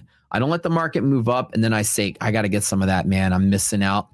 That itch that gets stronger every minute that goes by, that you see the market move, it comes from ego again. And here's the ego, right? The itch is really bad when the market moves day one like this, and then you bought the dip, and then you stopped out, and then day two, it crashed again. You bought, day three, it crashes again, and then you're out, and you have almost no money left. And then the market rallies, but you're too scared to do anything. And then it rallies, and you're still too scared to do anything because it does this. And then it rallies a little bit, and every minute you go by, you're like, okay, God, I was right. I knew it. I was right. Okay. I don't know. Maybe I should get in. I don't know. I'm missing out. God, I was right. I know I was right. Okay, I'm missing. Okay, fine. I'll get in. Right. And then you get in at like a worse spot than you originally did. Right. Because the ego of you took a loss and you want to get the revenge, and now you're feeling it. Now you get that itch to get back in. Your goal is to have those feelings not be there. I took my loss on the way down or whatever. If I did, forget about it. On the way up, it's a whole new ball game. Forget about the loss. It's hard to say, just do it. You can't just be like, hey, I'm going to do it tomorrow. It's practice. I don't see the market moving, and it never gives me an itch I got to scratch. And I don't feel like it gets itchier every minute it goes by. I never feel like I'm missing out. I always remind myself that my life is good. All my bills are paid. I have everything I can want. I have an abundance. So I don't say I have an itch that I need to do something. I never feel a need to do anything. As you successfully trade and get better in your career, get better at making money and better at doing this, that itch goes away once you realize, especially if trading income is not paying your bills. Right now, trading income doesn't pay any of my bills. It just keeps going back into investments and trading. I have so much money that I've made. The bills are taken care of for the next 5 generations of my family, sort of thing. Right. So I don't trade for the need to make money. Again, that is a perk of the rich, but I wasn't always here. I was at the bottom at the start, just like everyone else. And the way that you transition into that, I don't need money, is through consistency and waiting for what works and learning how to invalidate quick and make your losses really small. You're not trying to make your wins big. You're trying to make your losses small, or avoid stupid decisions that lead to coin flips that you lose left and right. Even coin flips, you win big, you lose big, you win big, you lose big. You may think that's a neutral wash, like a zero, but in reality, it takes a toll on your mental game, because you're mentally less aware, you're mentally more damaged, you're mentally more agitated, whatever, from the losses. It's not just I won 1,000 lost, 1,000 won, 1,000 lost, 1,000, I'm back at zero.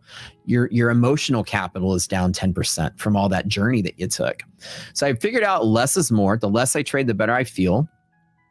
The less I do, the further I go. The more accurate I am on my entries, the quicker I'm out and knowing that I'm wrong, the more the quicker I can invalidate a trade.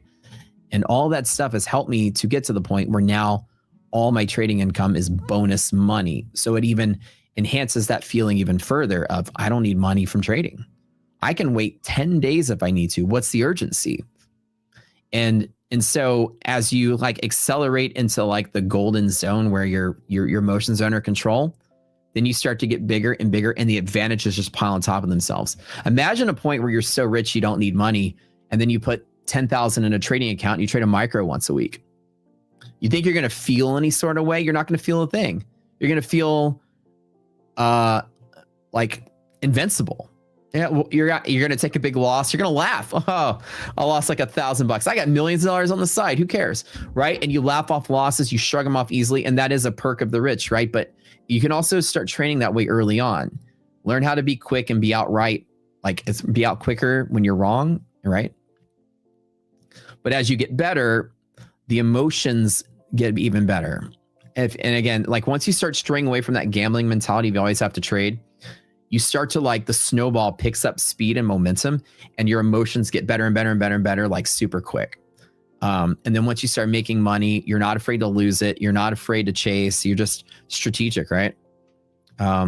What skills outside of trading help you become a better trader?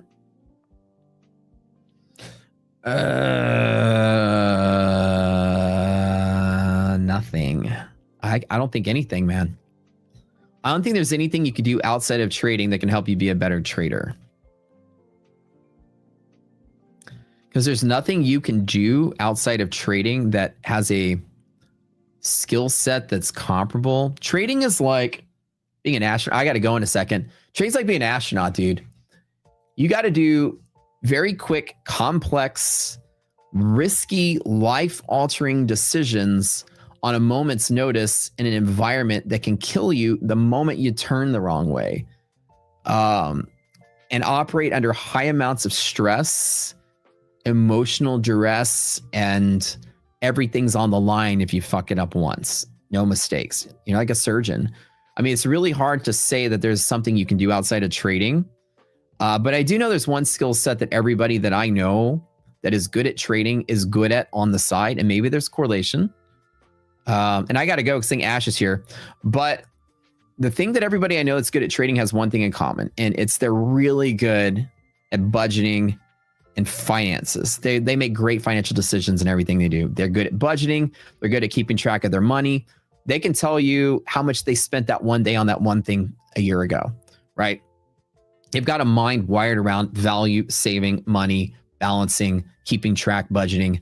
All of that is a skill set of a trader. And I would say that and probably poker, where you learn how to bet under situations, but you're also trading against other people. It's like you're playing against other people in poker. Poker is a good skill set that might prep you for trading a little bit. But really, balancing a checkbook is one of the better skill sets you'll have because you're keeping memory of things and budgeting money and being smart about money. So everyone I know that's good, smart at money. Anyways, I got to go. Ash is here. I love you guys. We'll see y'all tomorrow. I made a total of $600 almost, and I'm going to pay out in one of those accounts today. That's pretty good. I think prop firms will be around in 5 years. Yes, I do. Okay, I got to go. Ash is here. See y'all later.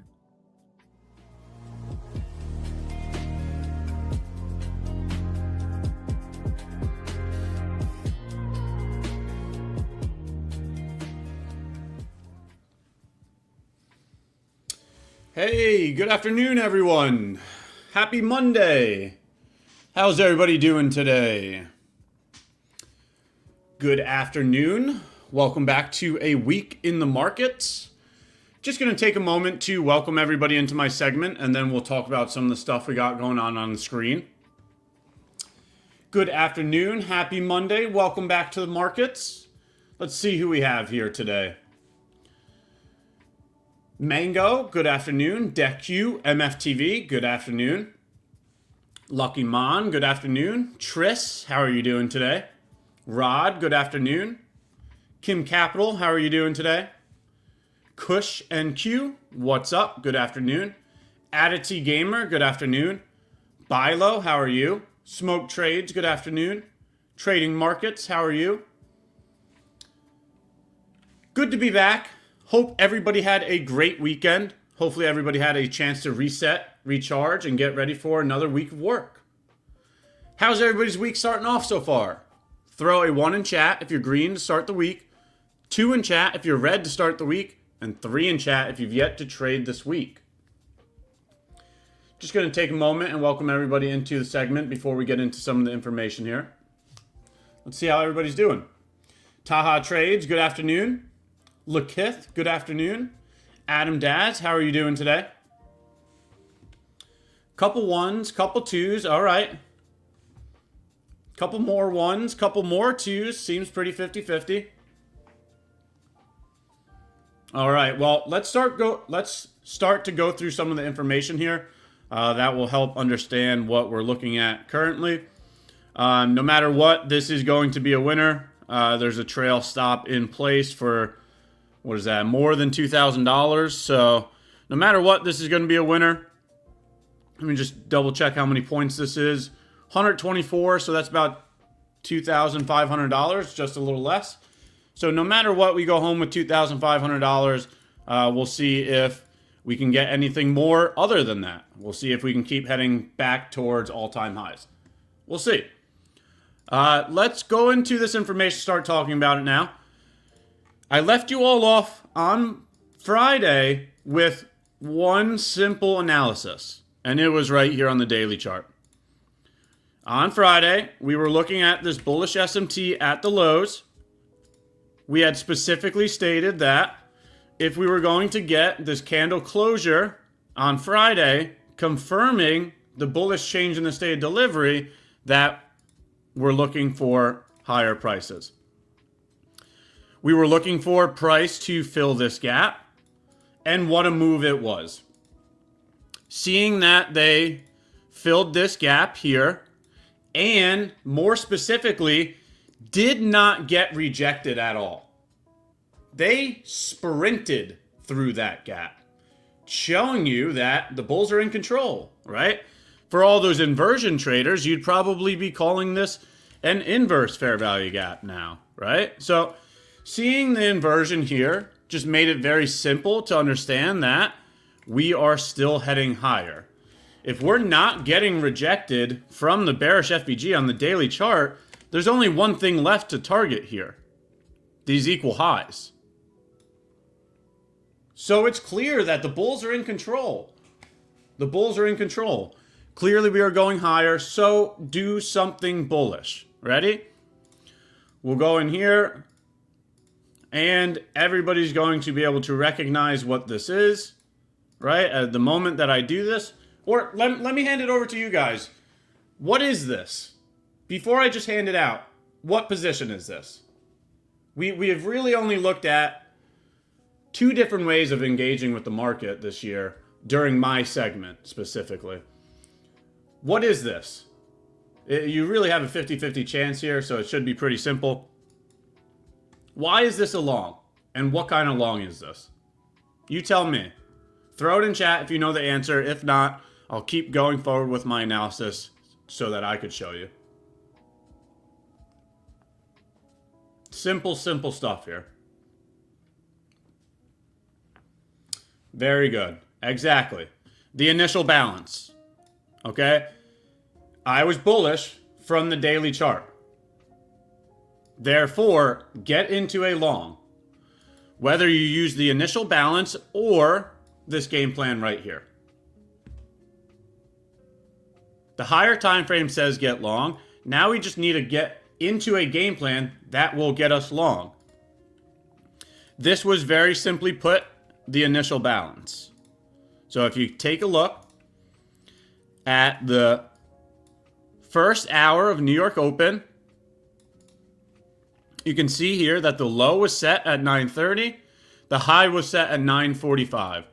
And that happened on both of the assets. Therefore, we have a valid long position for the initial balance. Okay, so get long at 50% of the initial balance and target a new high. Okay? And so I was so bullish this morning that let price displace through the target. If we know that the target is the initial balance high, this right here.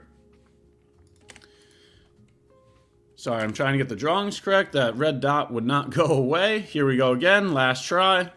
Okay, if we know that this is the target here, and we see how extremely bullish we are, let your winner win. Let price run through your target. Right? And it did. So it was an easy hold. So it going through the initial balance high and continuing to keep pushing higher, that allowed us to be patient with our winner. Okay? But now that the objective's been completed, the overall target was right here. And so that's the reason for raising the stop above the target, to ensure that the risk management is met, to ensure the fact that the objective for the initial balance has been completed. But now we also get to be greedy. We get to see if this thing wants to keep going higher. So, if you have any questions about that, feel free to throw it in chat. If not, we can go over a weekly outlook. We got to make sure that we're prepared for the week. We got to know what we're looking at for the week and all of our assets, along with making sure that our stop gets respected here and making sure that we finish our risk management for the day as well. But very simply put, for anybody that said initial balance, this was an initial balance. Do you set buy limit? It doesn't matter what type of order you want to use here, right? This is the initial balance. You enter from 50% of the range. Stop goes at the low. Target the high, right? Whether you want to put a limit order at 50% or whether you want to just market order at 50%, either one works. The type of order doesn't change the information here.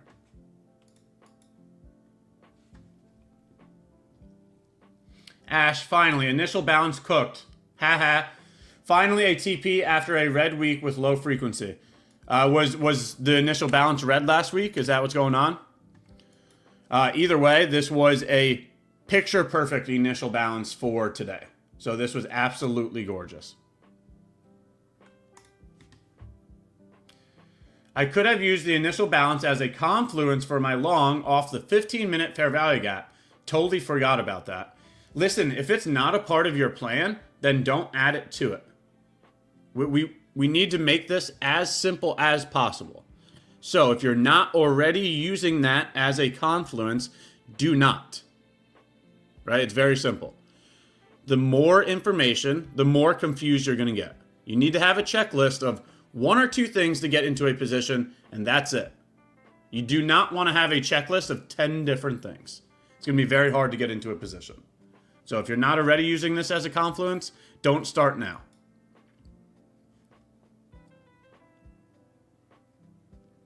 Hi, Ash. What's good, brother? Palm Tree Trader. Happy Monday. Everything is good. I mean, let me rephrase that. Everything is phenomenal right now. Knicks W. Knicks championship. Hometown team getting an NBA championship. What more could you ask for? Well, you could ask for more. The Newtown team also getting a championship. Carolina Hurricane also gets the Stanley Cup. But wait, there's more. USA won their first hockey game as well. What am I saying? Don't flame me for this, but USA won their first soccer game. I don't know why I said hockey. And don't flame me for saying soccer. Yes, I call it soccer. I get it. Some other people call it football. SMT, Kraken correlation, divergence. Who cares? The terminology doesn't matter. But USA won their first match as well. Then you had UFC. You had UFC on the White House lawn last night. Hold on. The list doesn't stop there. The list doesn't stop there. Then NQ gaps up like 600 points to start the week. So what more can you ask for? Knicks W, Hurricanes W, USA W, NQ gap up W, UFC on the White House lawn. I mean, what else could you ask for? Man, what a day. What a day. I guess, you know what else we could ask for? All-time highs, right? Surely we could cap it off with some all-time highs. That would be astonishing. We do have all-time highs right up here. That is still another 200 points. So, you know, it's not out of the question. It's only 200 points away. It's not out of the question.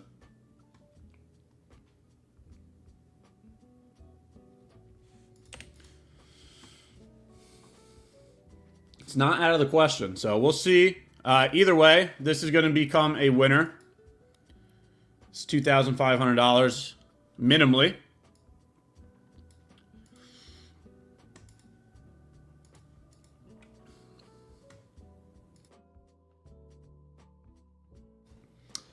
Best fight I ever saw? Yeah, which one? There was a lot of good ones last night.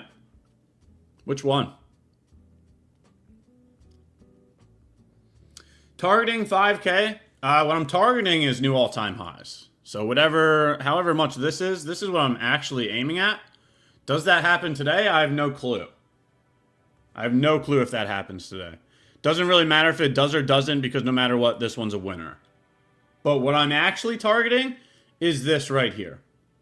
Is new all-time highs.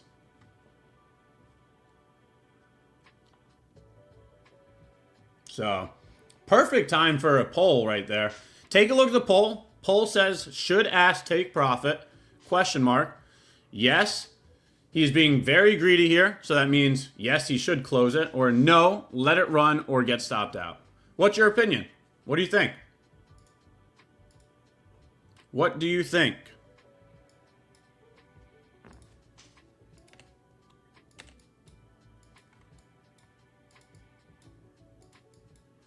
What do you think, chat? YM all-time high? Yeah, YM already did it. YM already did it. So maybe YM's just leading the way. YM already did it. ES did not. NQ did not.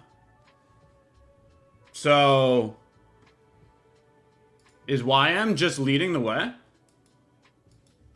Is YM telling the truth?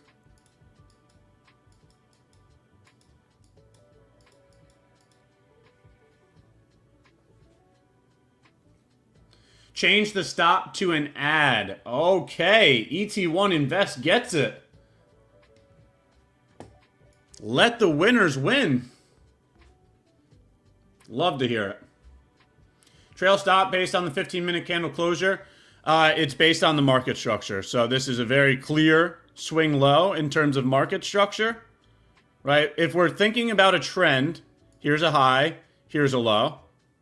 Here's a high, here's a low, right? So this is an uptrend simply because of these swing points right here. High, higher low, higher high, higher low. So if the trend came to an end, we would make a new low here. So it's based on market structure. Okay? It's based on market structure. Very simply put, it's a 15-minute swing low. Ash, why is your NQ all-time high different than mine? Look at which contract that you're on. Are you on the continuous contract or are you on the monthly contract? That'll probably make a difference right here. Notice how I'm on NQ1 exclamation point.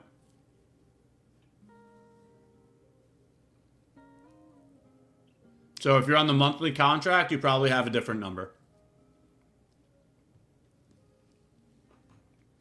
All right, so, and talking about those contracts, right? We're probably on the new contract. Rollover is happening this week. Correct me if I'm wrong. It's something that I don't have to deal with since I work on the continuous contract, and that's the reason why. But for those people that use the monthly contracts, that happens now, right? Rollover's happening now. We have a shortened week with bank holiday there on Friday as well. We also have FOMC this week. So a few different things going on in terms of, you know, the market. Hopefully some of the earlier hosts went over those already.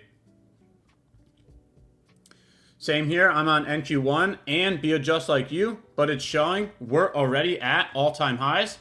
Once again, I'm curious to know if, okay, you did say you're on the continuous. And then the next thing is, do you have balance adjust on? Yes or no? So on the daily time frame down here, balance adjust. Do you have balance adjust on? Do you have settlement off? These two settings right here could also make a difference. So balance adjust is when they change the balance and it adjusts for the new contract. That's what balance adjust means.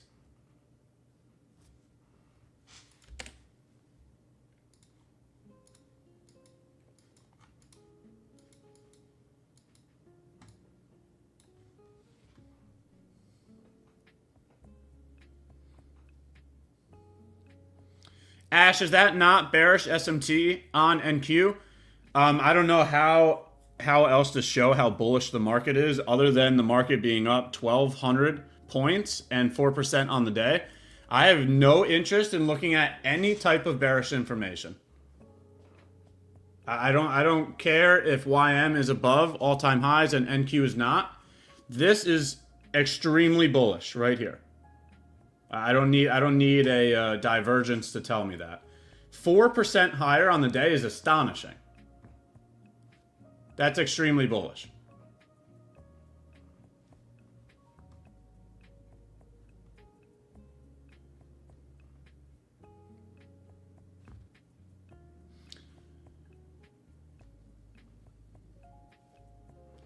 Ash, what percentage of your capital are you comfortable risking on a single trade?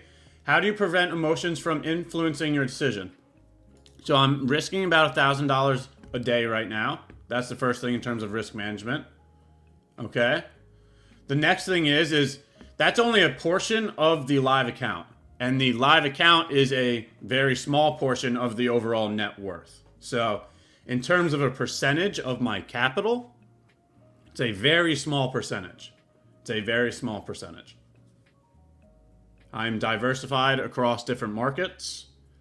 A live account, a prop account, a crypto account, 401ks and IRAs, real estate, the whole nine. So I'm diversified across multiple markets, and that's why risking $1,000 a day, I'm completely okay with that.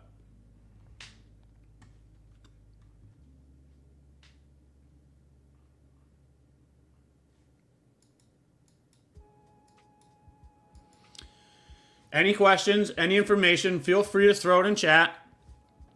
I'm going to sit here and watch what happens with this long.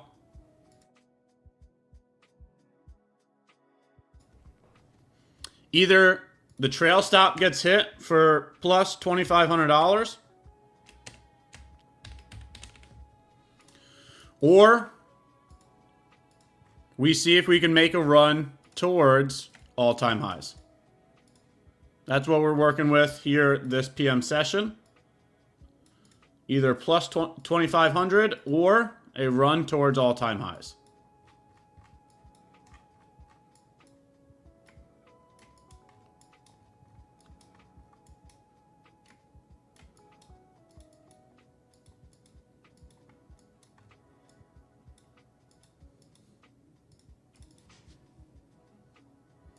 Was it Friday? Was it Friday that right at the end of the segment, price went smashing higher? Was that Friday or was that Thursday? Literally within the last couple minutes of the live stream, price went screaming like 400 points higher in like 2 minutes. Imagine if that happens again. That would put us right here. So Let's see if Trump has any news for us this evening.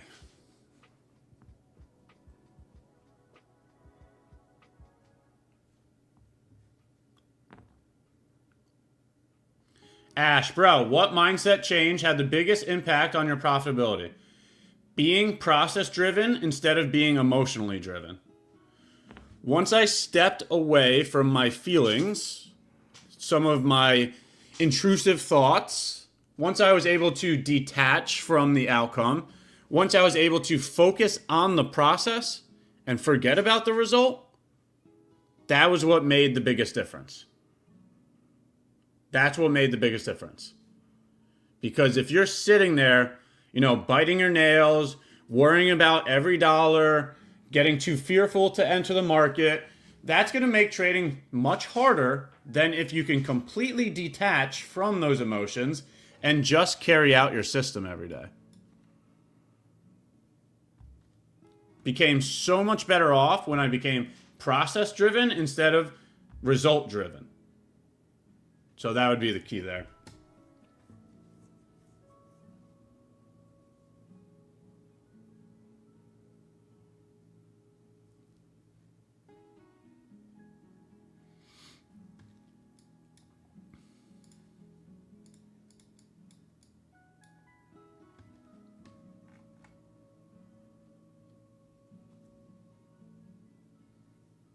Wow, that poll was real close. That was probably the closest poll we had. 51% to 49%. Should Ash take profits here? 51% said no, let it run. Or get stopped at. So the trail stop here. 49% said yes, he's being greedy. Wow. That was a close one. How about those Canes? Yes, sir. Couldn't be happier right now. Knicks got a W. Knicks got a championship. Canes got a championship. Wow. Man, couldn't be happier. This Stanley Cup was extremely fun to watch this time. Lots of scoring, lots of comebacks, lots of close games, couple OT games. Like, man, it was such a good Stanley Cup this year.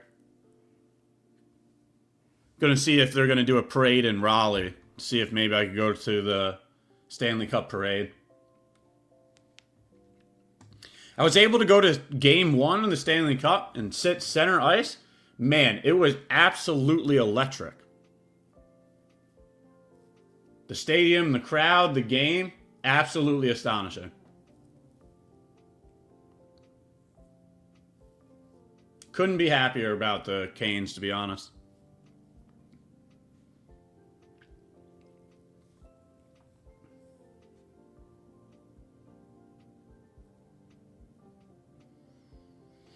We have bearish SMT on the 1 hour. Let's take a look at what you're looking at.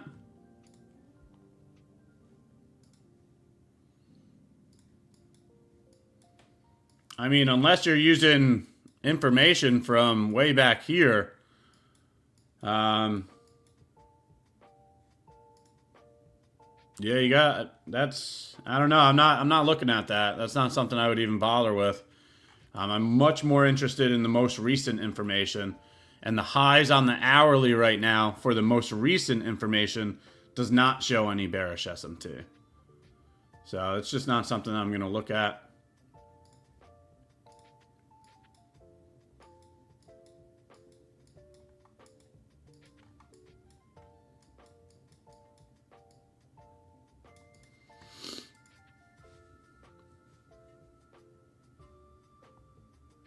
Saturday in downtown Raleigh? Perfect, thank you. I'm going to have to check that out.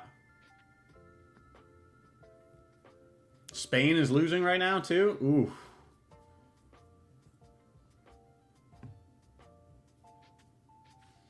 You should take it now, by the way, because it's going to sweep you, then go higher. All right, well, let's see if this person is correct.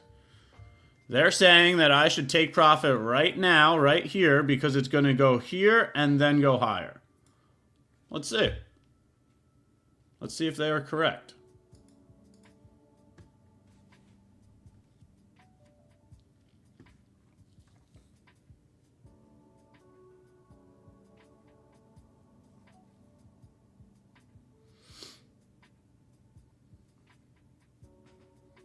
somebody's about to speak in 3 minutes, so he'll probably cause a shift. Who is that person? I've never even seen that name before.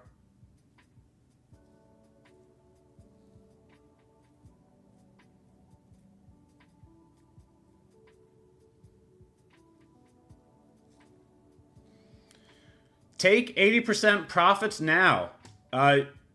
You understand that I only have one contract, right? There is zero opportunity to take an 80% profit here. I only have one contract.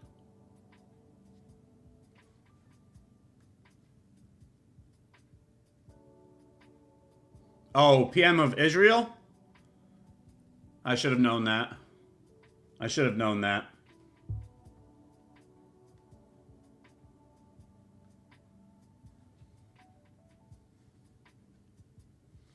We have 4-hour balance price range. Yeah, I don't know how else to say it. I'm not looking at bearish information. As you can see, clearly I'm long. I got to stop in place. It doesn't matter. You know, bearish SMT, bearish balance price range, it doesn't matter. The trade's on. The risk is set. We're just waiting for a result at this point.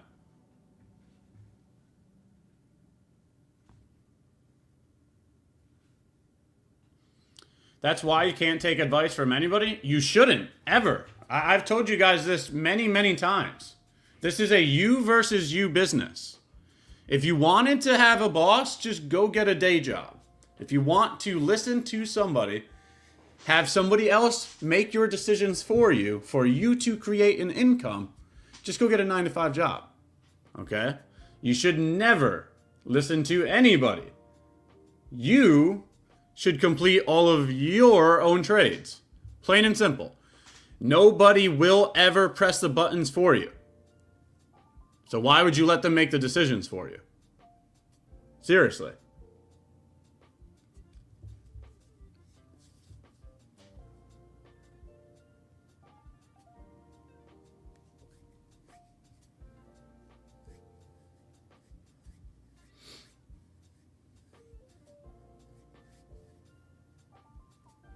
MFTV greater than the FIFA World Cup? Yes, sir. Love to hear that. Love to hear that. Get everybody watching the World Cup over here watching MFTV. Let them know it's greater than.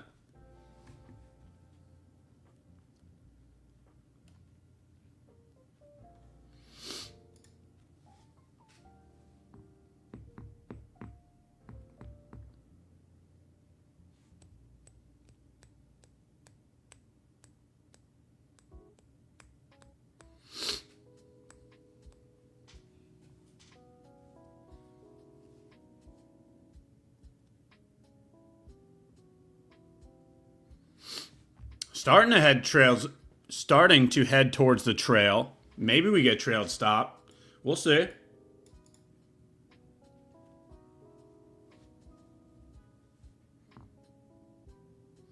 I tilted on my account. Oh, don't tell me that was the funded account.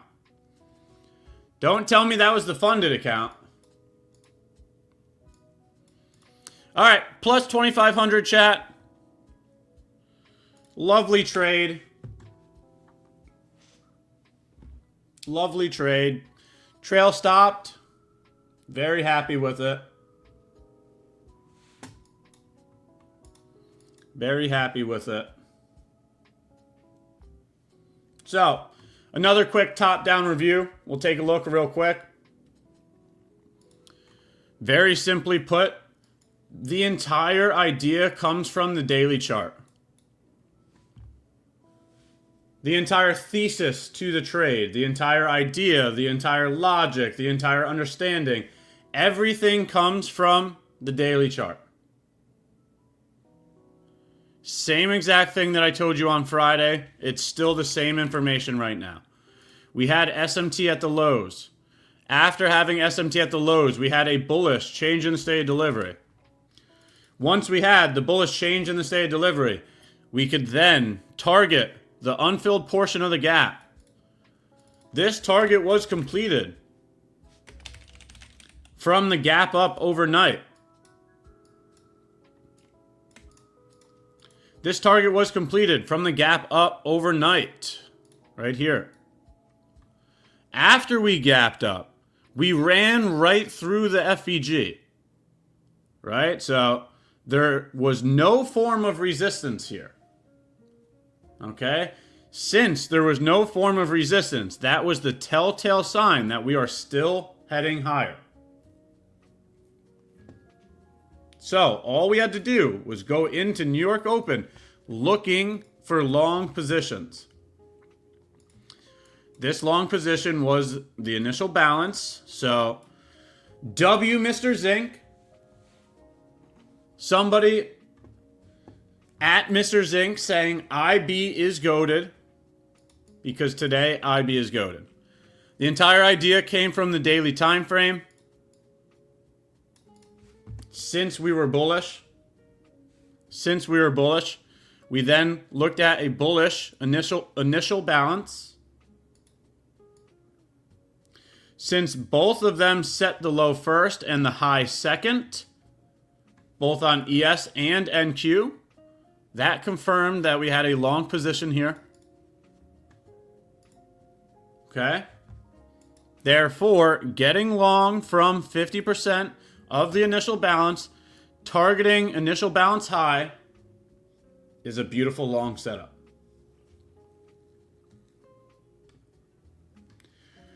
We got lucky. All of this is extra, right? Because this is the target here, the initial balance high. The fact that we displaced through the target, right? It didn't get rejected from the target and start heading lower. When we went through the target, it kept going, which allowed the trail stop to happen.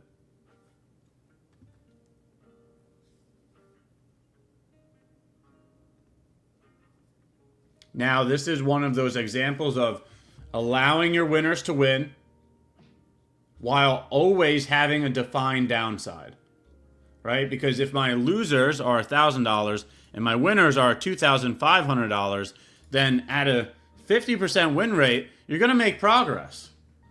You're going to make progress with a 1 to 2.5 RR. So put the risk to reward in your favor.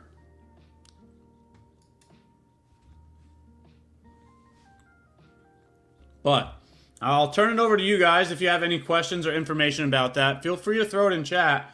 But it's a very simple top-down analysis there. Just a bullish bias from the daily time frame, then a bullish IB.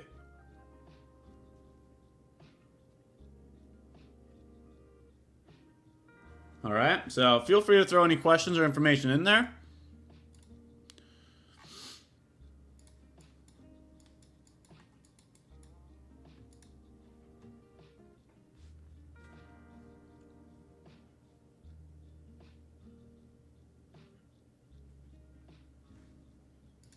Beautiful way to start off the week. Beautiful, beautiful, beautiful.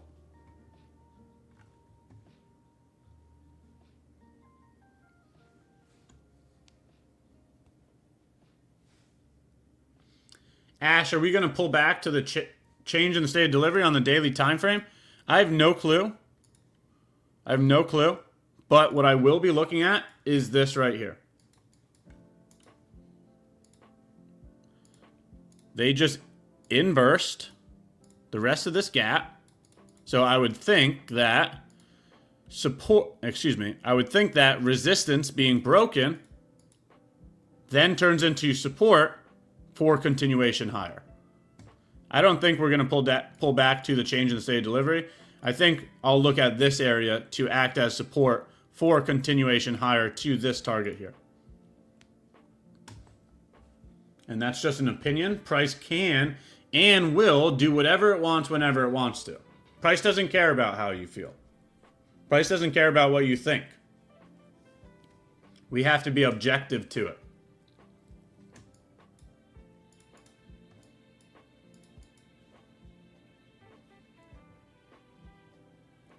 How many points on the stop loss? I think it was 90. Let me double check.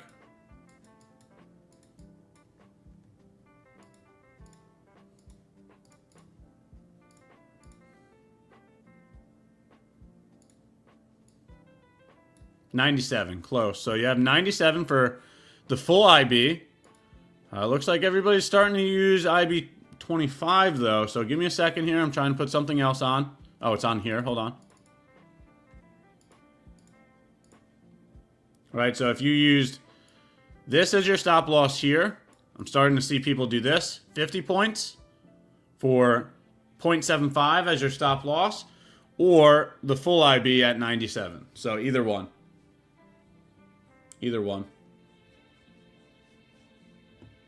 And if there's any initial balance traders in chat, feel free to correct me, but looks like everybody's starting to use IB 75. I remember the conversation we had recently where you guys said flip at IB 75, right? Who was that? Somebody said if this happens, go like this. I forgot who I was having that conversation with.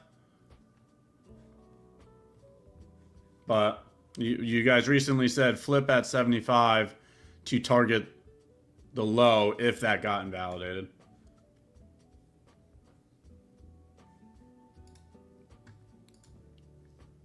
So I haven't done that yet. I have not done that yet. But today was a beautiful IB.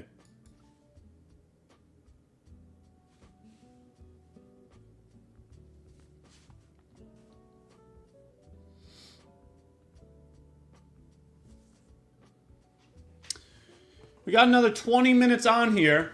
If you guys have any questions or information, feel free to throw it in chat. I will not be looking at anything else today. I'm more than happy with the results. So at this moment in time, now I'm just going to wait. Now I'm just going to watch. I'll go back and forth with you guys, do any questions and answers, but I have no need to execute anything else. Looks like it might try to go for the bullish change in the state of delivery here. Right here. So maybe we do get another run higher. Doesn't matter. I'm not going to execute this. I'm just showing you a bullish change in the state of delivery. Right now it looks like a long back to the highs again. Like this. Doesn't matter. I'm not going to take it because I'm done for the day. But we just got another change in the state of delivery.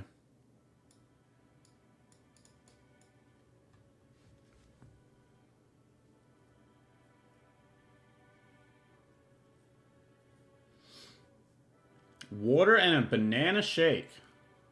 Is there anything else in that shake other than the banana?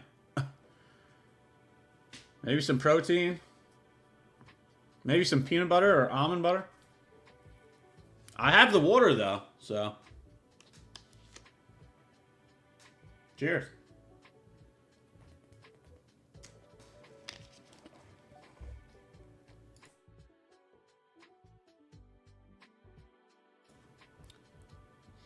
What's your approach on evals? Do you go ham or take it easy?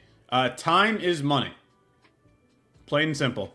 If you have the data backing the fact that you understand how to trade, you have a model, you've shown proof through defined data, right?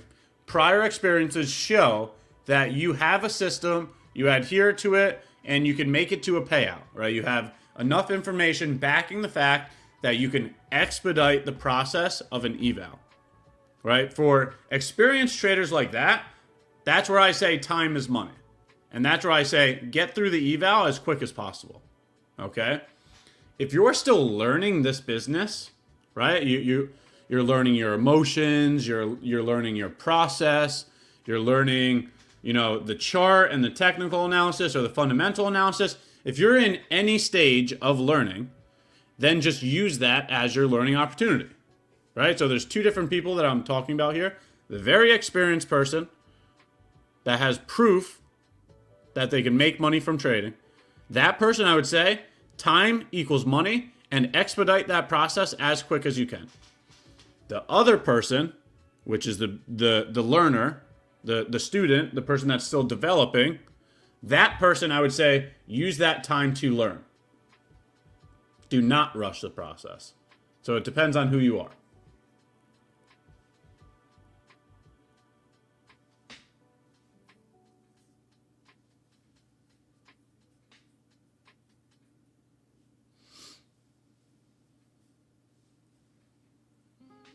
Yeah, anytime. Always feel free to ask any kind of questions. I'm gladly willing to go over any portion of this business. Doesn't matter how beginner, advanced, intermediate it is. I'm gladly willing to help.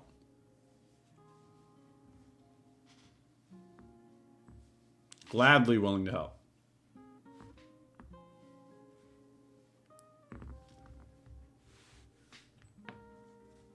Chat, if you're finding any value in any of the giveaways, any of the hosts, any of the special guests, any of the trades that you see here at MFTV, do us a favor, like the video, sub to the channel, turn the notifications on. We got ourselves a new week, so we got a lot of opportunities ahead of us. New week, new opportunities.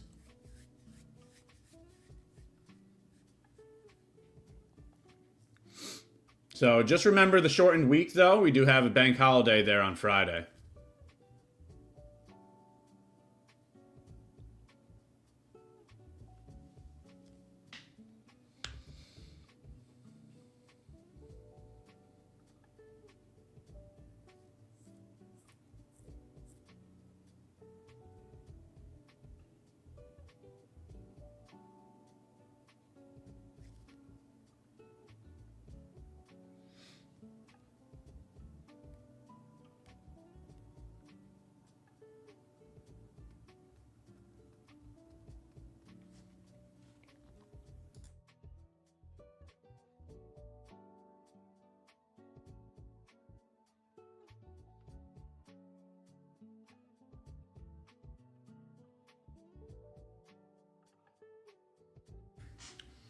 All right, so chat.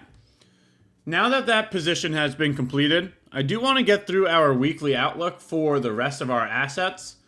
We didn't get to go through our watch list here today because we had a position on as we stepped on stage. So let's still make sure that we get those weekly outlooks completed. Let's still make sure that we get through our assets and see what we have for this week moving forward. I don't need to go over NQ and ES. I guess I'll just do it anyways, but I explained bullish bias. I'm going to remain bullish. I'm targeting new all-time highs. So bullish on NQ and ES. I would like to see today close nicely above this gap here. All right, so just like this. And if we need any form of support, we can go like this. Now, that's if we don't just run right to all-time highs. With how aggressively we're moving, it looks like we're just going right to all-time highs. So, very simply put, looking for new all-time highs on both NQ and ES. All right.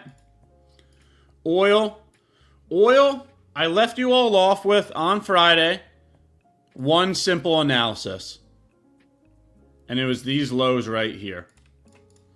I specifically stated that if we were going to close below this swing low, that we were going to look for continuation lower. And guess what we got here? Who remembers this conversation from Friday? On Friday, I specifically stated, if this happens, right, we close back above the range and create a nice reversal candle. If that happens, I'll look for higher prices. And then I also stated, if we get a bearish candle that closes below the range, that I would then look for continuation lower. Beautiful information here. We got the closure below the range, so we got the bearish scenario, and then we did get the continuation lower. Incredible. Absolutely incredible stuff here. So the bearish bias there on oil was correct. Very good job analyzing the reaction that occurred at the swing low. We got some continuation lower there. Dollar. Dollar, I told you I was looking for lower prices. After the sweep of the high, I then pointed to this FEG being the target. Another gorgeous bias. This one absolutely played out perfectly. We get the gap down to start the week to complete our target. What a beautiful bias here. What a beautiful bias here. This couldn't have been any more clear. Very clear rejection from a swing high. Go figure we head lower. Very good job there on the bearish bias for oil, which also means that the bullish bias there on euro was correct as well. Very good job today moving towards the target. We had pointed to the SMT. Once that SMT occurred, we then pointed to higher prices because of it. And we start the week off with an absolutely gorgeous move higher. So very, very good job. Very, very good job. Very, very good job.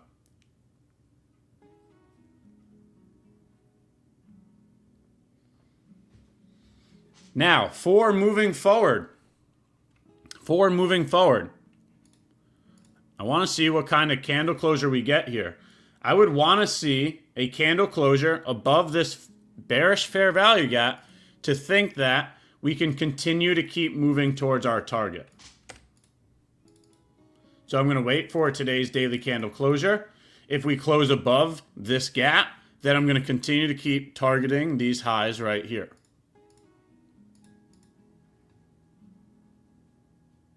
All right. Dollar, same exact scenario. I need to see what type of reaction occurs at this gap and below this swing low. Right? We're below a swing low, inside of a gap, right? If we get supported by this gap, then I'm going to look for a little bit of a bounce here. So I need to see today's daily candle closure. Do we invalidate this gap by closing below it? If we do, then I'm going to look for lower prices. If we do not, and it looks like we get supported by it, then I'll look for a bounce.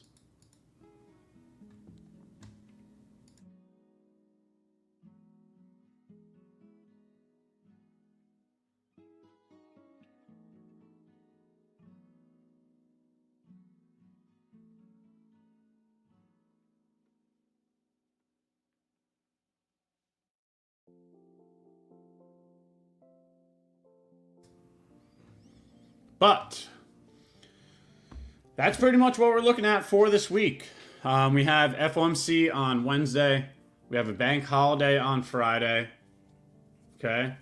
Contract rollover. So other than that, that's what I'm looking at for the week. If you have any questions about any of that top-down analysis or the trade that we had earlier in the stream, feel free to throw it in chat. If not, I don't have any interest on taking any more risk. So just looking for a Q&A. Other than a Q&A, I don't plan on participating anymore today.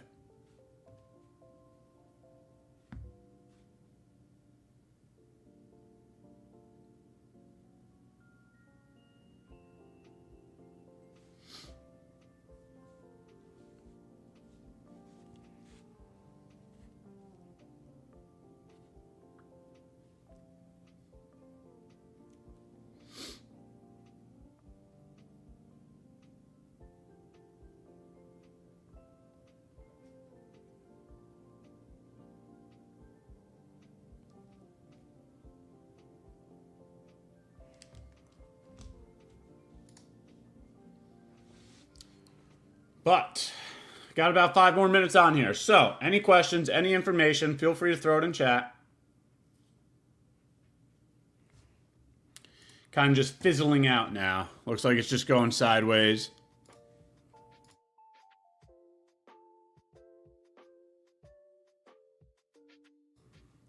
Kind of just consolidating here during this session, just chopping away. So don't know if much is going on here.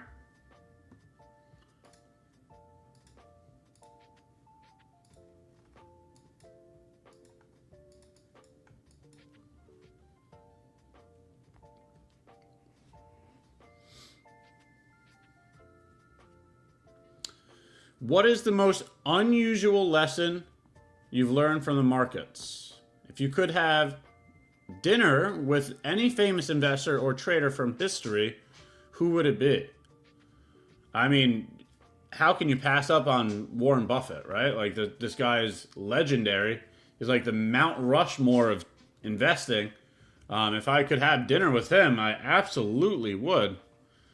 I would definitely probably pick them first. Most unusual lesson? I would probably say it's not something that everybody focuses on, but it's the fact that the market does not care about what you think. The market does not care about what you feel. It can and will do whatever it wants whenever it wants to. So your need to be right, your ego that needs to be filled, the market doesn't care about that. So you have to understand that you don't need to know where price is going at all times. You don't need to be right to make or lose money. You just need to take action. You just need to take risk. And hopefully you do it in an educated manner, right? Hopefully you create a process. Hopefully you create rules. Hopefully you adhere to them, because the market doesn't care about it. The market can and will do whatever it wants to do.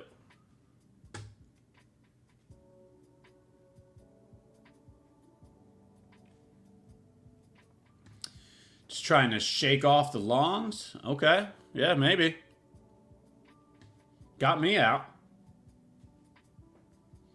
Jesse Livermore. That's from, No, how am I going to forget this? Hold on. Jesse Livermore from How to Be a Stock Operator or something like that? What? I'm so close, but I feel like I got it wrong. What's the correct title? Something stock operator.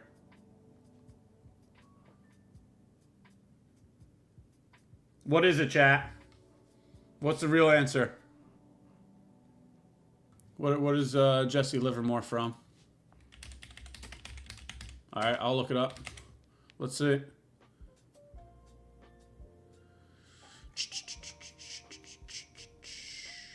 Oh, maybe I was wrong. How to trade in stocks?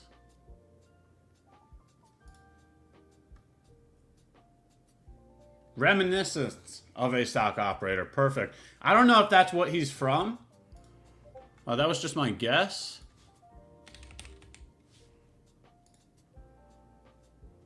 Let's see. No, that was Edwin Lefevre. Or I'm probably saying that wrong, right? Lefevre? I'm going to probably say that wrong. But that was a really good book too. Reminiscence of a Stock Operator.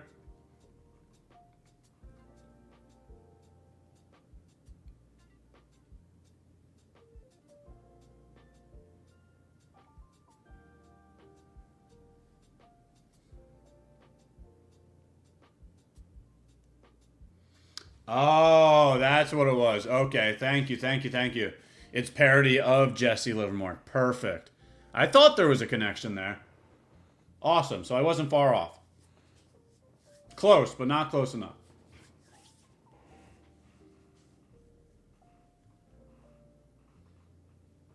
He made a bunch of money in the market crashes in the early 1900s. Yeah, see, and you guys are still thinking that some dude from 2020 made up the stock market, right? Like, somehow you believe that these 18-year-olds are making up, or these 18-year-olds are like the developers of these new concepts. Yeah, this dude was trading the market in the 1900s. Yeah. It's so funny how that works out. All these people with their new names nowadays and their new terminology all the time.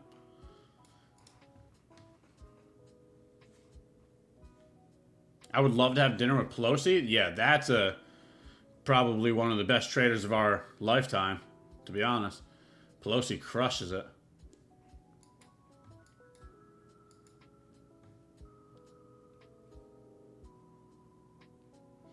Exactly. Everything's just rebranded. Exactly. Right? These people were doing this stuff back in the 1900s. All the stuff you see nowadays is just rebranded.